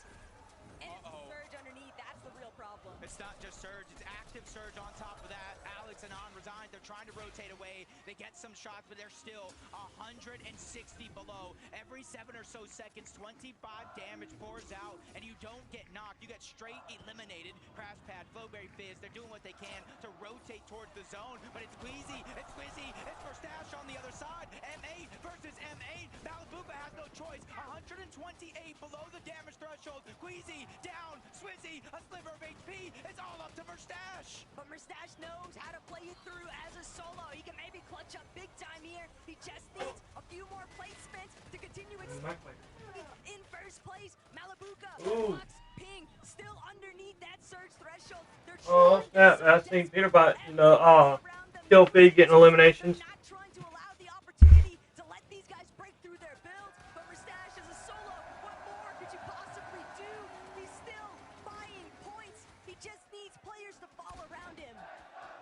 Anybody can start to make this clutch happen, it's him. They are above the damage threshold, but no Queasy, no Swizzy. They're not in this lobby, and that means a new team is able to claim that high ground. Pixie, Vanya, and Marius. Last time we seen them on this high ground, they weren't able to convert, but this is a second chance for them, and this is a big chance because we're still into the top 15. They have no eliminations for Mustache, Swizzy, and Queasy. They only have 2 placements versus a placement points. This is how you close the gap. They're certain to have seen what that elimination feed looks like, though, but Demas, Darn, Pigs, seeing them control the low ground comes as no real surprise, but they know they've got to keep of that front side. They're immediately going to start making their way towards it, but they still got to be careful. Height overhead. Mustache is a solo. He'll be forced to drop to ultimate low. Malabuka creeping directly underneath him, but Mustache doesn't realize it. He only has 6 builds. He's trying to conserve as much as he possibly can. He's just so quiet in the background. Yeah, he's kind of waiting for the zone to force him out. That all these teams bypass him on this rotation and hopefully try to get some sort of a sneak attack. Peterbot Golden Ritual still alive in this game. Oh, they're still healthy too. Count rather low. A lot of the teams being affected by the high ground and the pressure that they keep pouring down, but at least they're 134 above the damage threshold. When it comes to Storm Surge, I think they're even Pixie from up above. Get Bubba to do it for you. Alex cleans that one, so Luke going on over to him, but they're just pressuring over and over and over, whether it's an AR, the double pump, they're not Get Bubba to do it for you, okay? It's an issue, though. Alex resigns from the low. Mustache is still standing. Oh, I was about to say Mustache is still staying alive, but he just went down. They've completely surrounded Oceania. They're going to be the ones to overtake the front side of zone now. And with Dawn leading the charge, spraying back next to Pump, Pars, and Baka, but no one dares to challenge. I didn't realize that they're Oceania. That was a good time to take him out. There are 12 placements worth of points still left, more than half still on the leaderboard. Resigns trying to go in. They lose Alex along the way. Underneath, they have to turn back. That's Kanata. They're wreaking havoc on the low ground. Resigns falls all the same. The whole team gets sent back to the lobby. Even Baka's feeling it. Pars has to come on by himself. Vanya's taking down Peter. Nobody has had a chance to look up. They're denying opportunity after opportunity. Looks like Vanya, Boo Boo, and Marius and Pixie are going to win this one, chat. What do y'all think?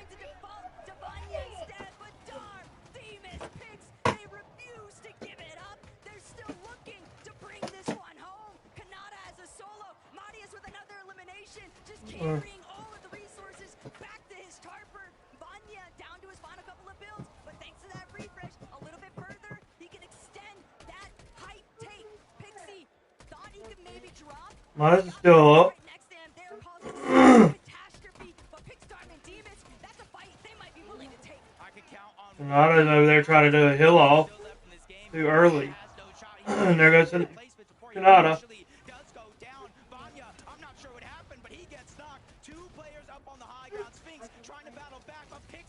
Oh, there goes Marius. Oh.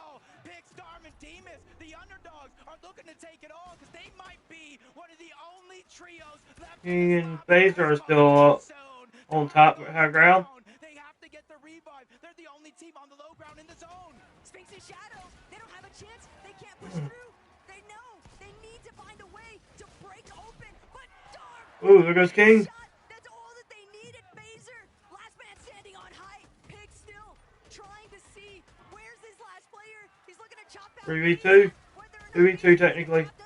2v1 then. Will he fall before he gets the chance? He was hoping somebody else would deal with Poland, but Pix and Demas. This is. Oh, and the victory royale goes to Pix, Demas, and Darm. GG's with the victory royale.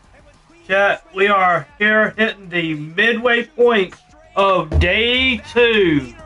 So,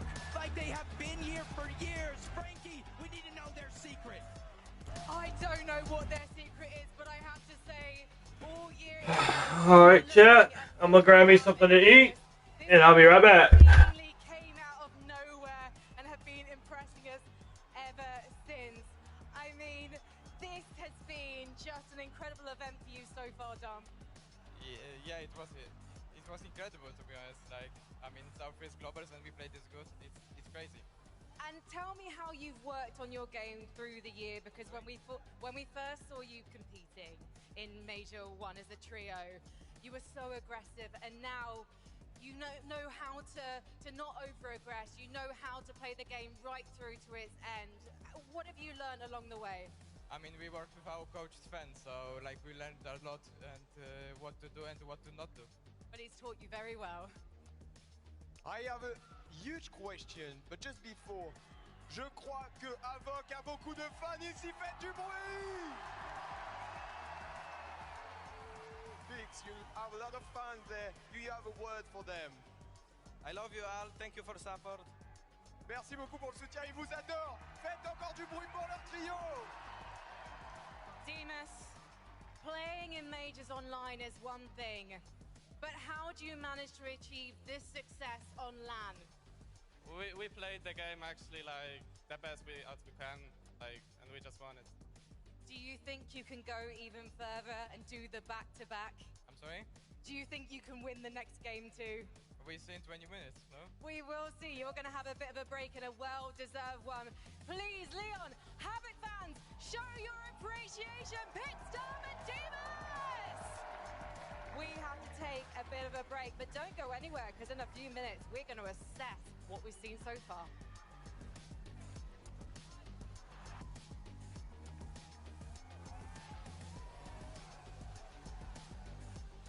Chat, 9 full games have been completed in this grand finals. We have 3 more games left.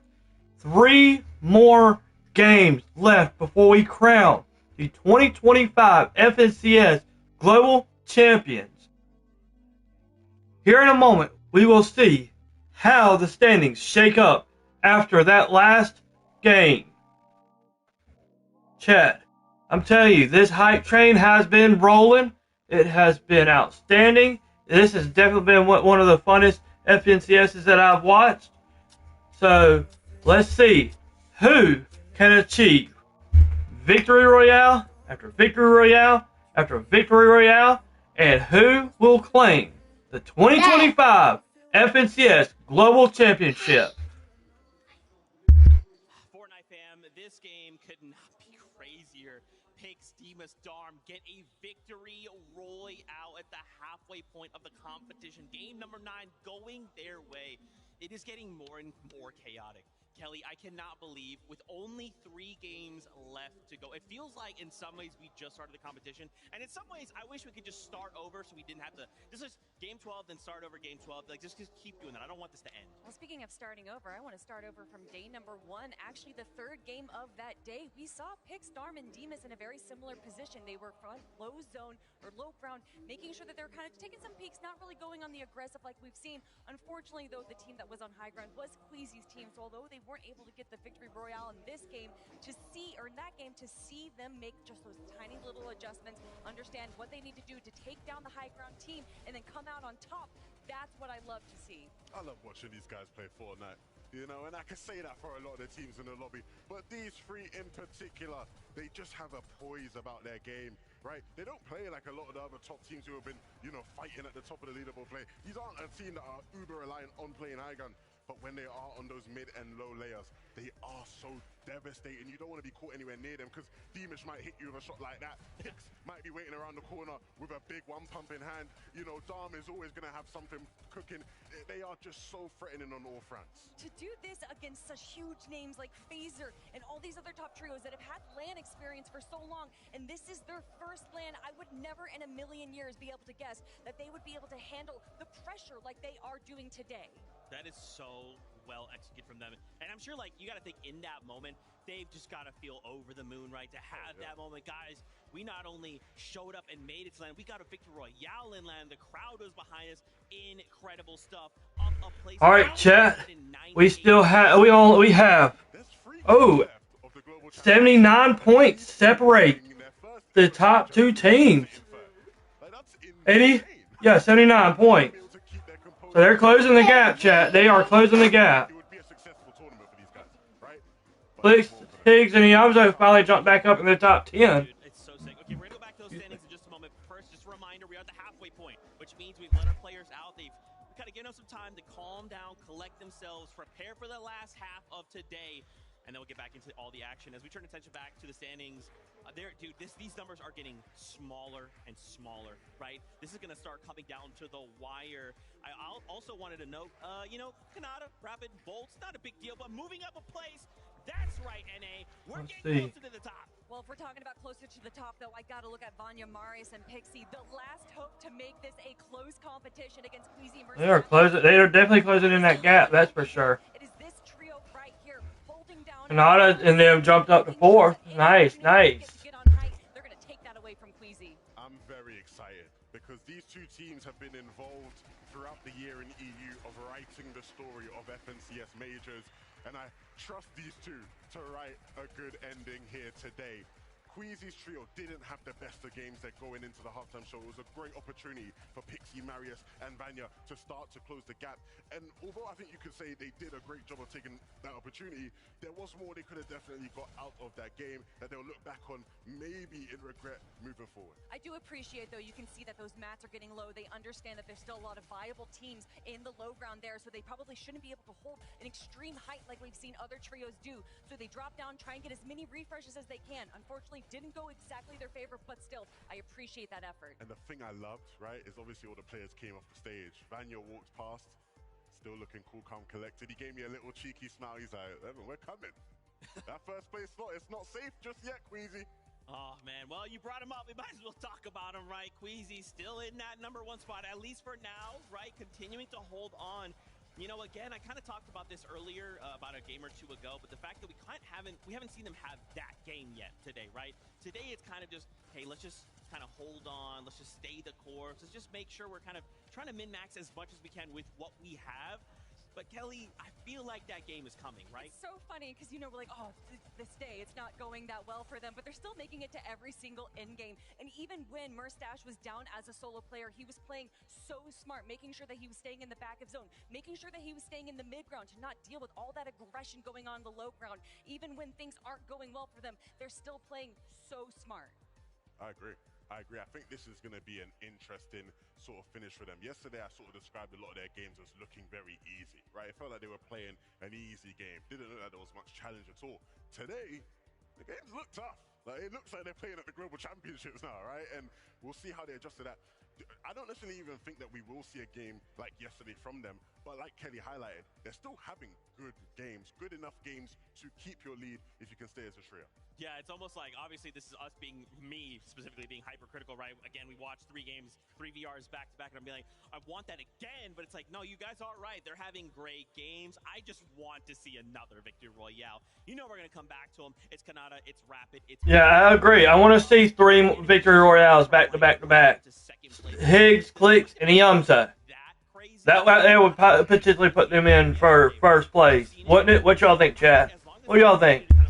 That consistency up a little bit. Maybe we see a VR from them. Maybe we see them slowly continue to rise up the standings. I mean, Kanata, Bolt, Rabbit, they're just playing the game that they understand. They're playing a little bit passively. They're playing with the minigun. They're kind of just spraying out players and kind of hoping that something works out in their favor. But unfortunately, still not able to get into that victory royale situation. Kanata here even staying in Storm a little bit early. But when you have nothing else there, making sure that you make it into placement, consistency, and that is what this trio is known for. Not necessarily the elims, but just consistency. I think that they're playing the game the way that they want. I almost wonder if we have a runner close by, because I need someone to go get a Durag. I need Durag Nada on stage right now. He's NA's only hope, okay? His only hope, our only hope. Let's take a look at those standings and take a look at page number 2. All right, let's see how things are going. On the second page, again, we take a look. Chap, Reason, Mr. Savage. Oh, chat! I see Falcon Peterbot finally decided to show up in the leaderboard. 18th place. That's crazy, chat. That is extremely crazy to see him so low. Polyo's team's 15th. Absolutely. I think who would ever know Peterbot's team? Finding a bit more momentum, and it's going to get tighter and tighter. Would get 8. And what that means no, is how would Peterbot get 18th place ever? I don't know. Even Polyo's team's 15th. Like Glix's team is doing better than their team right now. Glix's team is in the top 10. They're actually 10th place right now. But still, like, wow. Kanata's team is in 4th. Kanata's the highest ranked. Kanata's team is the highest ranked in 18 out there right now. So I think so many people were reviewed and going for high ground. It was obviously we knew it. I think we just need mental reset, and that's the break we need to win the tournament. 81 points from the second place. What's the strategy now for the next case? As I said, I think we're playing good. We just need mentally reset for all of us, and we're gonna play much better after the break. La simple chose à faire, c'est de reset mental, c'est-à-dire repartir de zéro mentalement, se remettre bien mentalement et repartir de l'avant parce qu'ils le savent, ils ont le niveau et s'ils le font, normalement, d'après Merstache, ça devrait passer. So how is the energy now for the trio, Merstache? Obviously, you still have the energy of the audience, but what are the vibes in the booth? I mean, the vibes are still good. We kind of went down after the last game because we died earlier, but yeah, after the break, I'm pretty sure everything gonna come back and we're gonna win. So what's the plan for the last 3 games? Take high, don't die. I think that you are going to play out of your mind. We only get to do this once a year, and I know you're not going anywhere without a fight. Thank you so much, Merstache. Good luck. Let's head back to the desk. Thank you so much, Merstache, for that time. We know this time is very valuable. I'll tell you, Chad, I would absolutely love to see somebody skybase in this. Just straight skybase and stay up top. With Flowberry Fizz or pads, I mean, even if they got chopped down, you know, they would still be able to stay alive. They would have pretty much most of their mats. I mean, besides whoever actually built the skybase. I mean, they'd have more mats and all in the end game if they was actually able to survive. Plus, they'd have high game. So, I mean, there's a chance that that could actually work. Has anybody seen that strat before in the FNCS? Let me know in chat. Places in LAN already. He understands what it means to have a mental reset and to kind of coach these players to himself to be able to bring them into this mindset. I think that's really what like stands Queasy above the rest. Yeah, I don't want this to end up being like famous last words, but there is no one more prepared than him for like the finishing race, right? Like you're approaching that moment in the last couple games of a global championship. Nobody has dealt with the bad side of it as much as him, right? So in theory, nobody should be more prepared for it. Interesting. That's something. Also, you said something. The fact that like obviously this is a LAN setting, so if I go in and we play a lot from home, right? A lot of our majors are remote, right?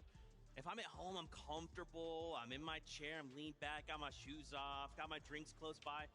It's a lot different than being in this stadium on LAN, under the lights, under the pressure of this crowd. You make a mistake, you hear a boo. You get an elim, you hear them roar. Right? It just is so different. Also wanted to highlight just some little fun interactions around we've been seeing in the map as we kind of bring up the standings. I believe it's Vico, Veno, Flixie have had quite the run here at LAN. Obviously, again, you know, love him or hate him, Veno is a character coming out, being Veno. Vico, you know, he's a talker. He's confident, but he can back that up with a lot of his play, Levin. So I'm excited to see what they bring for the last 3 games. Look, I'm not gonna lie. As someone who knows these guys really well, I was worried about them when I realized what the atmosphere here was gonna be like, right? Because again, they're very emotional players. In the case of Vico and Veno, at times they can allow some of these things to get to them. At times it's been difficult for them, but it's good to see that in moments in-game, they're not allowing that noise to really get to them, right? They're able to stay locked in. This game, unfortunately, was not a great example of that. Raito really just put them to sleep, put them to shame. So again, I think like Mustache's trio, this break will be huge for these guys for a mental reset. Yeah, definitely. And, you know, Raito there has got to be feeling good representing the smaller regions here, especially to take down someone like Veno, Vico, Flixie, who have kind of put a little bit of a target on their back. You know that the audience loved what? No, yeah, a little bit, just a little bit. I never noticed. I like that. Like, guys, I'm getting word. I want to head on up to a little interview. Benji is standing by with Gotaga. What? Eh oui, les amis, regardez, je suis en compagnie de quelqu'un ici que vous connaissez bien. Eh oui, Coco, oui, Gota, je sais que tu adores ça. Gota, j'ai entendu dire que c'était un jour un peu particulier pour toi aujourd'hui, non? Oui, on va être champion du monde, c'est pour ça. Eh non, je parle évidemment de ton anniversaire, Gota. C'est aujourd'hui l'anniversaire de Gotaga. Eh, c'est quand même pas mal comme anniversaire pour l'instant. C'est vrai. Et mes joueurs peuvent m'offrir le meilleur cadeau ever le jour de mon anniversaire, donc c'est trop bien. S'il le fait, c'est vraiment le meilleur cadeau ever, clairement. Oui, totalement.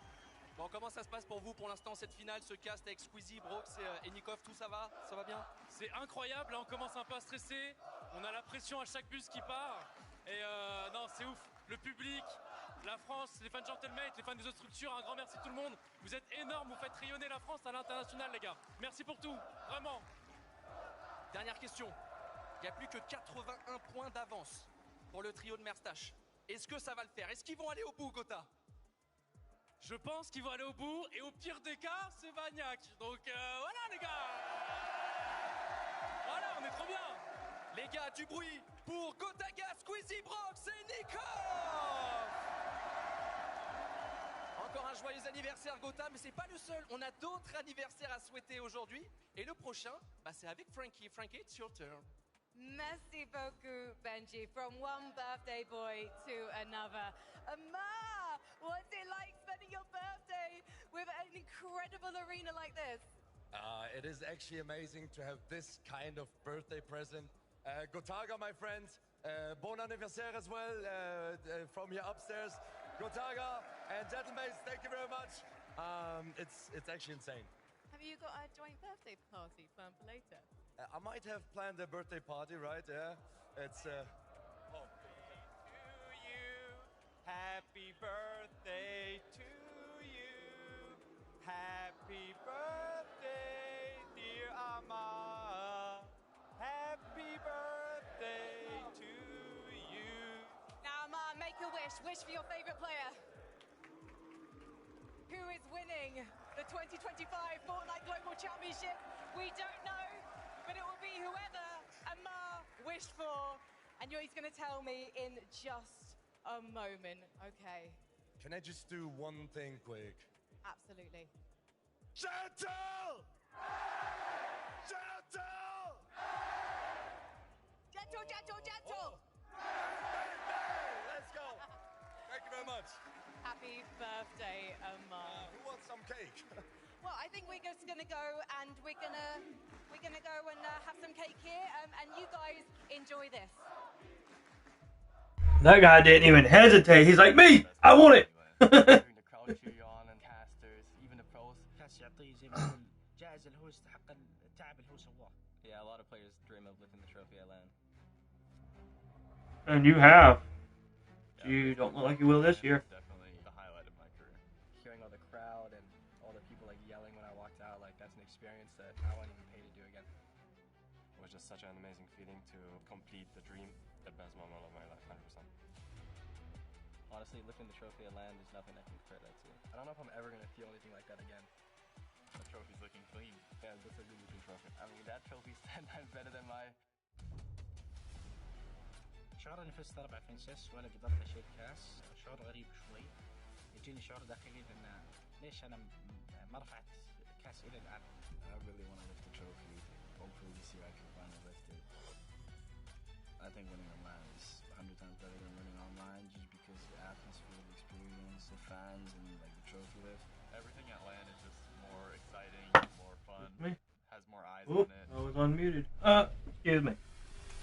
It 100% feels like this every time you go in the LAN. You just chase that feeling over and over again, clutch after clutch, win after win. I don't think anything in life could make me more happy, and I also want my teammates to experience it. Like I said, I mean, it's such a one-of-one feeling. If it's not a win on LAN, then it doesn't really matter. So to win here at Global would just be a great feeling on moment, honestly, because it's something that I've had on my list for a while now. Winning an official Fortnite LAN would definitely be the craziest moment in my career for sure. اذا تيم مدريس رفع الكاس وفاز بالبطوله بيرفع اسم مدريس الاعلى مثل الجمعيه هناك. I think it's just gonna be a beautiful addition to the collection. I've already won before with the different teammates, so I can win again. A lot of people said I'm an underdog, but I showed them up. اني اتشوق اللحظه اني ارفع فيها الكاس.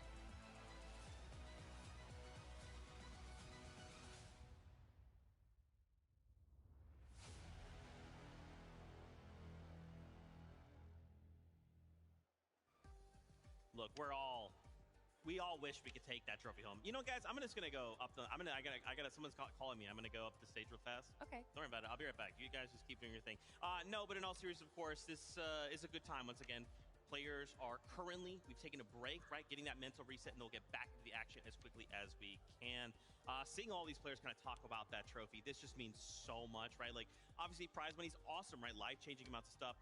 But like a global champion title and a trophy to kind of forever cement your accomplishment, dude, that's what so many of these players, they chase. And there's players like, there's just so many different situations when a team comes into a LAN setting like this, whether you think that they're the favorites to win it all or they're the underdogs and they somehow come out on top, and that it just inspires so many people, so many players. And I always like to ask the question for the winners, what do you want to say to people that want to be like you, and the inspiration that they have, that they want to just show to all the kids watching, essentially, that this can be them. I mean, you look back on those previous winners, at one point they were starting new in Fortnite, and to be able to focus themselves, to be able to climb up all the way to this stage and then grab that trophy for themselves just means so much to not only them but to all their fans watching as well. Like Kelly's hyping me up right now. Again, you hyped up. I want to run through a brick wall right now. I'm ready to go lift that trophy myself. I mean, I wish I could. Maybe not this year. Maybe next year. Look, you're spot on, Kelly. The euphoric feeling you get from being able to step up once the competition is done, all the lights shining right on you, you make your walk to lift the trophy.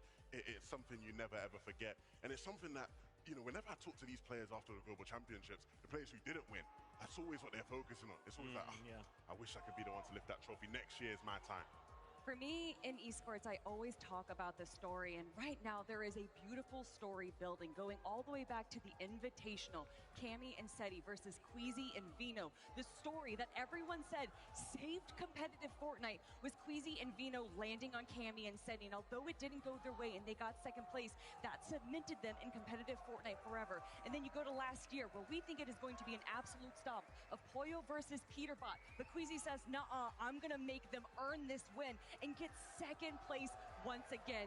Full circle, we are here now, back on the global stage, and Queasy finally has that first place spot in his grasp. It's right there. It's right, right there. Hey, this has been a story building for 3 years. Now, obviously, the person right behind him on his heels, right, is Vanya, saying, hold on, Queasy, I've got the crowd behind me, don't get too far away. Now, obviously, you can see the players are starting to get back on the stage. They're starting to take their seats once more. We'll get back into games as quickly as we can. But man, oh man, tension is building for sure. 3 games, and now you have to start asking the question, now that you guys have had that mental reset, what is the game plan? At this point, this is a brand new competition. You have 3 games. Whatever has happened before now does not matter. We're either playing to try and take away first from Queasy, or we're trying to play to get a top 10, because that is life-changing money. you leave it all out on the server. 3 most important games of your Fortnite life. Yep.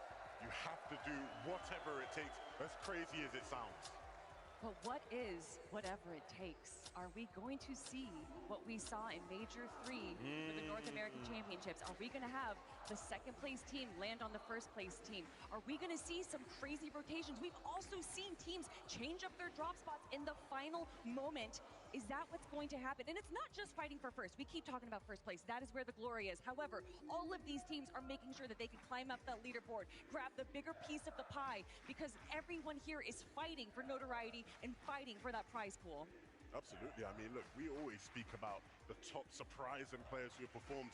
You know, your placement here might catapult your career in the next direction. I look back to last year, right? A lot of the players who didn't win, but ended up becoming sort of stars in the world of Fortnite. The guys like Wox, guys like Bolts, right? They didn't win the competition, but everyone left the competition talking about how they performed. You want to put yourself in that category, someone who people are talking about for months and months after the competition. It's only a catapult, right? From this point forward, regardless of where they end, I would say at the end of the day, these guys have made it to the Global Championship. This is the biggest stage possible. These are some of the best trios in the world. And now, like what you're saying, right? To say, let's just get into the top, let's place top 5. Instant respect, instant street cred. How many of these trios are looking to do that? And that's what I'm saying, man. 3 games, let's go. Kelly, I mean, let's get crazy, right? Everybody in the lobby, let's just go land Queasy. Let's take him out. Let's try and close the gap, and then everybody kind of walk around. Why do you say Kelly? He's trying to put that on me right now. I don't think Queasy's going to be a big fan of you guys anymore. I mean, everyone, you can't be having none of that. I mean, look, if you ask him right now, he'd say, yeah, they can do whatever. We're ready for it, right? Because that is just how stone cold he is. And we'll see if in these next 3 games he really can solidify himself as the greatest IGL of all time. But we can't count out the rest of the teams in 2nd and 3rd and 4th place. We saw game number 6, Pablo Wingo walk out with almost a 200-point game. So much can change if you're able to grab all of those eliminations, if you're able to kind of control the low ground while Queasy's sticking up high, making sure that he's just staying alive. There is still a chance, there is still an opportunity, but with 3 games left, Zeke, only time will tell what's going to happen. You got to think the pressure's got to be through the roof. Think about coming into day number 1, right? Oh, you know, land, here we are, my friends, my peers, this amazing crowd. Pressure's on. First half of day 2, hey, maybe we're doing well, maybe we're not, you know, whatever. The last 3 games, this will be it. Pressure is through the, even just looking at Queasy, right? Can he handle that pressure with only 3 games? When I look at Queasy and even how he was from the beginning of day 1 yesterday to where we are right now, he looks the same. He looks locked in. It looks like, hey, I'm putting up as many walls to keep this noise out as possible because I know what I came here to do. I just have to do it, Levin. I mean, he's not going to give too much away. I'm sure thoughts will be racing through his head, but he must remain stoic. He must remain ice cold, especially when you're the leader of the team. Yeah. Right? Swizzy and Mustache, outstanding players who look to him for guidance and leadership. If he starts to look shaky, if he starts to look nervous, it might impact them negatively. Again, these are the types of things the best leaders in our game have to do. Man, Bolts, Rapid, and Kanata, joined by Higgs, Clix, and Iamzo, holding up North America, making sure that they are not kicked out of that top 5 and top 10 respectively. But honestly, you were right at the beginning of the show, Levin. EU is on top right now, but which of the EU teams will come out on that top? You know, I'm actually curious. I saw, out of the corner of my eye there, Vico Venom Flixie, right? They're about 100 points behind, but one good game, like you said, Kelly, could change everything. With that being said, why don't we go say what's up to our casters to get things started. Thank you guys so much. This is the final stretch, the last leg of day 2's competition here at the 2025 FNCS Global Championship, Jacob. And anything could happen because that top 2 started to get uncomfortably close. Yeah, anything has happened already. 185 points to start the day. That was the lead from Queasy, Swizzy, and Mustache, and it has been decimated. Only 81 points separate first and second place. You got to give it up to the EU teams all weekend long for performing great, but the next game is ready. Let's get right into the action. All right, chat, so we've already ran through 9 games. 9 games of this FNCS. 3 more games remain. Let's hop into game number 10 as we find out who will be crowned the 2025 FNCS Global Champion. I'm telling you, this hype train is still rolling. So y'all stay on this hype train with us. Hit that W's in chat. Hit the hypes in chat. And let's keep moving forward. If you're new to the channel, make sure you hit that like, subscribe, and alert button. Other than that, let's sit back, relax, and enjoy these next 3 games.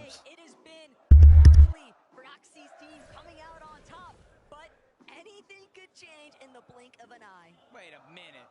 Wait a minute. Who invited Aspect to this party? A whole nother trio now joining the fun at Rangers Ruin. That just put a huge switch up on how these things have been playing out. But instead of a straight 50-50, the majority of these fights, they're trying to take 2 different sides of the POI. On the outskirts is Aspect and his trio, Tinka. They're trying to loot up. This is the team coming into the Global Championship. They were landing at the Kappa Kappa factory. SETI lands over there. They are on fire. I wouldn't want to land there either, so they're just trying to figure out something.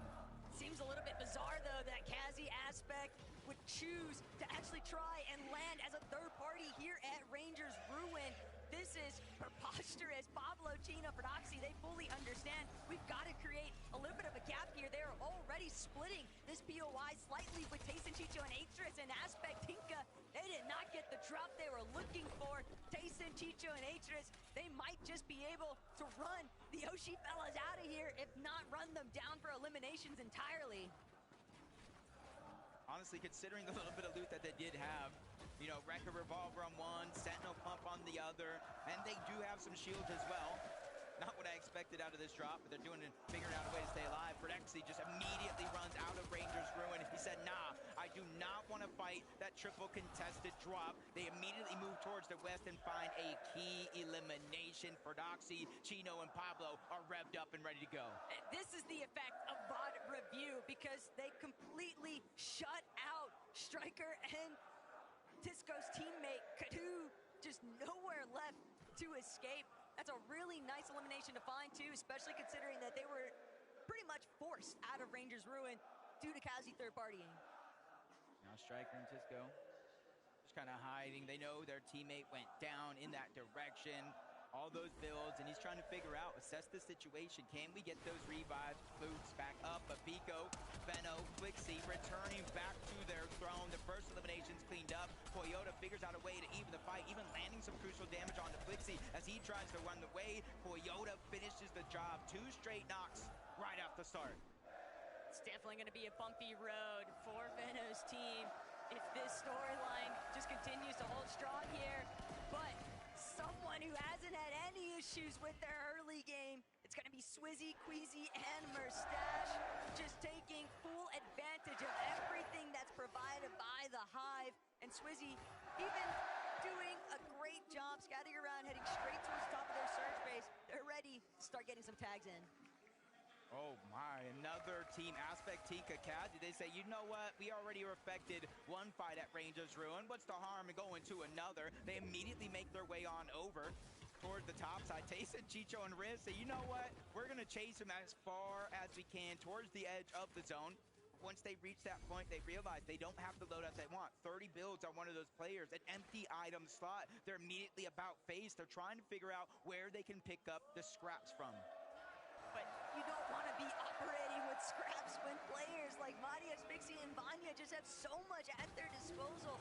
Uncontested, Polwix are headquarters. They can spend so much time here, Jacob, and they tend to more often than not. But Visuals, Brave, Diminished, they might have something to say about it. They went for an attempt at a sneak plan last game. It was delayed, but they're still able to, follow through that last lobby.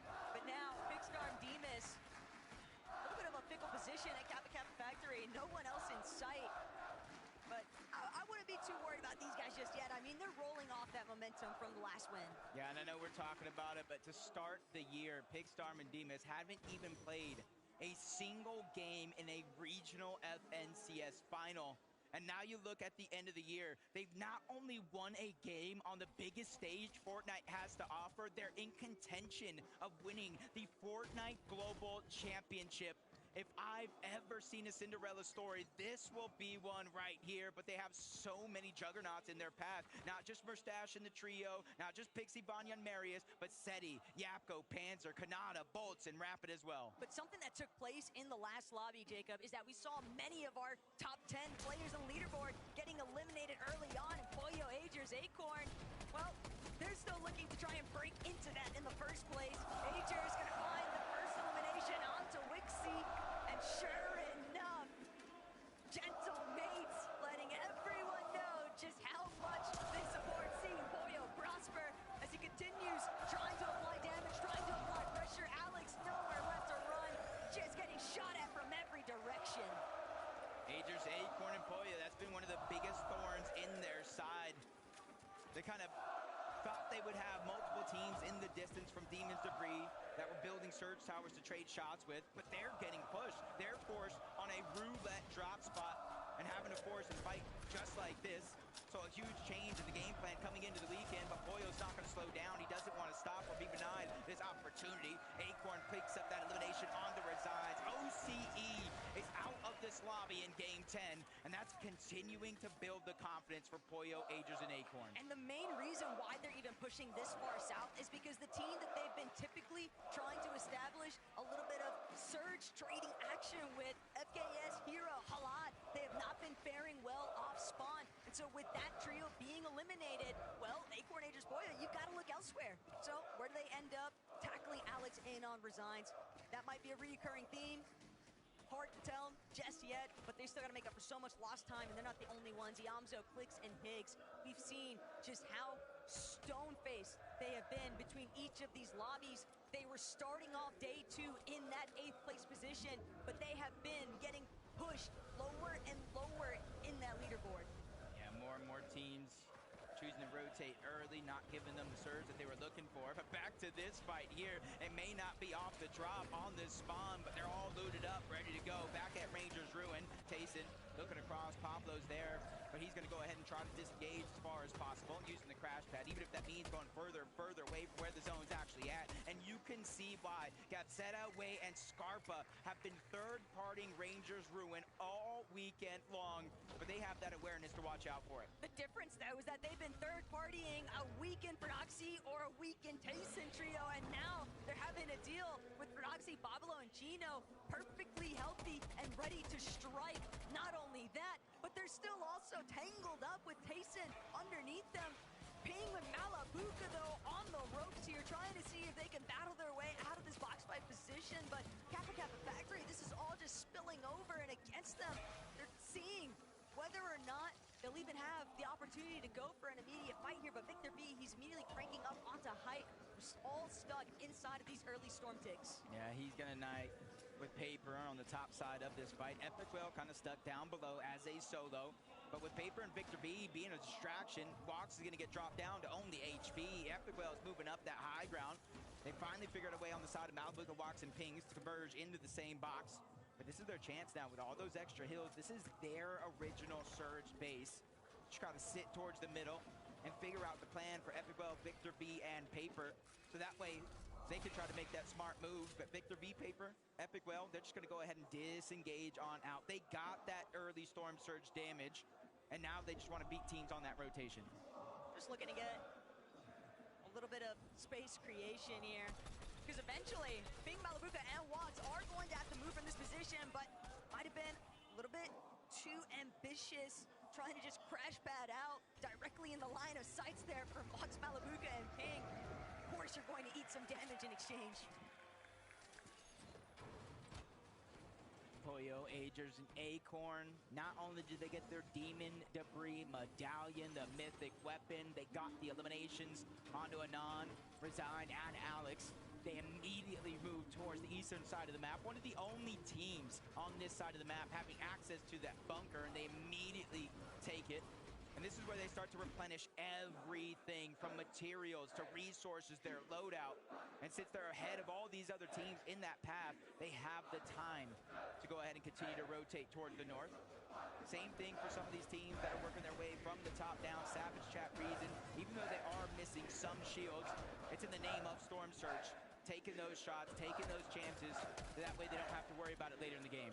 So Savage, Reason, and Chap are going to have to dig deep here, though, Jacob. They took a way too early departure in the last lobby, and having been chopped just now, fortunately, Chap, Reason, able to utilize some of that Flowberry Fizz, their Surge base, obviously stockpiled with more than enough resources, so not too heavily in danger, but at the same time, fully aware of the fact that teams are looking to try and catch them slipping. Yeah, for that team that knocked down, even though they survived, it's like, do I invest the resources, build another Surge Tower, or I just try to rotate?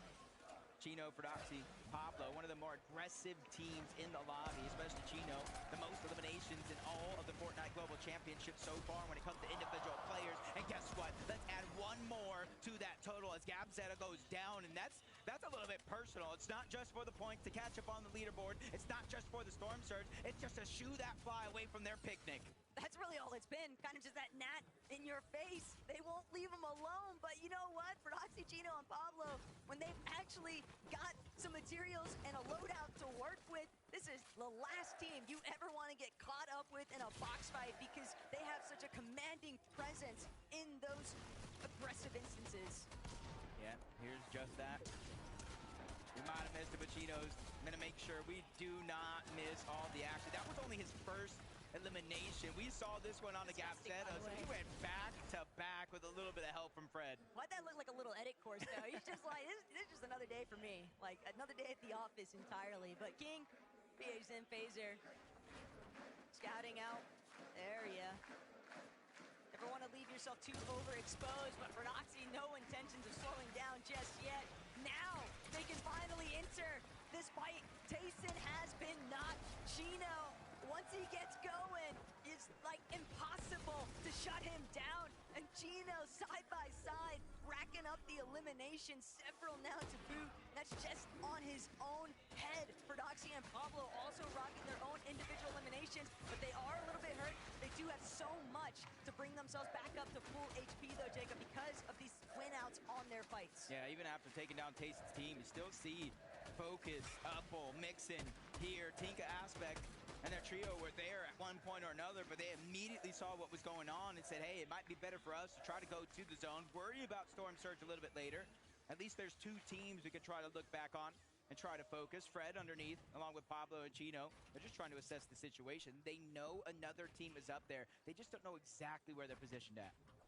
After yesterday, Upple, Focus, and Mixon, we saw opportunities for where they were able to shine, but dealing with a team like Prodoxy, Pablo, and Chino, it's usually not worth sticking around. Better to just prioritize the positioning, shoot out the crash pad from behind you, but both these trios just gonna head their separate directions, two different styles of rotate. Ooh, it may not be the biggest upgrade for them, but they are going to be able to replenish their crash pads if it does spawn out. Maybe upgrade their Sentinel pump if it does drop as well. 3 different ones, but that's what they get. A little bit more loot to work with once they get that rank upgrade. And it's only a B rank though, so you can see the kind of the slow play, no eliminations, not necessarily their game plan though. I like this dead side wraparound though from Seti, Panzer, and Yapko. They've got early surge already locked in, so they're gonna opt to already make a direct line in towards the elevation of the mountain range and potentially push back other teams that might be looking to try and rotate a little bit after the fact. I can agree with that. Clicks, takes in Yamzo. This time around, the zone pulling towards the north, which means they kind of have the luxury to be able to sit in their base. I believe this might have been the team that we saw kind of get chopped earlier on in this game, but as we tune in, Ager is feeling a little bit of struggle. That's Peterbot, Cold, and Ritual on the other side. They have to abandon ship in terms of getting Agers back into the game, so Boyo, Acorn, they're going to have to work this as a duo, and that's a huge disadvantage going against NA champs, Peterbot, Cold, and Ritual, and they're looking to get aggressive. There's only one way back into this game, and it's through eliminations itself. This is starting to feel like Major 3 and NAC all over again right now, Jacob. Peterbot, Cold, and Ritual seemingly in the driver's seat right now for this box fight. That is up until Cold loses a good chunk of his shield. He's going to retreat back towards the high ground. Boyo, Agers, side by side, holding down this lower layer. But the longer this drags out, the more time it provides for Ryu, Snowy, and Saad to move in. Yeah, just a kind of scary situation because even with the knock on the Agers, Peterborough Golden Ritual didn't play aggressive, and that's usually something you see out of this team time and time again, especially since they have a deficit that they have on the leaderboard, 14th place versus 18th. You'd expect both of these teams to try to make some sort of a play, but they also know this is the two teams we've been seeing all year long essentially battle it out for 1 and 2 in terms of actual top spots and grand finals leaderboard, but in terms of the community as well. But Pollo and Peterbot, Jacob, they were just global champions. They did that together. And now, here today, both of them going on huge recovery tours just to try and bring themselves back into contention for top 5. But Peterbot, Ritual, Cold, they're just continuing to push themselves up the cliff face there. Have to check back in to see whether or not Acorn Pollo even decided to pick back up on that engagement. But for right now, Reason, Chap, this is dangerous. They've got Chino, Prodoxy, and Pablo trailing them, and they've already lost Mr. Savage. They want to play for the reboot, but they've got to deal with Hero first. Yeah, they're kind of faking it. Faking like they were going to try to crash pad away, get somebody on the other side to make a mistake. Even though they didn't peek, they realized where they were and immediately start to put pressure down. They have the Stinger. They have the minigun. They are going to melt through these builds if they could focus all on the same target. For Reason and Chap, they are 1,300 damage above the threshold, dropping down to 1,100, but they have more than enough to focus on trying to get Savage back into the game. No other team, or at least not many, can say that they have that amount of comfortability. And so Prodoxy, Chino, Pablo, they're just going to continue to try to rotate, use the Flowberry Fizz, use the crash pad to get out. We can get a chance to look in and see what happened. Mr. Savage just too preoccupied dealing with Halad on the other side of his wall. Doesn't get a chance to close off his back tarp. That is a big play to come into fruition there. It's going to be a huge setback too for Chap and Reason to try and bring it back. But Matias, Pixie, Vanya, they've got so much damage right now above the surge threshold, Jacob. All they want to prioritize is the high ground hold. They have made that very clear here today. Yeah, and they got a smooth rotation in. Every other team in front of them is also doing the same thing, so they're not going to be contested by many up until the point where they start to hit that line on the zone. You see it's getting stacked more and more on the south side, where more and more teams are going to have to rotate into. On the whole northeast side, there's 3 teams stacked up. Malibu, Pings, and Walks going to be one of them. Day 2 today, their run has been impeccable. 345 points, doing their best to close the gap as much as they can, but they're kind of in a tough situation here. Talked about 3 big teams all around, ready to fight if they make a mistake. And they're all going to rotate out first, beating Malibu, Pings, and Walks on this rotation. Smart that they're not trying to overcommit. Talking about overcommitments, Chap sees FKS. They were trying to bring him back into the mix, but Chap taking full advantage of the situation, just bragging out entirely. FKS, the secondary elimination there. And that is exactly what Chap and Reason needed. Breathing room. Maybe we'll see Mr. Savage back in this one. And for Queasy, Swizzy, and Mustache, this is a moment. This is a moment because they've had 2 lackluster games so far. One decently well-played one, and that 185-point gap got dropped to 81. But with still an 81-point lead, it's about a game or so. They have a cushion. They just need to execute here and now. They cannot wait, because if they falter early, that's just opening up the floodgates for anybody and everybody to start to catch up. But the north side of the zone, it's starting to pull so much congestion. Clicks, Iamzo, Higgs, they want to take over the positioning that Curly, Reed, and Cooper currently reside in, but they don't even realize just on the other end of that box, Chino, Pablo, Prodoxy, and you want to talk about guys who are looking for a fight. Just look at the amount of eliminations they've already acquired by 7th zone. This is one of the few teams, might even be the only team capable of dropping a double-digit elimination win. Capable, they did it yesterday to close out the day. 19 eliminations. This is giving me flashbacks of just that. They're moving from Clicks, Higgs, and Iamzo to a whole nother trio towards the north side of the map. That's Baka, Pars, and Pump. And they have the luxury. They can wait. They can let that team make a mistake, but you're seeing Storm Surge really start to affect this lobby. Kanata, even while he's 1,500 above, finding opportunities and not trying to let them pass. They started off the entire tournament with a Game 1 victory royale, and doing their best to remain consistent ever since. NA's best hope to win the entire tournament and stay inside of the top 5. They've got a lot of surge, zone, pull, rather favorable for the time being. And being in that 4th place position, they've got to hold their own. Vortex, Goofy Mountain, it could be a real threat, but Kanata just immediately pushing them back. Don't start trying to peek our direction. Still, Sphinx, Buzz, and Shadow, they didn't get the memo. They're still willing to try and cross over, but Reason smothered, trying to see if he can live. Aspect gonna be knocked though, and that's everything for Reason right now. He needed some form of a lifeline and the life jacket from that elimination. If he can get to the body loop, but no! Another team, Mixin and Upful, they're gonna take over. Yeah, just a little bit more than those siphon materials. Upful and Mixin, just like you said, they went ahead and stole all of that loot from the other loot. That Reason desperately needed, but he gets tagged up. Oh my, a turnaround 180, turns and burns to take down Kazi.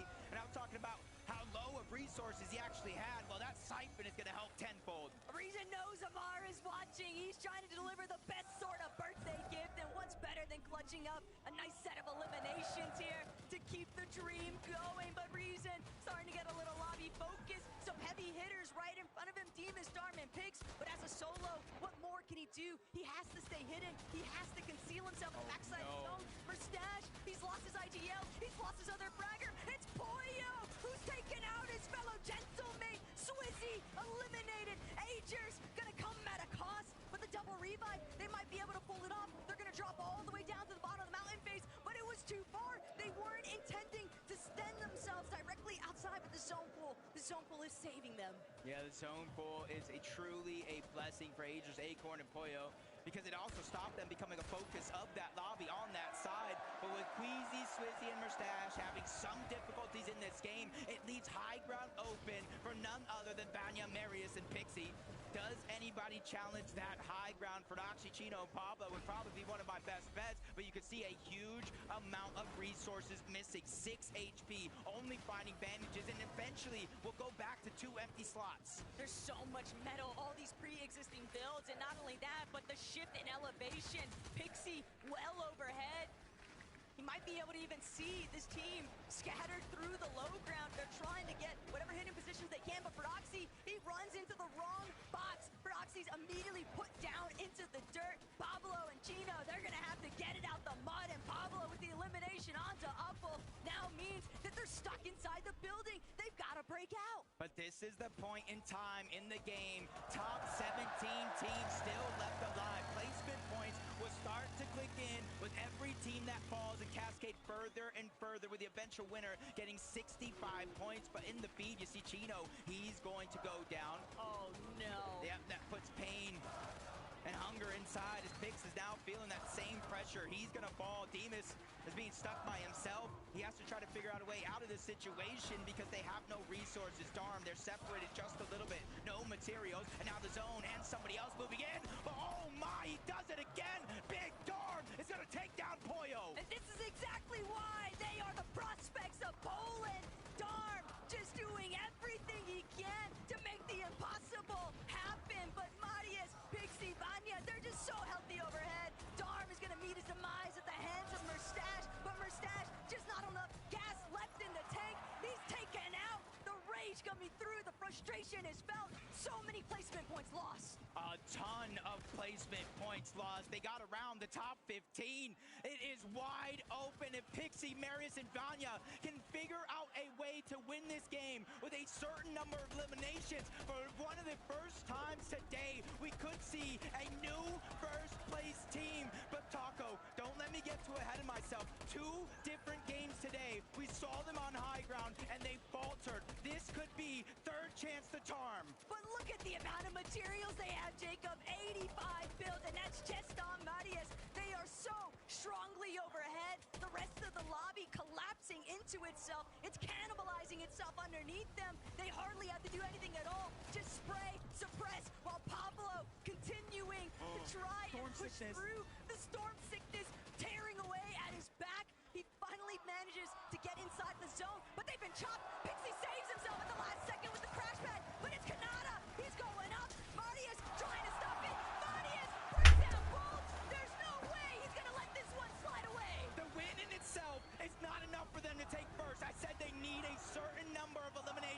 We went watch. Peterbot's still in. Sonata's still alive.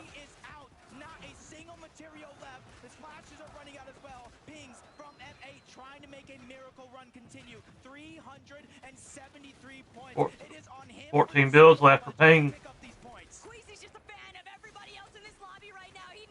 On clicks. On clicks. Oh, man. Dang.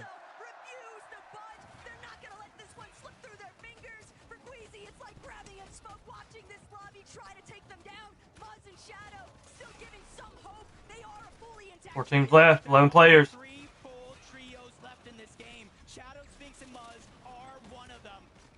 Go went down. Steady went down.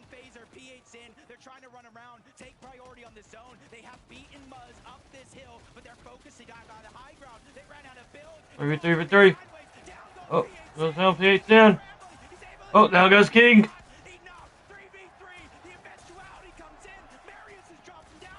Marius goes down. Vanya's still alive at the top.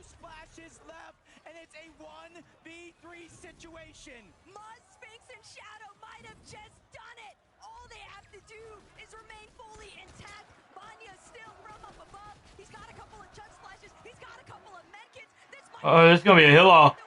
This is going to be a hill off, chat.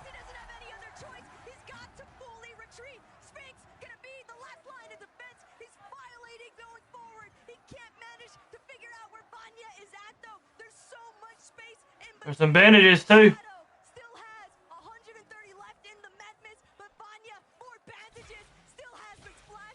What's going to happen? Another one goes down. Will he have enough? Will he have enough? Oh, you got to make it. Oh!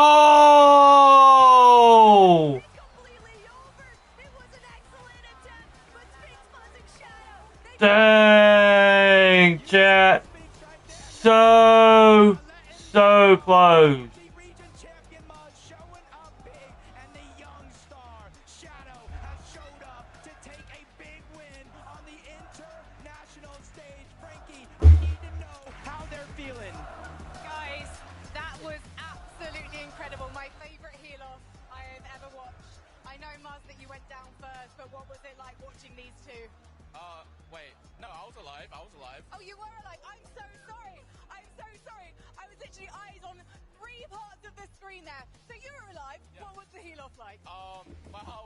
So, did the Hill-Off team win that one, chat? A game on LAN, I finally did it. So, shout out to the best IG on the world.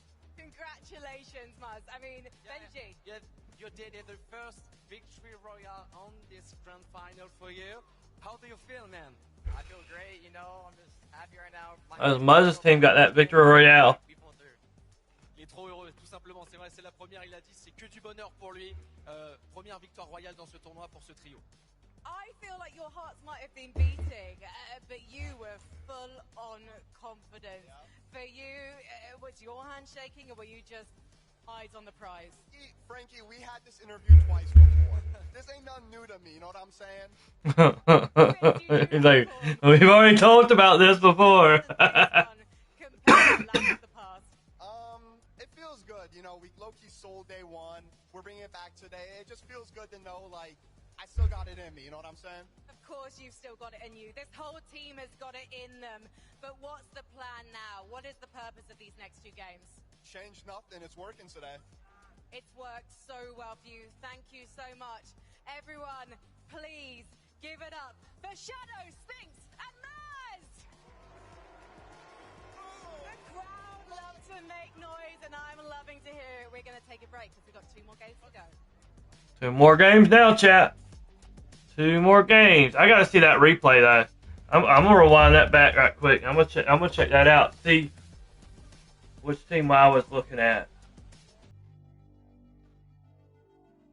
My heart stands still.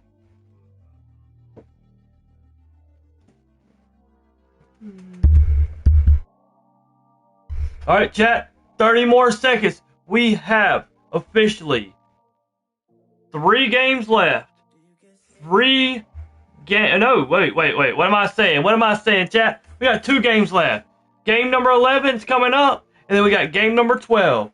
It has been one epic FNCS Global Championships. Y'all, we've had some plenty of victory royales from plenty of different teams. We had one team go back to back to back on day 1. I'm telling you, it has been absolutely epic. We're going to take our next to last look at the standings before we come into that last game. Who will become the 2025 FNCS Global Champs? And then went on to that major and qualified in the Global Championships. Come here, the hardest stage of this competition, and get a victory royale on land. Mini, I'm good. I can go home happy. I mean, wow. What a win it was as well. You mentioned it through the last chance qualifier. These guys know how to win, and doing it on this big stage is so important for them. Going to boost them so high up in the standings as well. The way they played this low ground Kelly was so good. And off the back of a 3rd place in the game before, now getting into a win, that's going to boost them up in the standings so much.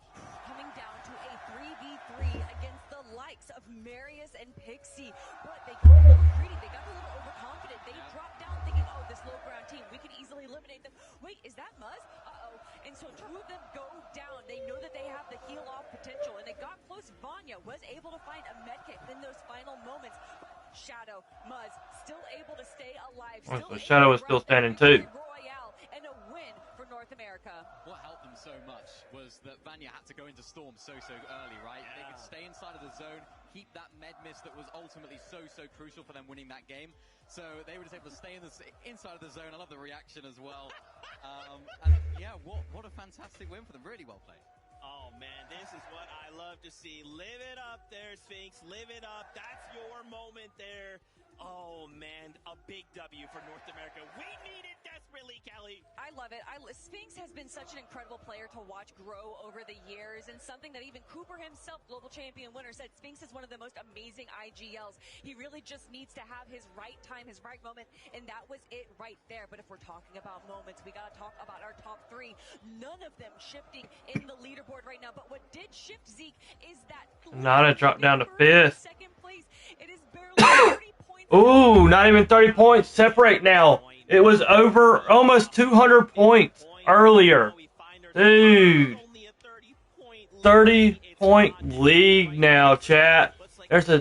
It's now officially anybody's game. It's like these guys had high ground, they get chopped, and like at that moment, your heart's got to sink, right? Yeah. This is like a major. You think that's it? They instantly recover, right? Yeah. They're No weapon. mid-air and throw a crash pad down, and that's what saves their life. Jump back up, take back over, and though they... Hey, chat, these characters look weird without a weapon in their hand. and that minigun mini, they go burr. Yeah, they definitely do. And this is the Vanya Pixie Marius that we know and love here on or over on EU.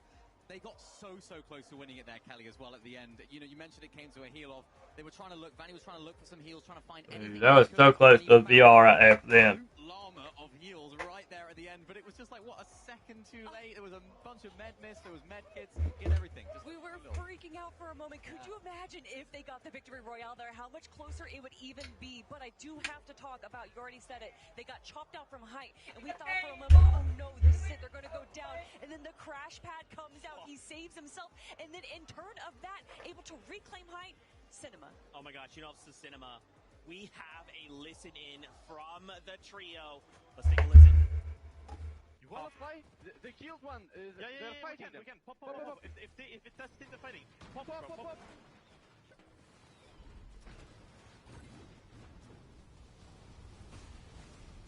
good.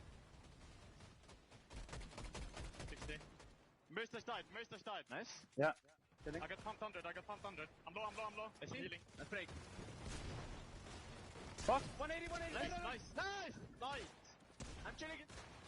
Low. 20, 60. Mobox. I'm dead. It's a trio. Go. No, I'm dead. I'm nothing, bro.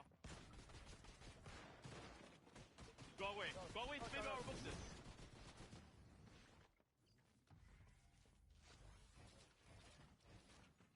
Make it.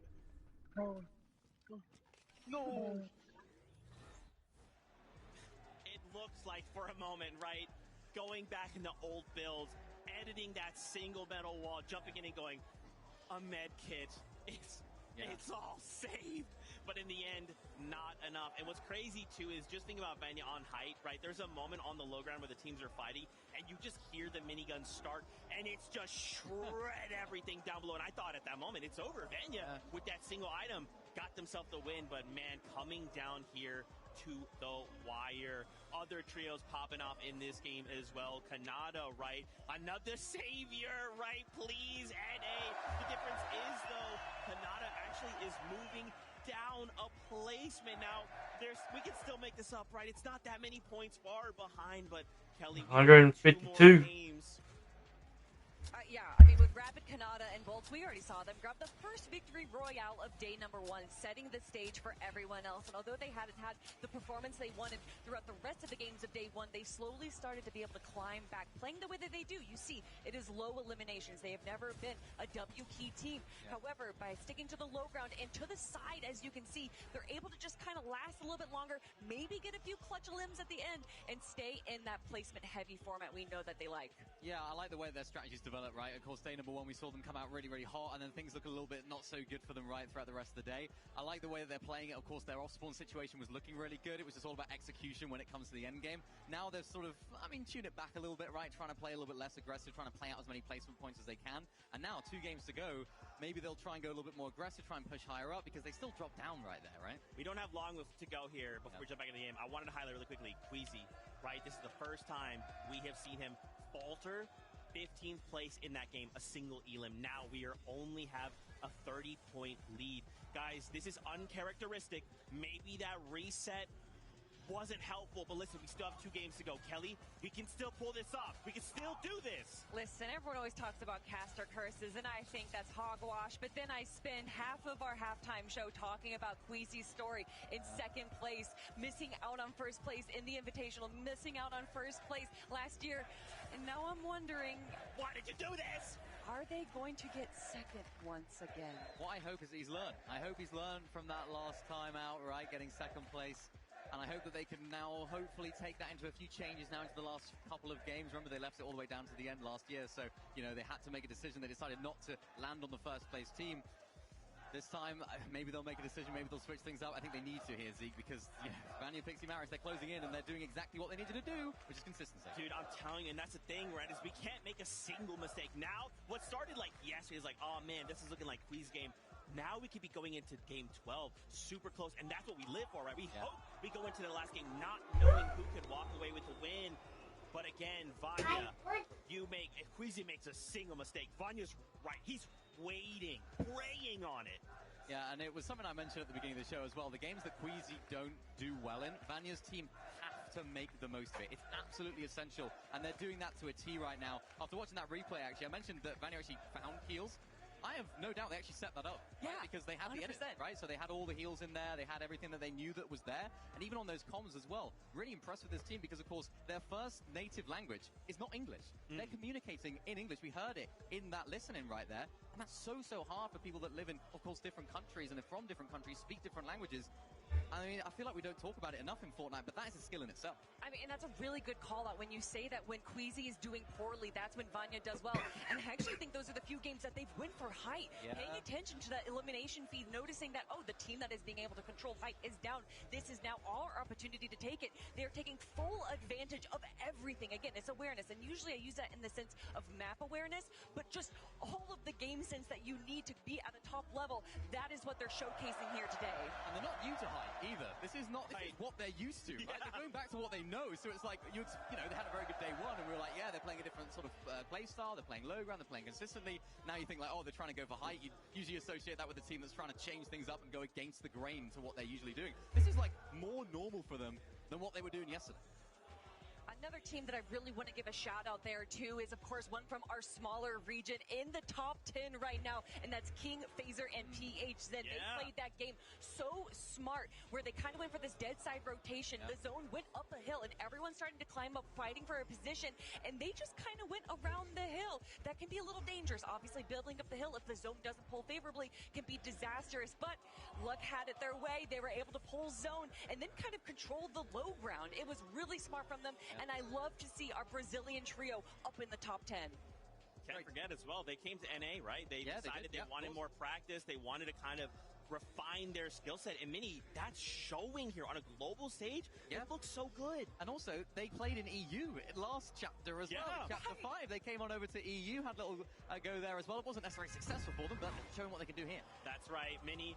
I'd love to keep talking. That battle bus horn has come, so it is time. Game number 11. Let's go.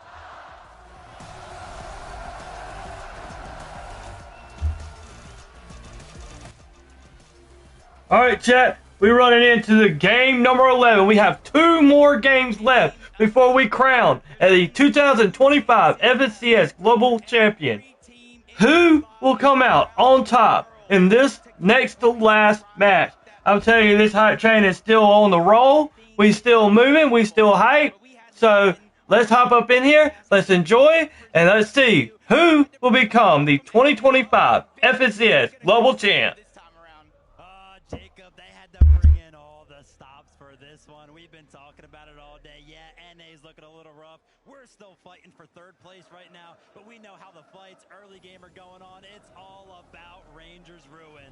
And Tayson, gonna be the first touchdown, grabs the chest. Chino running around, but nowhere left to run. Pablo, though, with the sweeper finds Tayson. It's gonna be Chicho brought down next by Fernoxy. 2 versus 1 scenario, but Atris has a real chance. Atris takes out Pablo. It's all down to the 1v1, and Fernoxy immediately heading for the high ground. Doesn't want to get trapped with the swarm, but that separation, he hasn't had a chance to utilize his shield potion just yet. Atris, on the other hand, wrapping around, taking out, stopping Fred in the midst of healing. But Atris, he just can't close the gap. He doesn't have any materials. Fernoxy doesn't have a whole lot left to work with either, but he has the build in his favor. And Atris, he'll opt to try and trade, but it's the patented Fred Lurk, and he's creeping up. Atris can't get the revive. Fernoxy through the window, and Atris still can't find it.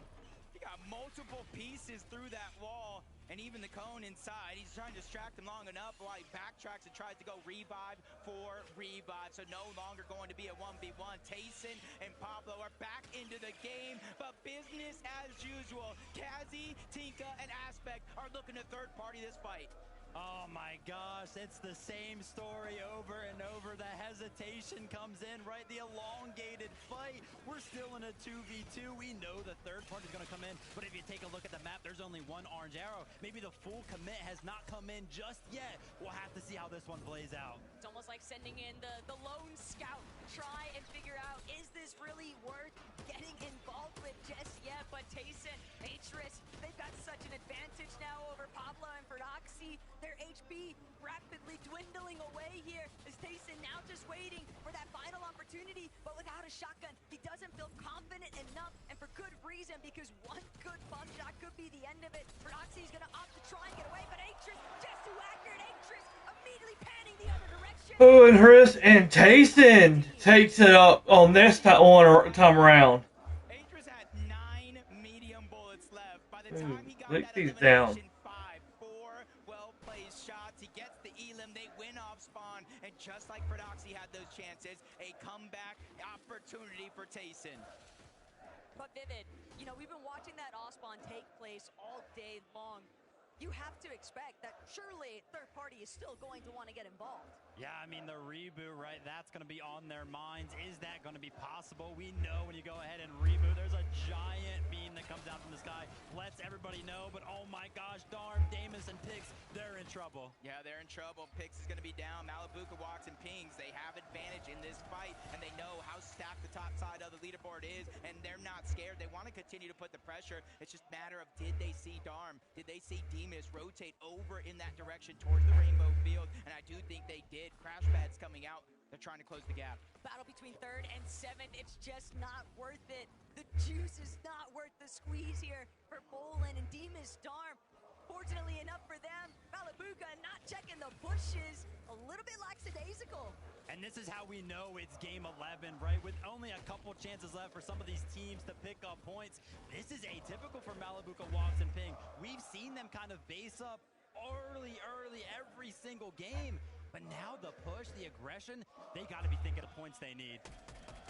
It's just all too close for comfort. Swizzy, Queasy, and Merstash know full well they had such a monumental lead to start the day, but it only took several matches, and they've watched those points quickly go the other direction for everybody else except them. Yeah, you're getting a little bit of a deeper look, looking towards the north, trading shots with Mr. Savage and the entire trio towards the west.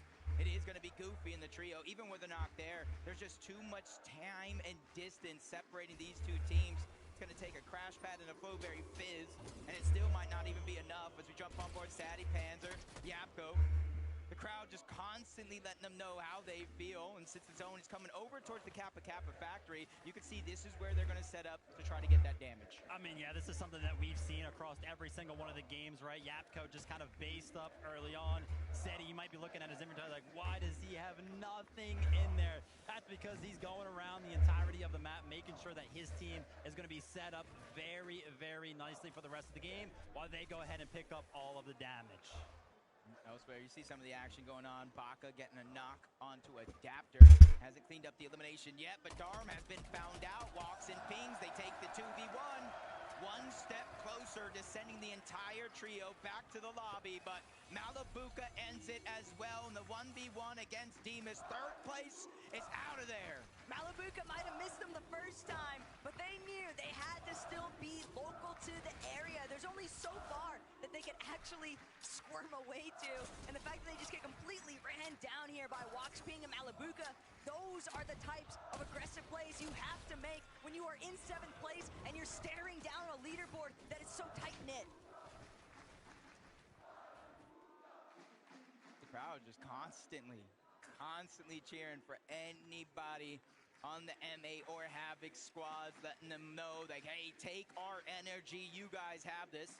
As Yamzo clicks and Higgs, different strategy this time around. Instead of sitting on top of Supernova Academy, they're going for a lurk. Kanata, Rapid, and Bolts, and they do see all the information in the feed. So if any of them do get knocked, I expect Clix and his trio to run straight over and try to get the chop and clean up what could be good damage. Yeah, but this is something that we've seen before, right? Socials were kind of talking about how Clix, yeah, they might have gotten a knock on this exact trio before, but they were a little bit hesitant to go ahead and push, right? Are we going to see something similar right now? Will they go ahead and full commit? I mean, 12th place going into game number 11, you would imagine they got to be thinking this time, we got to go for it. But sometimes, if you let it sit too long, your plate starts to go cold, and if they don't act fast, they're going to maybe have to watch this opportunity completely pass them by. The big thing here, too, is that Kanata and Bolts, they're not even replenishing their shields. They are totally content with being knocked inside of their surge base. They've got Rapid, healthy. I mean, that's your IGL, so of course he's just refarming all of the materials, looking for extra ones as well.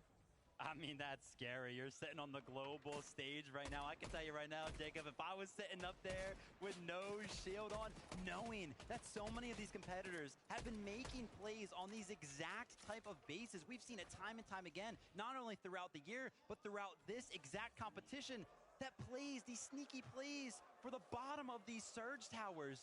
They are made all the time. You have no shield right now? It's just in my head, I'm thinking, don't be suspicious. Don't be suspicious. They're trying to watch out for Rapid. They know they're focused on top over at the OXR HQ, and they know Rapid is wandering around on the low ground, replenishing all of the materials that they use to build that surge tower, and they're just waiting, like I said, for that knock or for an opportunity to get that 3v1 onto Rapid, whichever one comes first. But if Rapid goes one step too far, Iamzo, Clix, Higgs, the moment that they realize that he's by himself, Rapid would actually be the best player to hit a nice 3-2-1 on, because he's the one carrying everything for Kanata and Bolts right now. He has max materials just about. He's still wow. They take him out. Dude. That's going to be a big refresh. Oh, they spotted.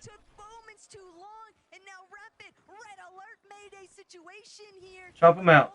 That's what I do. Chop him out.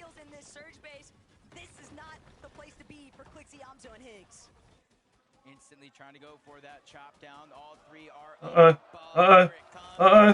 And oh, damage getting bolts down to just a sliver of HP, and they're immediately pushing over. Vivid said it, and he meant it. They are learning their lesson. 331 points. They fell outside of the top 10 with 2 games left. They have to take these chances.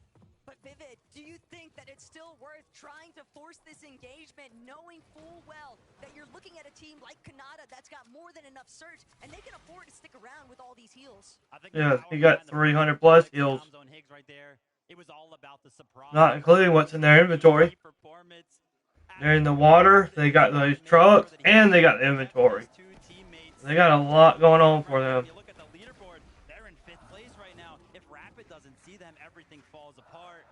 So shout out to Rapid for catching that one. And Mr. Savage, Chap, and Reason. They've been having a pretty good weekend, but towards the end of the competition right now, it seems like they're slowing down. Do have to believe it's a little bit revitalizing when you watch Reason put on such a strong solo performance in the last lobby. That tells me they've still got gusto, and they're still willing to throw everything on the line to make it work. Yeah, they're chasing right now. Agers, Acorn, and Poyo, they see Mixon outside by himself. They're trying to clean up that elimination. Upful is going to go down as well. Knox coming into play, which means that full team is down and out of this lobby. The aggressive plays coming late into the day here on day 2 for Agers, Acorn, and Poyo seem to be working out. And their team has to pull out some major limbs. In the top left, the player count right now, 59. This lobby is getting destroyed by aggression right now. These guys are crashing on each other is what that tells me, Vivid. But Queasy, Swizzy, and Merstache, they're taking a much more tactical approach. Queasy, the mastermind, you have to remember, back at the Invitational in 2022, he was the one that made the decision. I want to land on them. I want to challenge it, and it's not as direct, but it's still there. Jacob, this is a strategy. They know they land OXR. They're waiting on top of the mountain. They want to rain down the shots as they fly through the sky. They crack Some damage on one. There's just so much distance before he reaches the ground. He's out of render distance overall. Instantly comes the crash pad. Merstache, Queasy, Swizzy, they're trying to rotate in that direction. Finally, they get another opportunity. Oh, they got a knock. Banya Boo Boo went down on a neck. That's 1 and 2.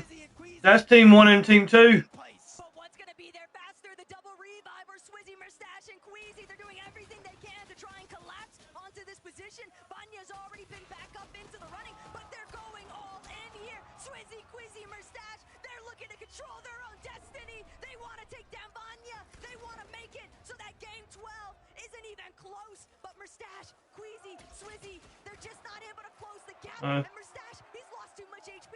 1v number 2. This is it. This is the moment. Why wait till game 12? Marius, Pixie, and Banya, they've given an opportunity here to take down first place and potentially take that spot. Few points separate them, and Swizzy's probably realizing their backs are up against the wall, maybe even second-guessing this decision to go ahead and try to surprise attack them. But they have the low ground. Marius, Pixie, Banya, they have the high ground, and since they do have that, they have the decision to hold and pressure them down below or rotate. Well, they padded out. Oh, and Merstache's team is rushing them. They're not giving them no chance. They said that y'all ain't leaving. We're finishing this off right here, right now.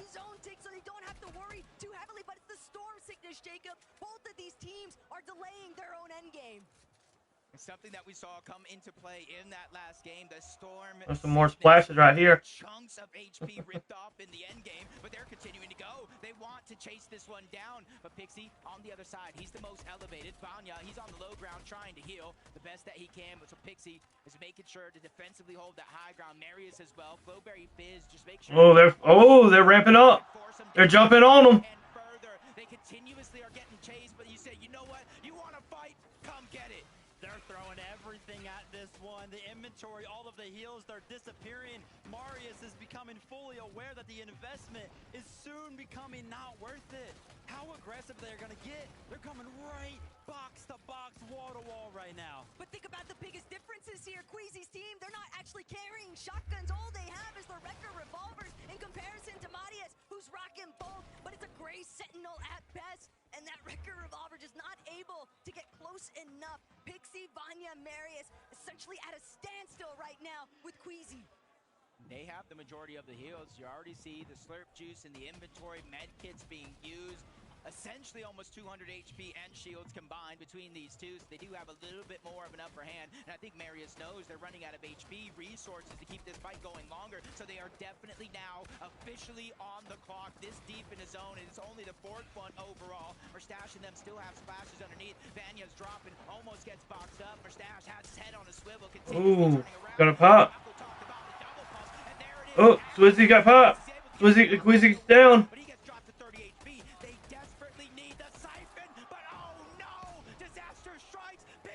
Queasy's the last one standing. Merstash to Sweezy. Rez and Quizzy. Double Rez. Oh, and team number 2 goes down. Merstash, Queasy, and Sweezy stand tall. Dang. They said we wasn't finishing this off until this fight was over. Oh, come on. Oh, no. Dang. Of course. You finally do something for once in your days. This FNCS. And you want to emote on them? Come on now.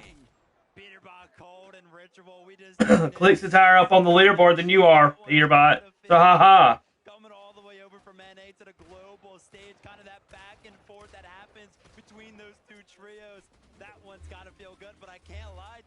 Ritual with 4 eliminations himself, showing what a year's worth of mechanical training can really do on the big stage. We all witnessed the Richie 1v3s throughout the divisional cups, Vivin, and even in the majors, Ritual was putting up quite a stellar performance, but now things are gonna fall directly into the line of sight here for PH Zen, Phaser, and King. They've already spotted out 2 other teams based on mountains right next to us. These next couple of rotates could be rather difficult, but Kanata, Rapid, and Bolts, they're still looking to press forward. They're actually trying to do it from underneath. They're hoping that they can just collect whatever leftover hard mats they can find.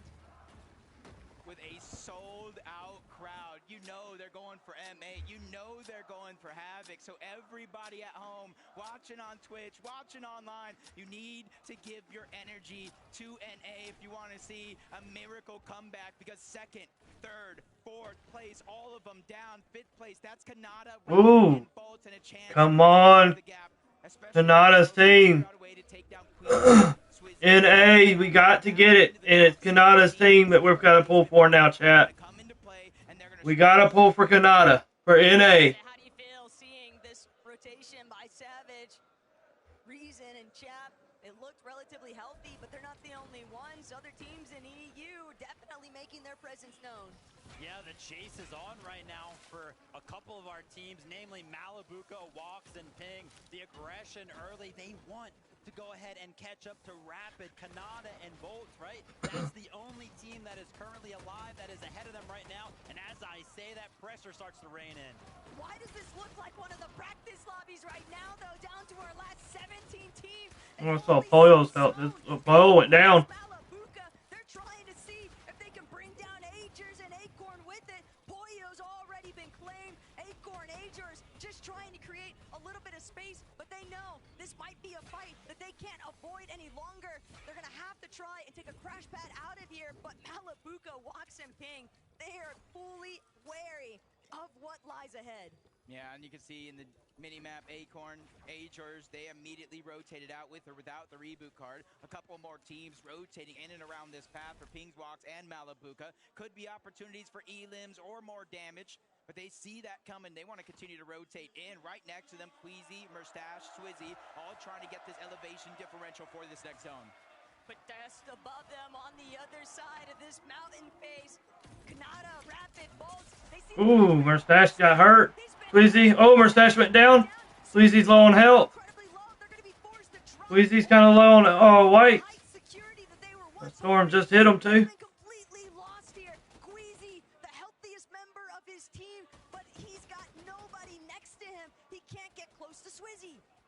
They're separated between Rapid, Kanata, and Bolts.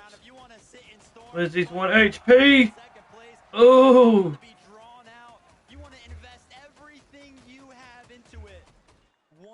That second place team really wants them to go down right now. But also, Kanata's team could really use them to go down. First, second, third, and fourth would be going down. If they go down, Kanata's team's got a chance to close that gap. But as long as they're still alive, that's not going to be easy.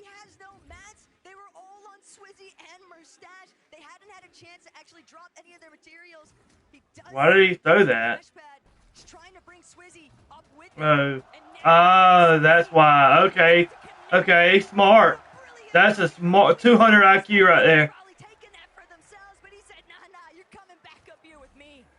That's just a shine. That's just a glimpse. That is 7,000 IQ and the selfless plays and why we call him one of the greatest IGL. No, forget that. That's why we call him one of the greatest Fortnite players in the history of the game. And he's looking to prove it. If he can just close out these last 2 games, even with the loss of our stats, there's still 1,100 damage above the threshold. As they land a couple more shots, now 1,200 and continuously rolling. But this is a really healthy trio. Cooper, Curly, Reed.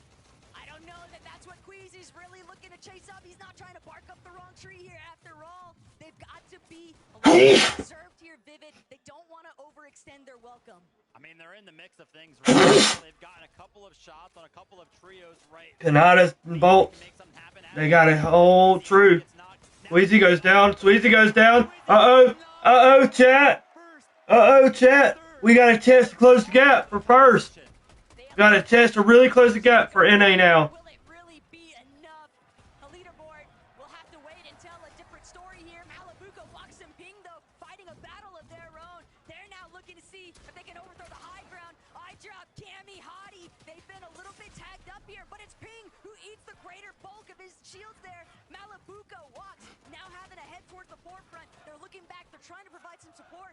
They have a slight placement on this side of the mountain, and they are looking down, and guess who's underneath them? Peterbot, Cold, Ritual, Mr. Savage, Chapin, Reason, so many teams crashing onto this mountain face. A good chunk of the top 10 overall back into the lobby. Even our 5th place team on that leaderboard missing a player, and one of the more important ones into Rapid. As Phaser, PHN, King, they know they're not in zone just yet. In fact, they might have one of the farthest pulls in the entirety of the lobby. With Aspect, Tinka, Kazi in their path, they want to continue to roll through. Even with the med kits, even with the minis, they realize they are lacking materials and a ton of them. Paying attention to the leaderboard of the last Global Championship. No minor region teams in the top 10. King, Phaser, PHN, they're trying to make that push right now. When you want to talk about a push, Taco, Bolts towards the bottom of the mountain. No mats to work with. Top 5 as it currently stands. The push is on. Come on, Bolt. Come on, Bolt. You gotta stay alive as long as physically possible.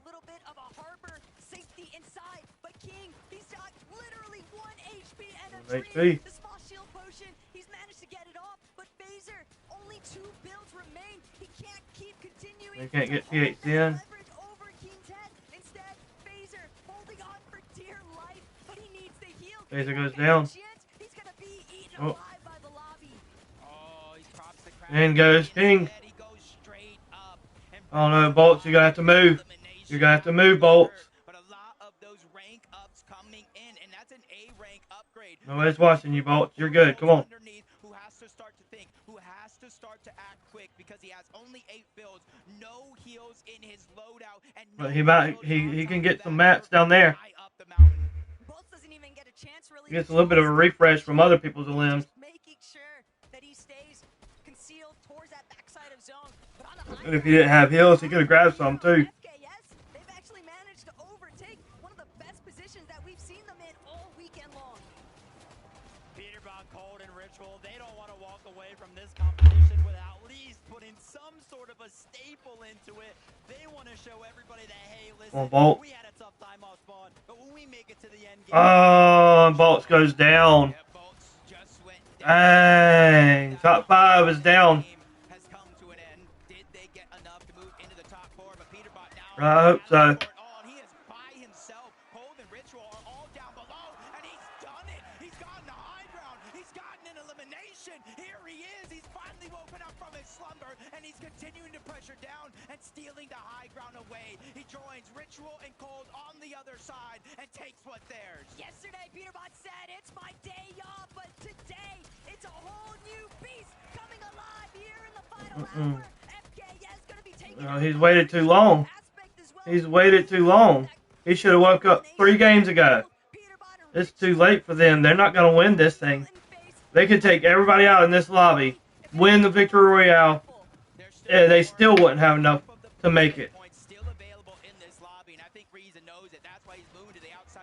He saw 3 different med kits, a replenished amount of materials, and this could be the difference maker in terms of point differential as that leaderboard goes down below. Malibuca, he's struggling all around, rejoins his team. The splashes are coming out, but they're in the backside of the zone. They're sacrificing HP to try to catch any team off guard. It's because of the way that the zone is pulled over this slight bridge of elevation, though. Malibuca, Ping, they don't have a whole lot of builds. Malibuca is going to be forced to try and play heals, try and acquire whatever placement points are possible. The Siphon materials going to give him a little bit of extra time and the 2 med kits, but still, he has to make his way forward, and he's going to have to crash directly into Reed Cooper and Curly, but the moment they head down, they're taken out by Peterbot.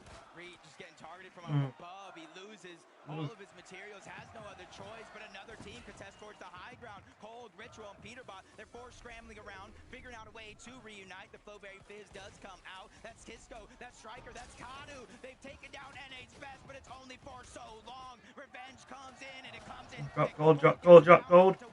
No Siphon just yet. He needs to buy time. No extra build, and he's facing Reason on the other side. Haha, they didn't win it. Yes.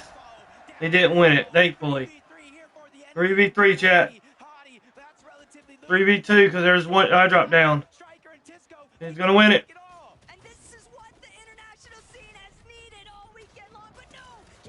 Cammy goes down. 3v1. Oh. It's shot. And Terry goes down. And Tisco, Striker, and Kadu comes out with a Victory Royale. Somebody that hasn't been up in the scene makes it into the scene. Let's go, chat. That tells us we got one more match to determine who will be the 2025 FNCS Global Champions, chat. One more matchup after this.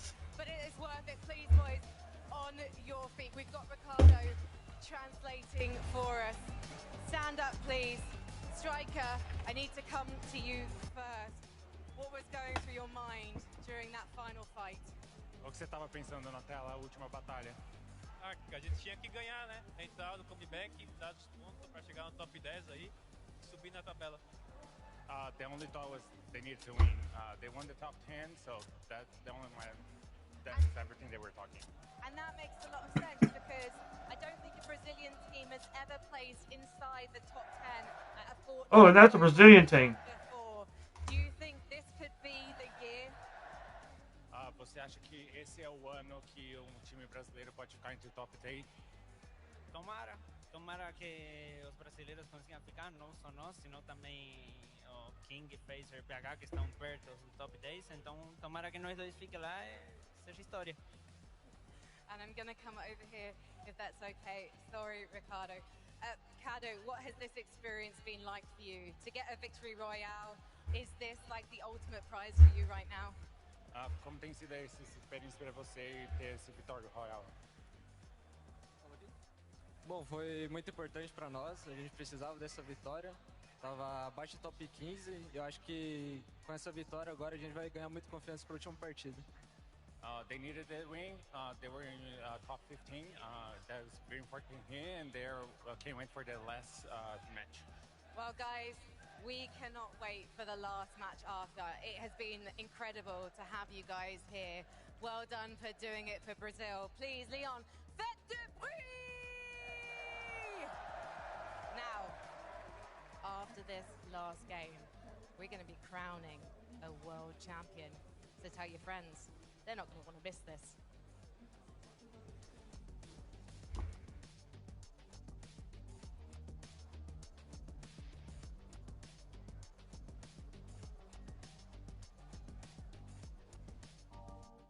we have had one of the most epic FNCS championships today and yesterday. We have ran through 11 games with y'all, hanging out, chilling and enjoying every bit of it. Here we go, 1.5 minutes till we get ready to start. Game number 12, the last and final game for the 2025 FNCS Global Championship is upon us. So, y'all, who do y'all think's gonna win this? Could it be EU? Could it be NA? Could NA come through and get that victory royale in the end and come out on top? Who knows? But I'm telling you, it is epic and it is still anybody's game. Here in less than a minute, they're going to be showing up the last and final standings before we start the last and final matchup. Could it be EU or could it be NA? We don't know. We really don't know because it's a close one. 1 through 4 went down in that matchup. Team 5, which was NA, had a chance and they racked up a little bit more points before they finally went down. So this stretch has definitely enclosed. I'm telling you, I'm super ecstatic. I'm super hyped. And hey, we're going into this last matchup not knowing who could actually be your global champions. So y'all hang out. Y'all do not want to miss this. Do not leave. Y'all all get in here. Y'all all sit back, enjoy, because I'm telling you, I'm enjoying it. Daddy. Much love, y'all, and let's hear what they got to say.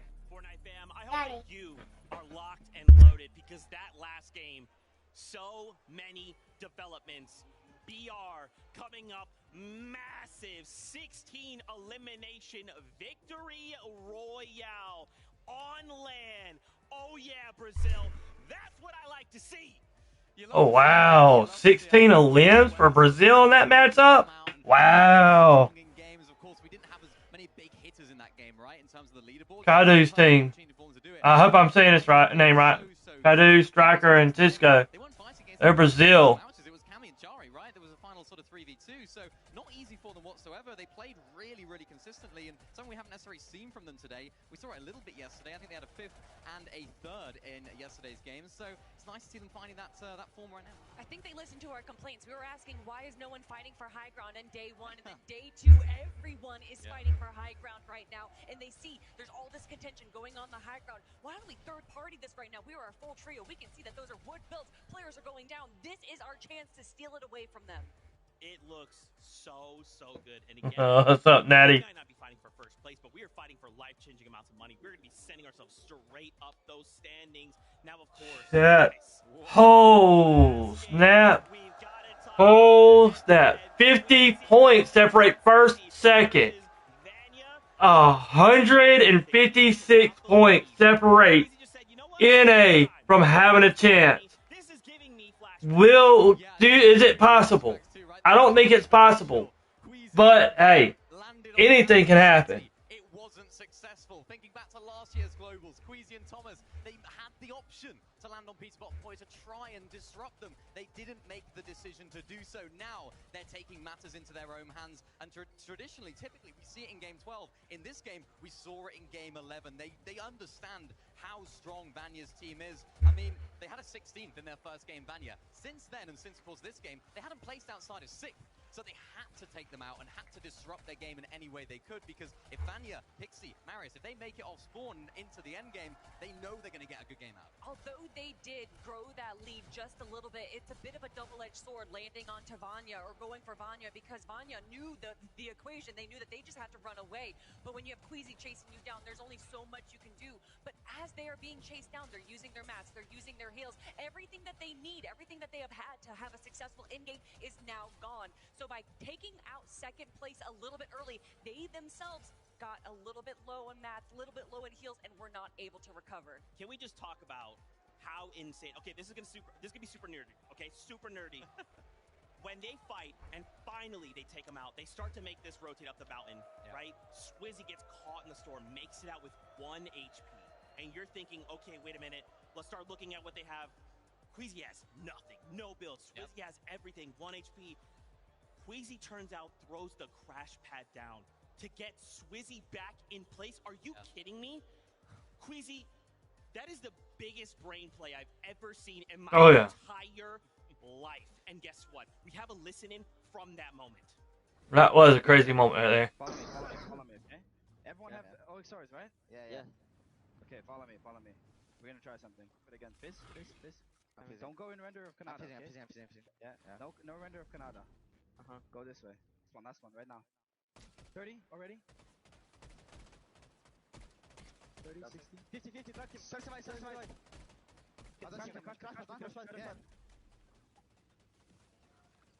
They probably don't have that much rights, by the way. We probably have more. We can play white. Yeah. Yeah, taking our back. I shot, careful. Yeah. Took my roof. I'm dead, probably. I think I'm about to start someone. I'm out. I'm dead. Okay. I got it. Okay. One speed, dead. Nice. I got my finish. Nice. I got my finish. Play slow. 100. Nice. Res, go bunker. Can we go bunker, you think? The crazy thing about this moment, right? Just think about it. If we were to do this again, right? Even though they didn't get a victory royale, even though they didn't get top 5, they didn't get all this stuff, they delay Vanya. They go on, they slow things down. If we do this again, Mini Miner, imagine even if Queasy goes down, you're going to put Vanya in the same exact position to be in shambles for the remainder of the game. Yeah, absolutely. I mean, but Vanya's team now maybe know that's coming, right? They could prepare for Queasy's team to do that and maybe change up their strategy, because if Vanya take out Queasy, that could be a very, very interesting endgame, because like I mentioned, these guys don't miss a beat when it comes to the endgame. So they're going to have a good game. So I don't know what's going to happen. Can't believe this is it. Oh, y'all are nice. Yeah, I hear that we're supposed to be having ours tonight, too. And for it to come down. Hey, post some pictures in Discord. Listen, I think the audience, although it's a bittersweet moment, they love to see their top teams in the top 2 spots. Yeah, I mean, obviously, if you're an MA fan, you're happy, right? You're like, hey, one of our MA players are going to go on to be global champions, right? So exciting to see. How does that last game? Shit, I gotta use the restroom.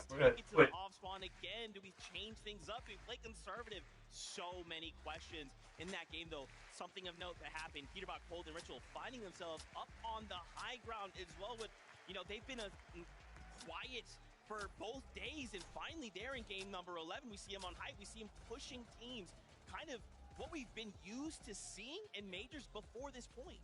Something that we don't used to see, though, is Ritual carrying the team with 5 eliminations, with Cold and Peterbot being the fraggers only with 1. And of course, as they were able to control that high ground, they do what they do best, and they just spray the lobby below them, making sure that although they might be getting low on mats, they're still going to be getting those points through eliminations. Yeah, I like the way they play this, actually. I really want to give a shout out to Ritual and Cold, the way they actually played this front side. So important right there. While Pete was sort of fragging at the back, they held down the front side, making sure that nobody else could take it. Really, really well played from those two in particular. Alright, I'm here, chat. And I think the way that these guys have gone this week, it hasn't gone their way necessarily.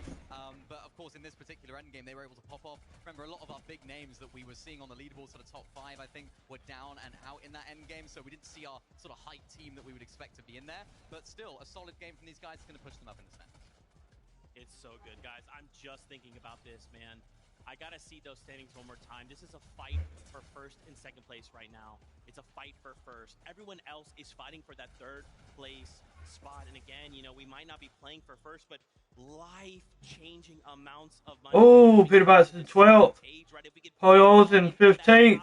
Flicks dropped all the way to 17th. What? Oh, man, it's gonna wrap it up. We know how it goes. Game 12 comes around, says Zeke, hello. We're Fortnite. You know what we do best. We save it to the very last game.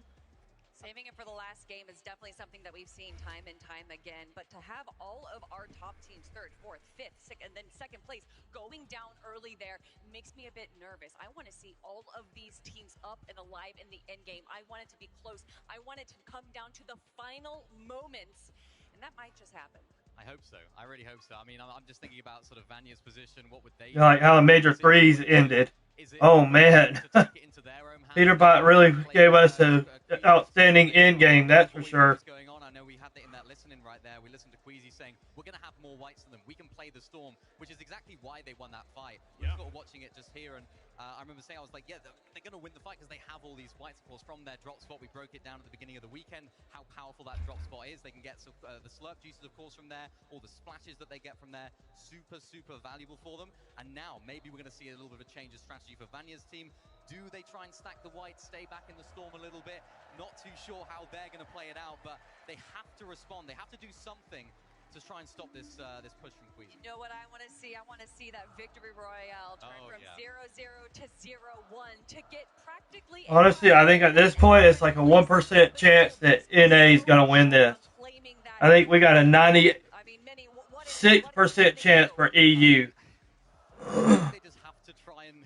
I wouldn't, if I were them, try and land on Queasy or anything crazy like that, because they are so good at endgame, right? We haven't seen the day 2 that we saw from day 1 of Queasy, right? We haven't seen them have that performance that we saw in day number 1. So it's almost safe to assume that they maybe not have that great performance in this final game like we saw. Maybe they could. It's Queasy. We don't know. But for Vanya's team, maybe they just play it out. They have to think about that in the back of their mind. What could Queasy do? It's gonna be so close. It all comes down to that. And this is what they are fighting for, that beautiful trophy. But it is not just a physical object, it is an emotional one as well. Being able to come out on top, to be able to claim that in front of all of these incredible fans, that is a life-changing experience. You talk about life-changing. I mean, Pix, Darm, and Demus, right? Going up against Seti, Yapko, and Panzer, and even Rapid, Kanata, and Bolts. 500 points out of Rapid, Kanata, and Bolts. Up to 512 in third place, Pix, Darm, and Demus.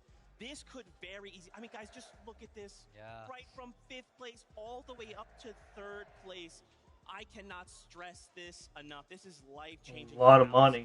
The game isn't over, even if we're excited to see the first place team come out. No question, is that a piece or is that split up 3 ways? Changing a single placement, a single elimination, a single placement point could be the difference. Yeah, it really could. And a team that's no stranger to that, of course, is Kami, Chari, and iDrop. I mean, these guys had a really nice second place right here. Exactly what we'd expect from this trio, sort of playing low ground really well. They did actually end up as a duo as well. It was iDrop, I think, that ended up going down, but they played it to perfection. I think they did move up a couple of places in the leaderboard as well here. So a really nice, solid performance from them. Again, we just saw the prize pool breakdown. They're not going to be getting first place this weekend, but every single placement counts towards such a huge chunk of that prize pool. And Cam and Kari doing what they do best, launching up, trying to take high ground as a solo, as a duo. But of course, it did not go their way. It did go to the way of the Brazilian trio right there. But you do have to give props to them making that effort, going for the 2v3. I mean, Pixstar and Demus as well, Zeke, you mentioned it right there. They're not used to the stage. It's not their environment, right? This is 156 points separate 5th from 1st. Every single time we go into a major, you know, they had an amazing major number 1, and we were like, oh, this is a new team coming into the grand finals, and you know how we expect them to do. People didn't necessarily have them up there. Then they were sort of favorites coming into major 2 and 3, and then they were sort of, you know, there were a lot of questions again. Can they do it on the global stage? Is it possible for them to continue this momentum? And it just seems like for that team, every single time a question's asked of them, they keep delivering. And they're doing it here today. To end in that 3rd place, you saw that prize money. Yeah. You saw that prize money. But again, remember, Kanata, Rapid Bolts in that 5th place, only 12 points behind. So for these top 5 from 3rd down to 5th, we're kind of fighting each other, right? We know what's happening at the top. Can I say how much I love to see Kanata's trio in this position all year long? A lot of people have just kind of been ignoring them because the story of NAC has been, oh, is it going to be Poyo or is it going to be Peterbot? Maybe Clix can finally win a victory royale, and Kanata has just kind of fallen by the wayside. That was until this most recent season where he has just been the most consistent team in NA time and time again, and then finally in week 3 winning that Div Cup, and he was so confident. I actually got to talk to him right before day 1. He's like, who do you think's winning? And I was like, well, who won the last week of the last week of tournaments? And he's like, it's me. And you know, every single time he is just so confident, and I think that really brings so much to the stage to even go down, have like a rough end of day 1, and he just doesn't let that affect him. Yeah, it's so crazy, man. Once again, here we are and getting ready for that last game. My heart is pounding. I'm sure you guys at home are going crazy as well. What are we hoping to see? All right, putting you on the spot. Okay. Final game. Give me your hopes, your dreams, your aspirations for this game. You know what I'd love to see? I'd love to see Vanya's team try and land on Queasy. Queasy's team try and land on Vanya. and we end up just having a crazy end game where they're both fighting for height, and it's like a full-on, like the excitement takes it through to the entire game. It'll be so exciting. That's what I'd want to see. I don't know what will happen though. Okay, I like that. Just imagine all five top teams land on top of each other. That would be wild. High ground, Vanya on low ground, 3v3, final moment of the game to win it all. Oh my gosh, you guys have got me hyped. I mean, Leon, you guys have got to be feeling this, right? This has been so incredible to hear all of you in the stadium going crazy, getting excited with us, cheering, crying, even booing. I mean, guys, this is such an amazing time. It is so good. I'm just so thankful we... Oh,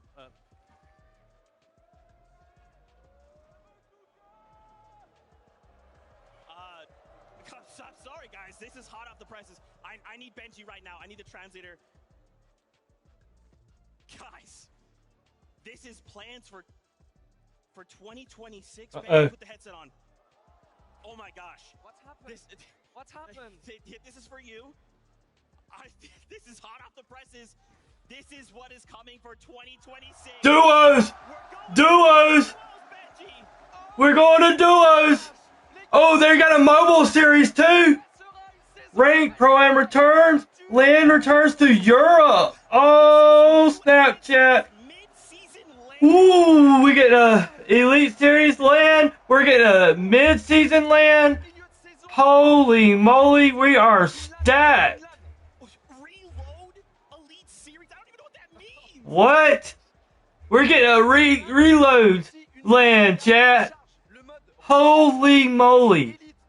Duos, and I've already got my duo. I'm ready to rocketeer on that. Me and my duo are going to be making a run for FNCS next year.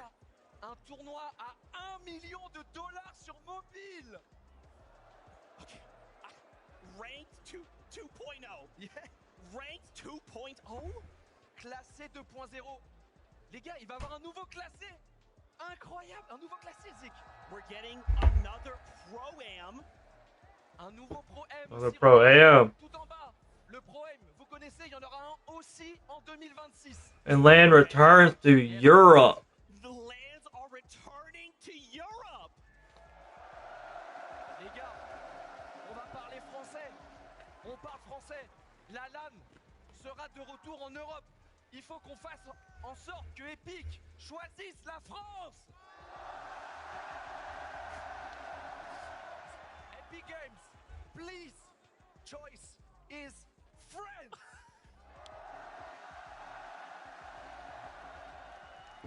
Oh my gosh. My heart was already pounding. I'm shaking right now. 2026. That is what is coming next year. You saw it. It is here. They apparently went huge. Oh, there's the last ticket to get on the hype train, y'all. The last ticket to get on that hype train. Game 12, the last and final game of the 2025 FNCS Global Championship is on the way, chat. The finish line is approaching once more, but who will cross it first? The world has heard your noise all weekend long, but you must be louder than you have ever been before. This game is where errors come to an end and new ones are born. This is the last chance to forge legacies. This is where champions are crowned. So Leon, I've got 3 words for you. Are you ready? Sounds like he's trying to take a famous quote from D-Generation X. We are ready here too. Let's get it. Let's go, chat. Drop some W's in the chat if you're hanging out, if you're hyped, because this is the last chance to upload into the train of the hype train for the last and final match. The FNCS Global Championship is among us, chat. Who will become the 2025 FNCS Global Champs? Let's get in. Let's go. Let's have fun. And it's all down to this, chat. Ooh, chat. Let's go. Levin's already called it out.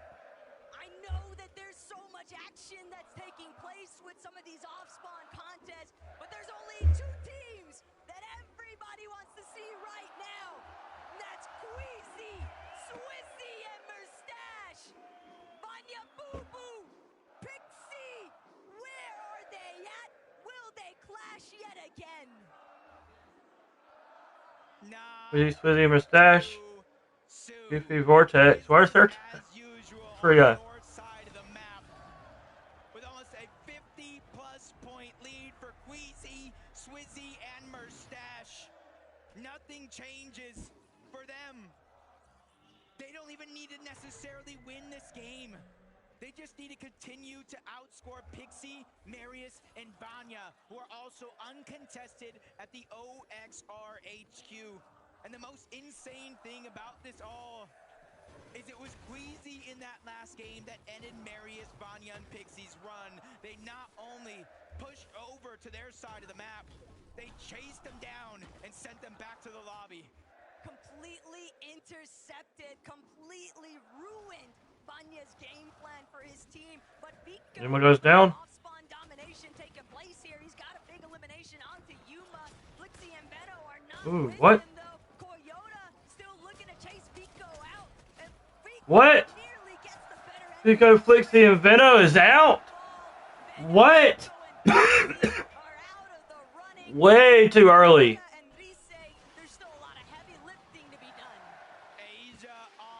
Toyota and Riddle. A battle throughout 12 games, and as the dust settles, they will be the last ones laughing and immediately set their eyes onto two different teams to try to continue to accumulate that early game surge. But they have to be careful. His teammate is on the other side, and they are still down Yuma. They have to figure out a way to backtrack, but they have no time. Pablo. Chino, Chino. already trying to taste down Asia's best. Hello? Can't really do much of anything from this position. He's just got to stay side by side to Hero currently, but Chino, Pablo, and Ferdoxy, they've already got 3 eliminations on Chino alone. Ferdoxy.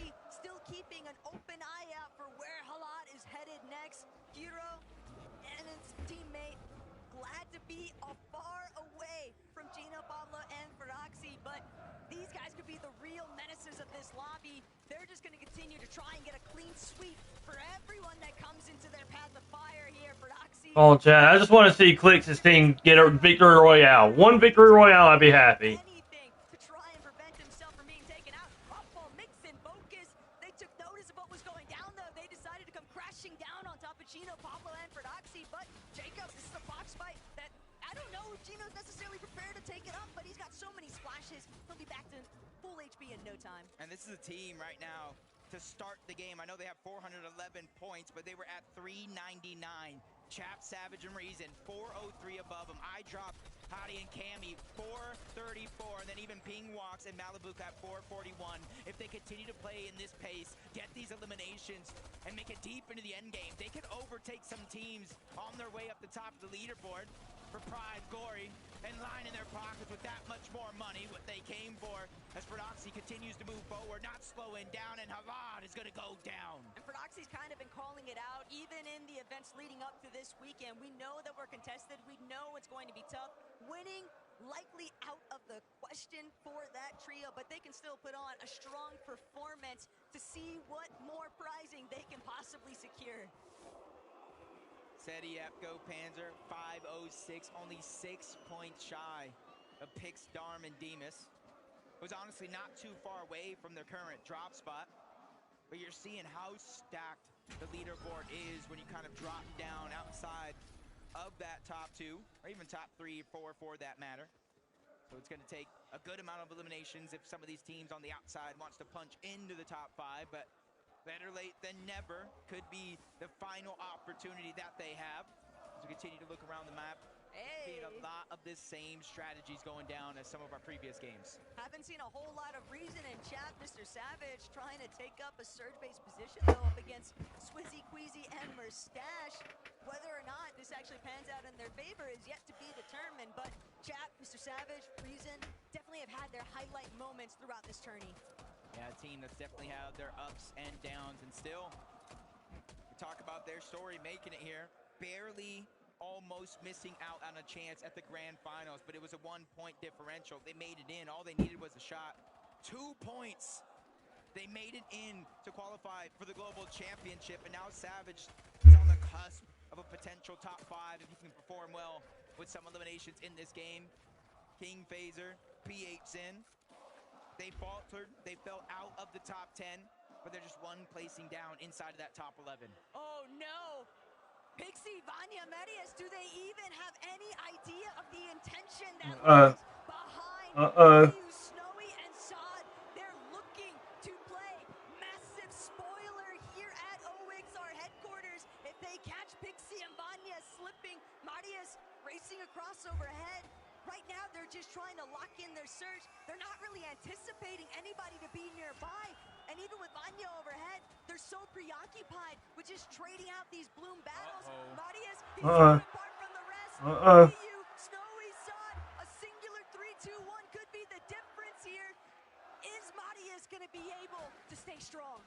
You see, they don't want to give up their position. We saw Clix, Higgs, and Yamzo try to do the same thing to Kanata. Looking all around, Marius does not even know. And you can see his loadout. He's the one for his team that's getting all of that extra material to replenish what they use for that surge base. He's getting all of those extra heals to consolidate them inside of their tower. But he is also the one that is exposing himself the most. Snowy, Sod, Ryu, they were able to close the distance and get inside of the OXR HQ.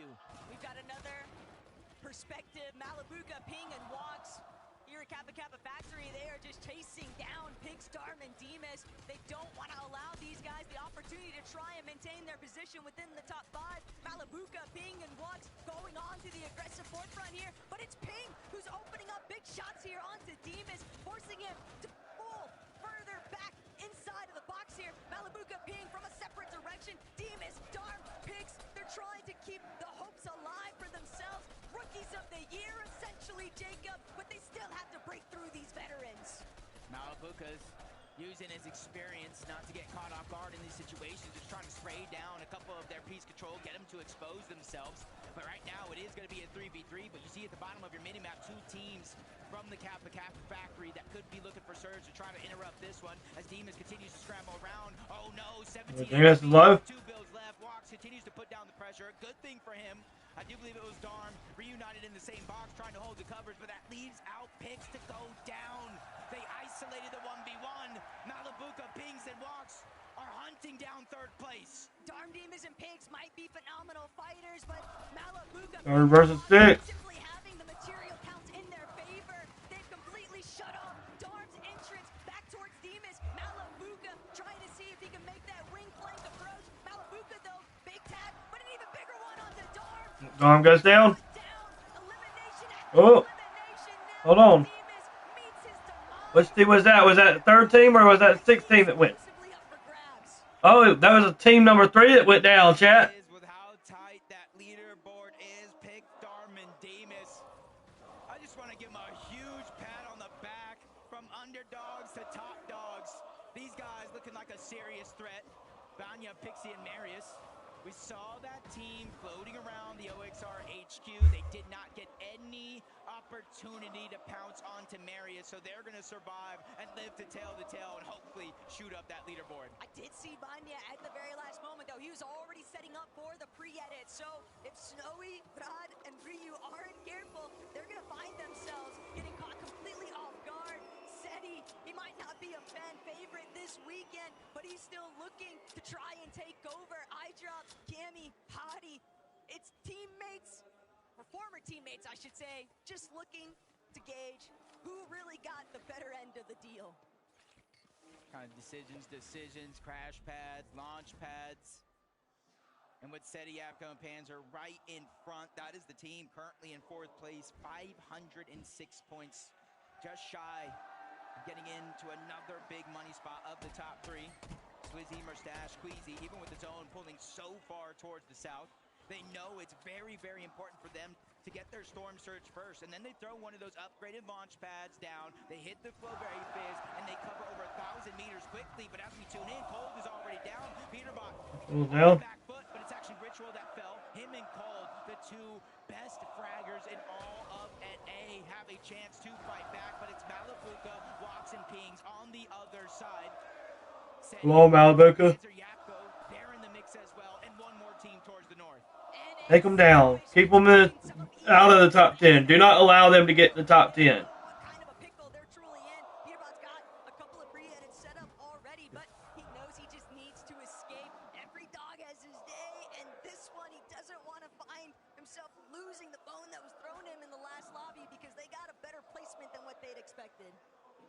But obviously they're gonna try to crash pad up. They just dodged disaster somehow. Peterbot, he gets the audio cue. Great damage towards the backside. Just a sliver of HP remaining. But you see them kind of second guessing the decision. They don't know exactly who that is hiding there. So them being 2 versus the 3, they have to figure out if they want to push this or not. But a good opening opportunity with damage. They're creeping closer and closer. And whether the crowd likes it or not, Peterbot and Cold, Ritual, they've actually had a pretty incredible day 2 performance, Jacob. They have completely leapfrogged their way up the leaderboard, and they're clearly still intent on just trying to see how far they can really go. They've gotten so much prizing from NAC throughout the entirety of this year, but now on the global stage, Peterbot and Cold as a duo, they might still be looking to bring Ritual back into this one. Yeah, I gotta think that they do have that reboot card. They're kind of beelining it over towards Dystopia, but they have to be careful. Bakapars and Pump are already there trying to get scraps. They go back on over to Rangers Ruin. Prodoxy, Pablo, Chino.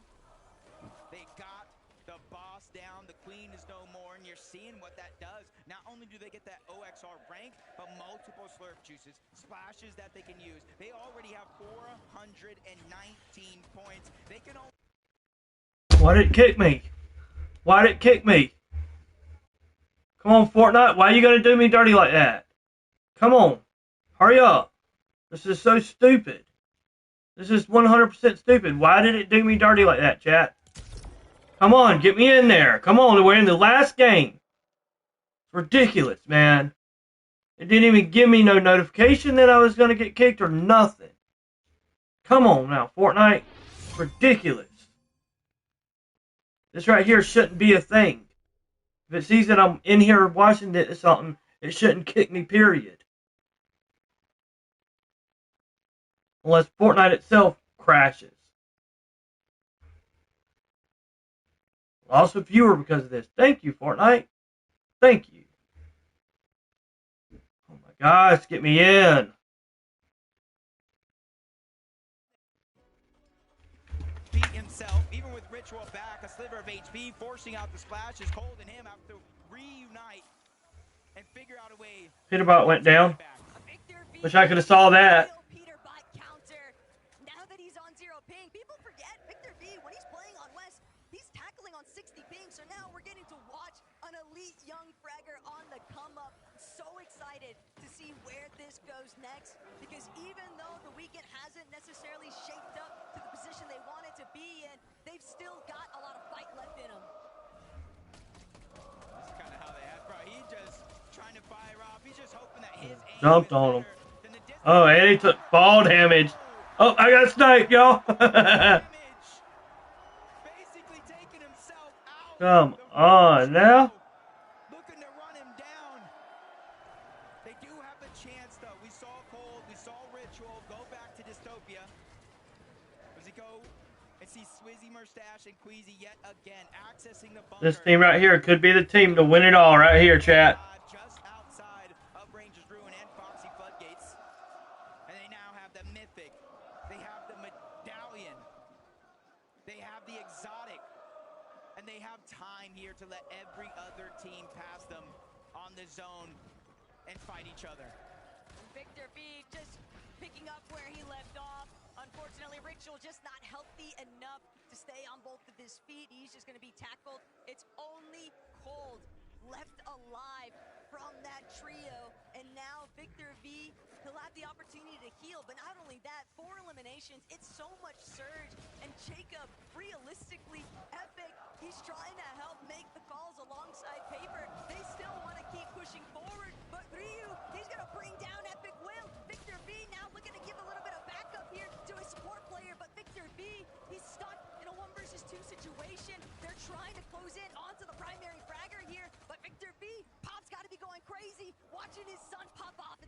Without any builds, I'm not too worried. He does have that medallion, the double jump. It also negates fall damage as he quickly reunites with Paper on the other side. That's what they're going to start thinking about, how many builds that they have, what do they need to get, but they don't have time. They're immediately getting jumped on 1v3, multiple angles. Victor B still making plays, slides out of those builds. Paper still stuck. He's still trying to figure out an answer to Paper's 1 HP.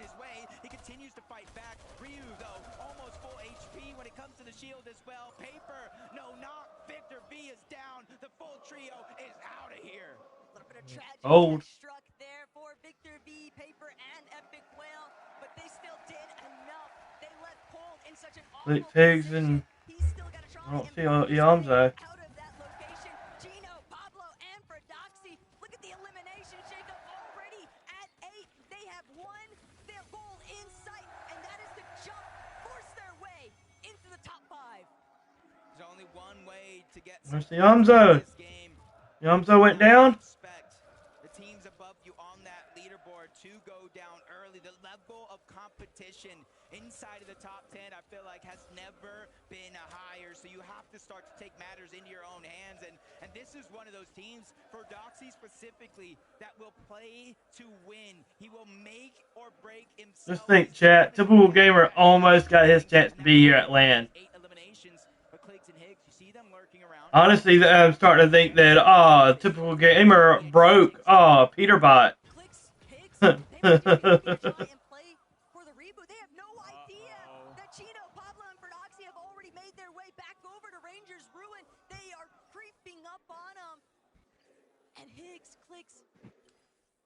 So exposed.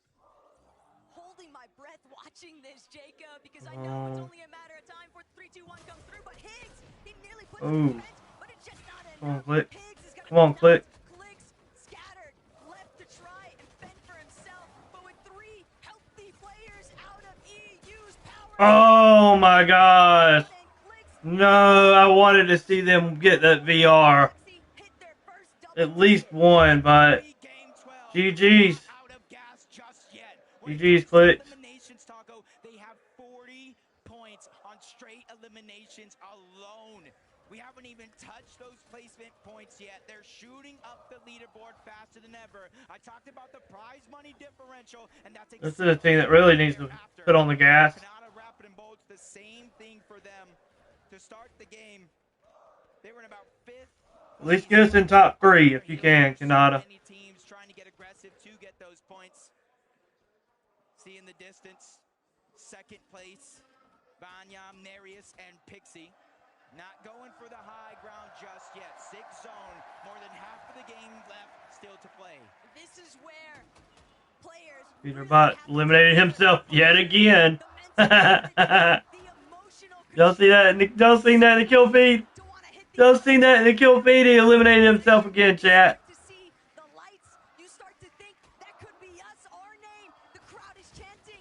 I think Typical Gamer broke him. And ever since that, he hasn't really played like him. At Pro-Am.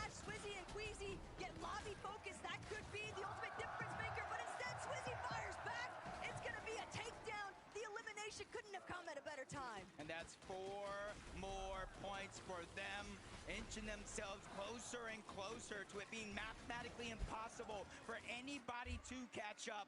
But again, no placement points just yet. That can truly shake things up, especially since they have a max pull. They can definitely get into 3rd place. And a few teams trying to make and mirror that same rotation.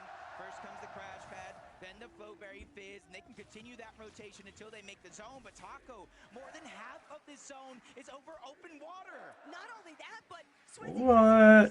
they are white line crash padding straight towards the next zone. Open water. Nobody has taken a shot at them along the way. It's a bold maneuver, but it pans out heavily in their favor, and they're continuing to scale their way down. We saw Ritual get eliminated yet again. Sasser striking for some teams in front of Queasy, but better still, Seti, Panzer, and Yapko. They've still got a lot to settle here in this lobby. They find another elimination onto Adapter. Valor already taken care of by Visuals and a Minish, but Alright, we're halfway down with the players. 49 out of 99, chat. finds the elimination onto Visuals. Yeah, much needed elimination as well. They were only 8 damage above the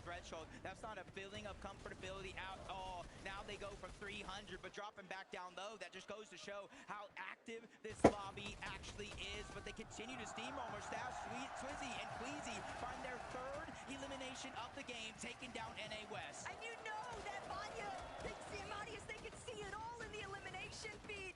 3 additional elims for Swizzy, Mustache, and Queasy. They have so much ground to cover just from placement points alone, and the elims are doing them no favors whatsoever. But Mustache, Swizzy, it's like Queasy told them, just be off the leash, do whatever you want, just find those eliminations. Up there it goes, School. Trying to drop down low. He's the first one to get knocked. Sauko followed in that trend. He was trying to be a hero, but ends up a 0, leaving Arc all by himself. That's a ton of pressure for one of the youngest, one of the most aggressive players on his region, but active surge for Pars, Pump, and Baka. 136 below the damage threshold. It does not matter if they have high ground if they can't utilize it, and nobody's giving them any peaks. So they're going to go ahead and utilize that Flowberry Fizz to get a triple heal going out. They're stuck looking to heal instead of being able to look for tags. Malabuka, Walks, and Ping put on so much pressure, but now that they've made their rotation, we're a little bit exposed. Not sure that was enough for Baka, Pars, and Pump to get across the finish line there for the third threshold. And now the medkit comes out. Baka doesn't have anything to work with. It's just those couple of crash pads. He might as well leave Baka went down. his teammate to pick up. But Pars, just looking at this loadout, Jacob. Ours doesn't even have AR ammo. 19 shotgun ammo for his revolver. Dang.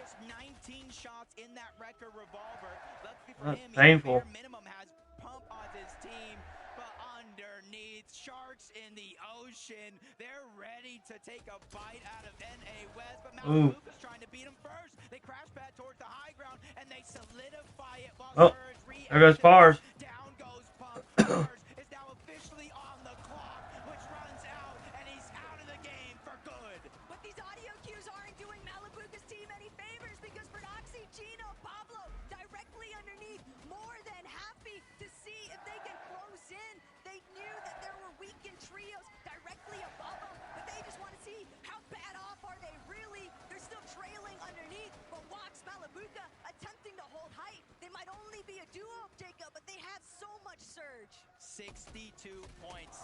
That's the difference between first and second place.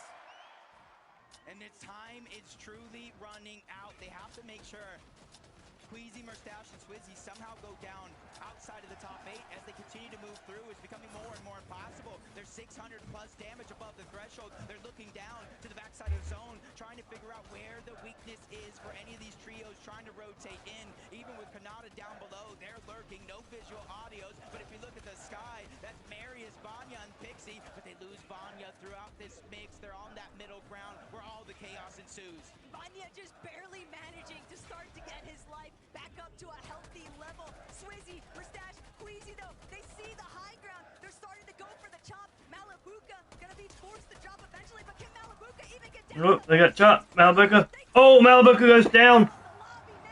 Swizzy, Queasy, they don't hesitate. They're immediately surging upwards. They know height domination is where the battle will be tested.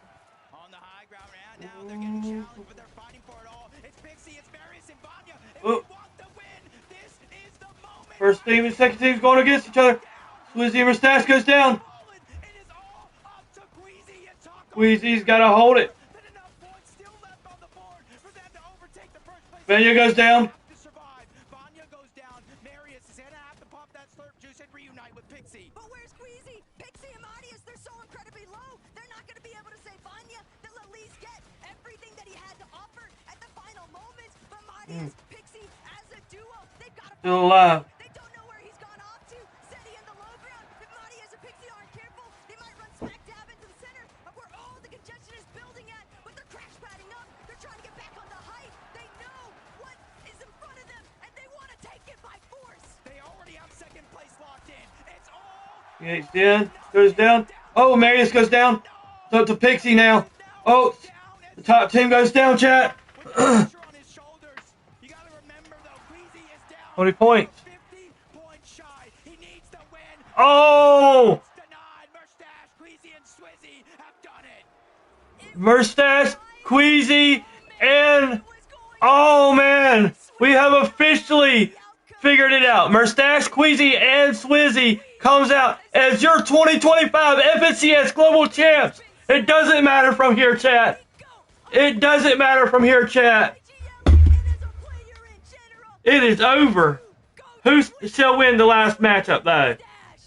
But there's still hundreds of thousands of dollars split between these teams still left alive. A good chunk of them at the top of the leaderboard, including Pablo, who's trying to have that solo run, but that one gets ended, and rather quickly as he was by himself. That was Seti and Yapko. They're one of 3 teams left alive. Panzer's trying to move in, 20 HP. He's quickly running out of build. Seti as well. Oh, Seti goes down. 3v2, whoa, 3v2 chat, 3v2. Come on, Cooper. Come on, Cooper and Curly. Come on, we gotta at least have it in a win right here. Oh, Cooper goes down. Oh, I dropped Cammy, and Cherry comes out with the last victory royale of the 2025 FNCS Global Championship. That was it, chat. That was it. And your winner and your 2025 FNCS Global Champions are Queasy, Swizzy, and Merstash. Your 2025 FNCS Global Champs right here. Dude, that was so hype, chat. Dude, EU comes out on top. W's in the chat for EU.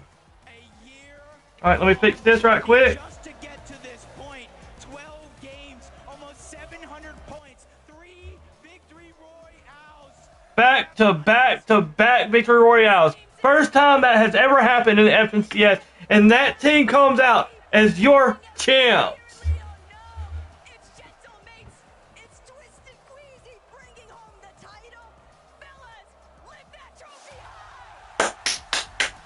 W's in chat for EU. Drop your W's in chat for EU.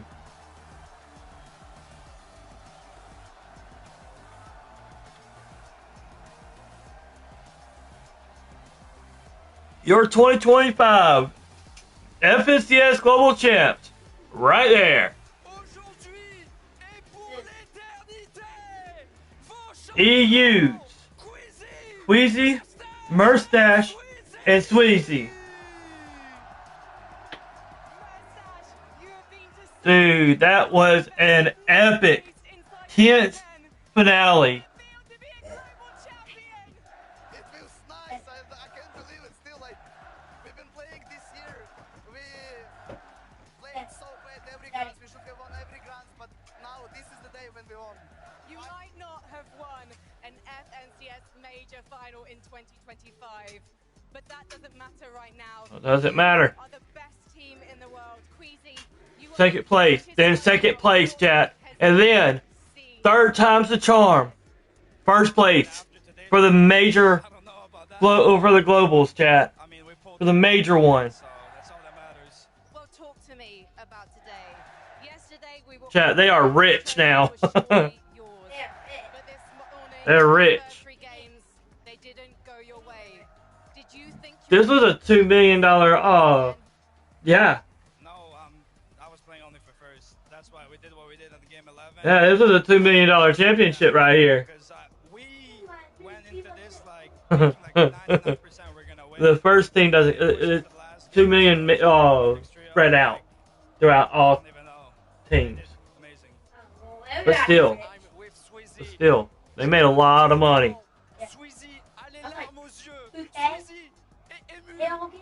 No, this team right here, they get like more than $250,000. I think it was like 240,000 minimum at least. I can't remember what first place. Chat, do y'all remember what first place gets? Besides the title, they got the new pickaxe. Axe of Champions 3.0. Them too, just fragging ability. I mean, they solo clutched the game 11 with 2v3. I don't know. I try to do my best. Today, I feel like I underperformed by a lot, but they pulled through and they got me the win. Well, you're not going to think about that anymore because you guys have a trophy to lift. Guys, please. Yet again. Your position. To Le Mans, please, one more time. Give it up for your 2025 Fortnite Global Champions. It's Queasy, Swizzy, and Moustache! WEU, chat. WEU. Congrats, EU. Congrats to y'all. Y'all came out on top.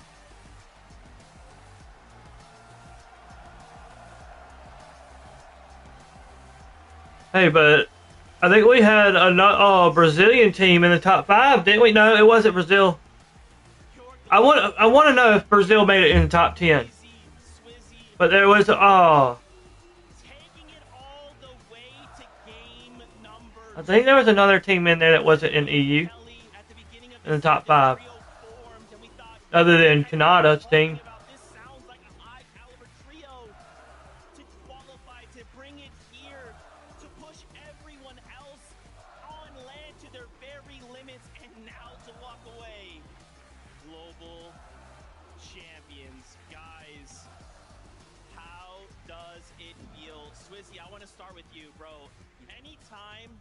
Have performed well, and the camera's been on you. You feel like a guy who wears his heart on his sleeve. Those emotions flood through you. Smile big.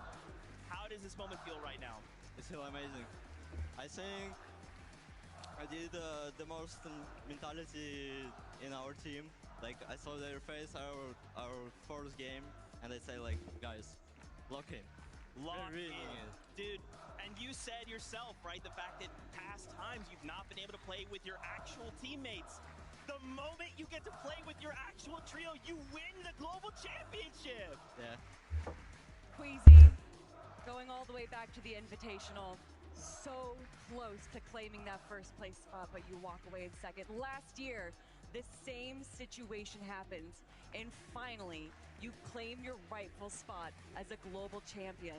What has that journey been like starting all the way back in 2022? I don't even know. I mean, from Invitational, literally like before Game 12, I said, guys, please, let's not make it the same thing again. And I mean, we did it finally, so it's a crazy feeling.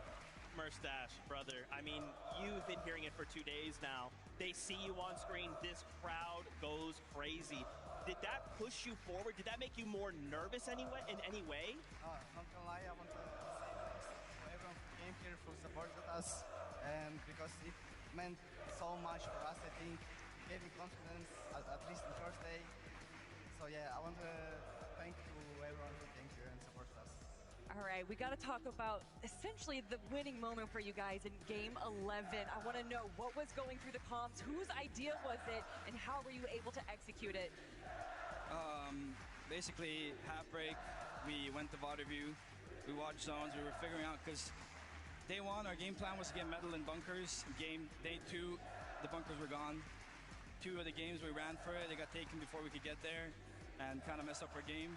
And after I watched the VODs, we were supposed to go Foxy, but I said, if it pulls the same, I saw Vanya tanking like Medmiss and Storm, and then padding, so I try to like, go towards him and wait for him to pad and kill him out the air. That was the plan, but yeah. I mean, obviously it worked out in your favor going for second place right there. Queasy, that is why you are regarded as one of the best IGLs in the world. I mean, and look, Queasy, I don't know why you're down on yourself right now. I mean, Swizzy Moustache, this guy's been your IGL, and he's not giving himself the props that he rightfully has earned. I saw you walk up to that trophy and shed a tear. I saw you smile big when you lifted it. Brother, you're a global champion, and not only that, you've got EU their first global championship title right here, right now. Leon, make some noise for Swizzy Queasy Moustache!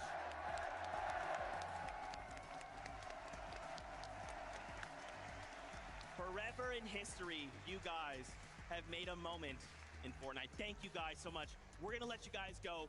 Take this trophy, get out of here, go celebrate global champions. Congratulations again. You can leave your headsets here. Get out of here, guys.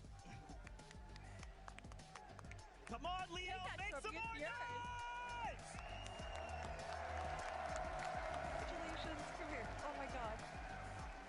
Good question.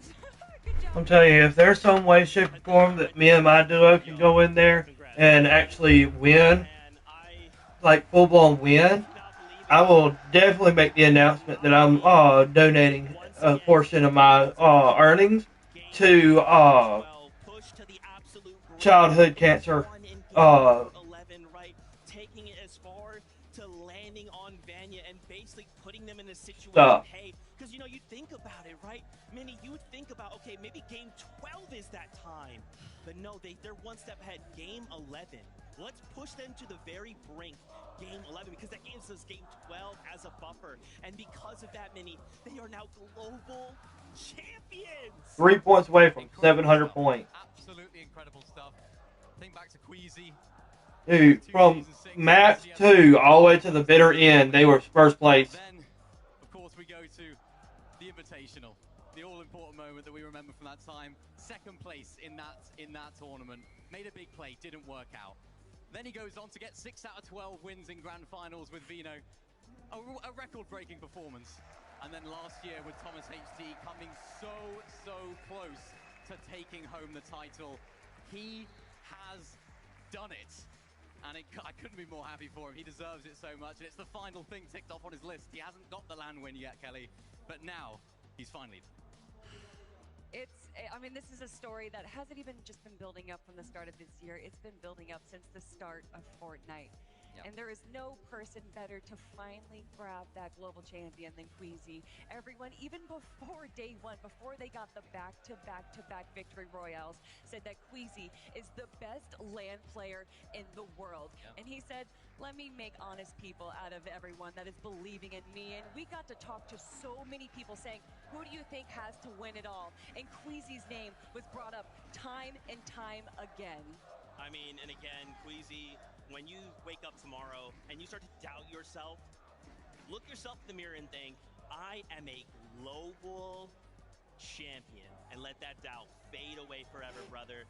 You guys have done something incredible here. You have made this crowd roar. If there are any M8 fans, you know they're also going crazy. The fact M8 came out in that #1 spot, but don't forget other players, other trios were fighting for that prize money. Let's take a look how things ended. We saw their the results, chat. $450,000 is how much they earned, chat. Let's see. Ha ha, chat. Peterbot did not make it into the top 10. I love it, chat. I love it. What a performance from Seti, Panzer, and Yapko. Really great. They played the meta really well all weekend. Fixed a couple of issues. That's hilarious. You know, we were looking at them this weekend. They were contested. A lot of people had them written off. But no, they put on an absolute display of excellence all weekend, and really happy for them to get third there. Listen, as the NA representative on this desk, I do have to give a shout out to Kanata, Rapid, and Bolts, holding it strong in 5th place for North America.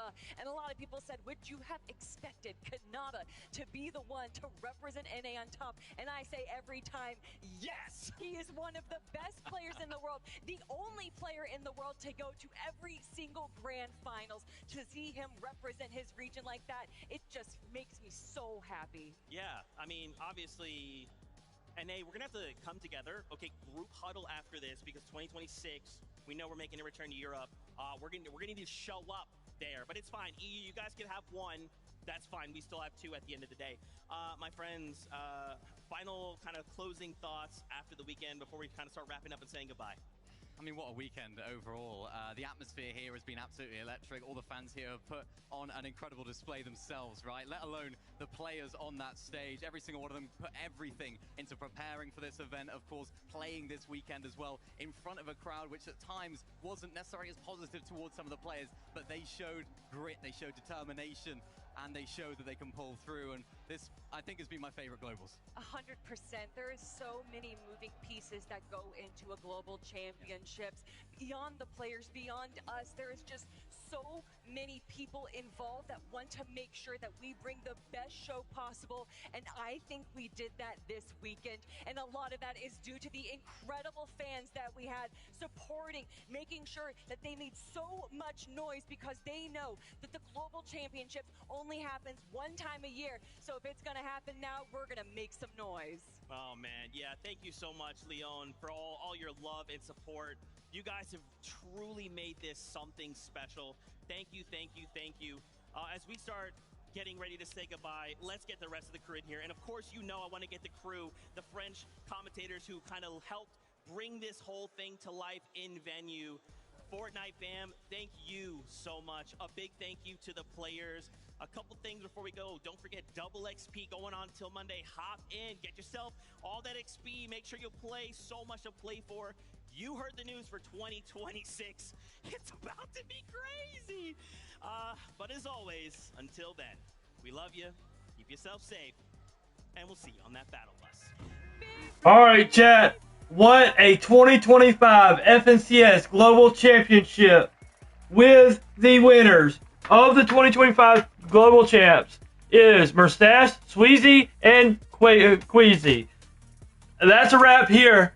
We will catch y'all all in the next one. So don't forget to hit that like, subscribe, and come join us there as we get ready to start our path to the 2026 FNCS Global Champions, because I will be trying to make a run with my duo, and I will announce my duo on the first tournament here on the stream, so y'all don't want to miss that whenever me and him do actually hop into our first tournament. It's going to be a run, it's going to be a ride, it's going to be difficult, but it's going to take a lot of practice for me because I just recently switched over to keyboard and mouse, so y'all pray for me. Let's hop on out of here. Y'all take care, God bless, and we'll catch y'all all in the next one.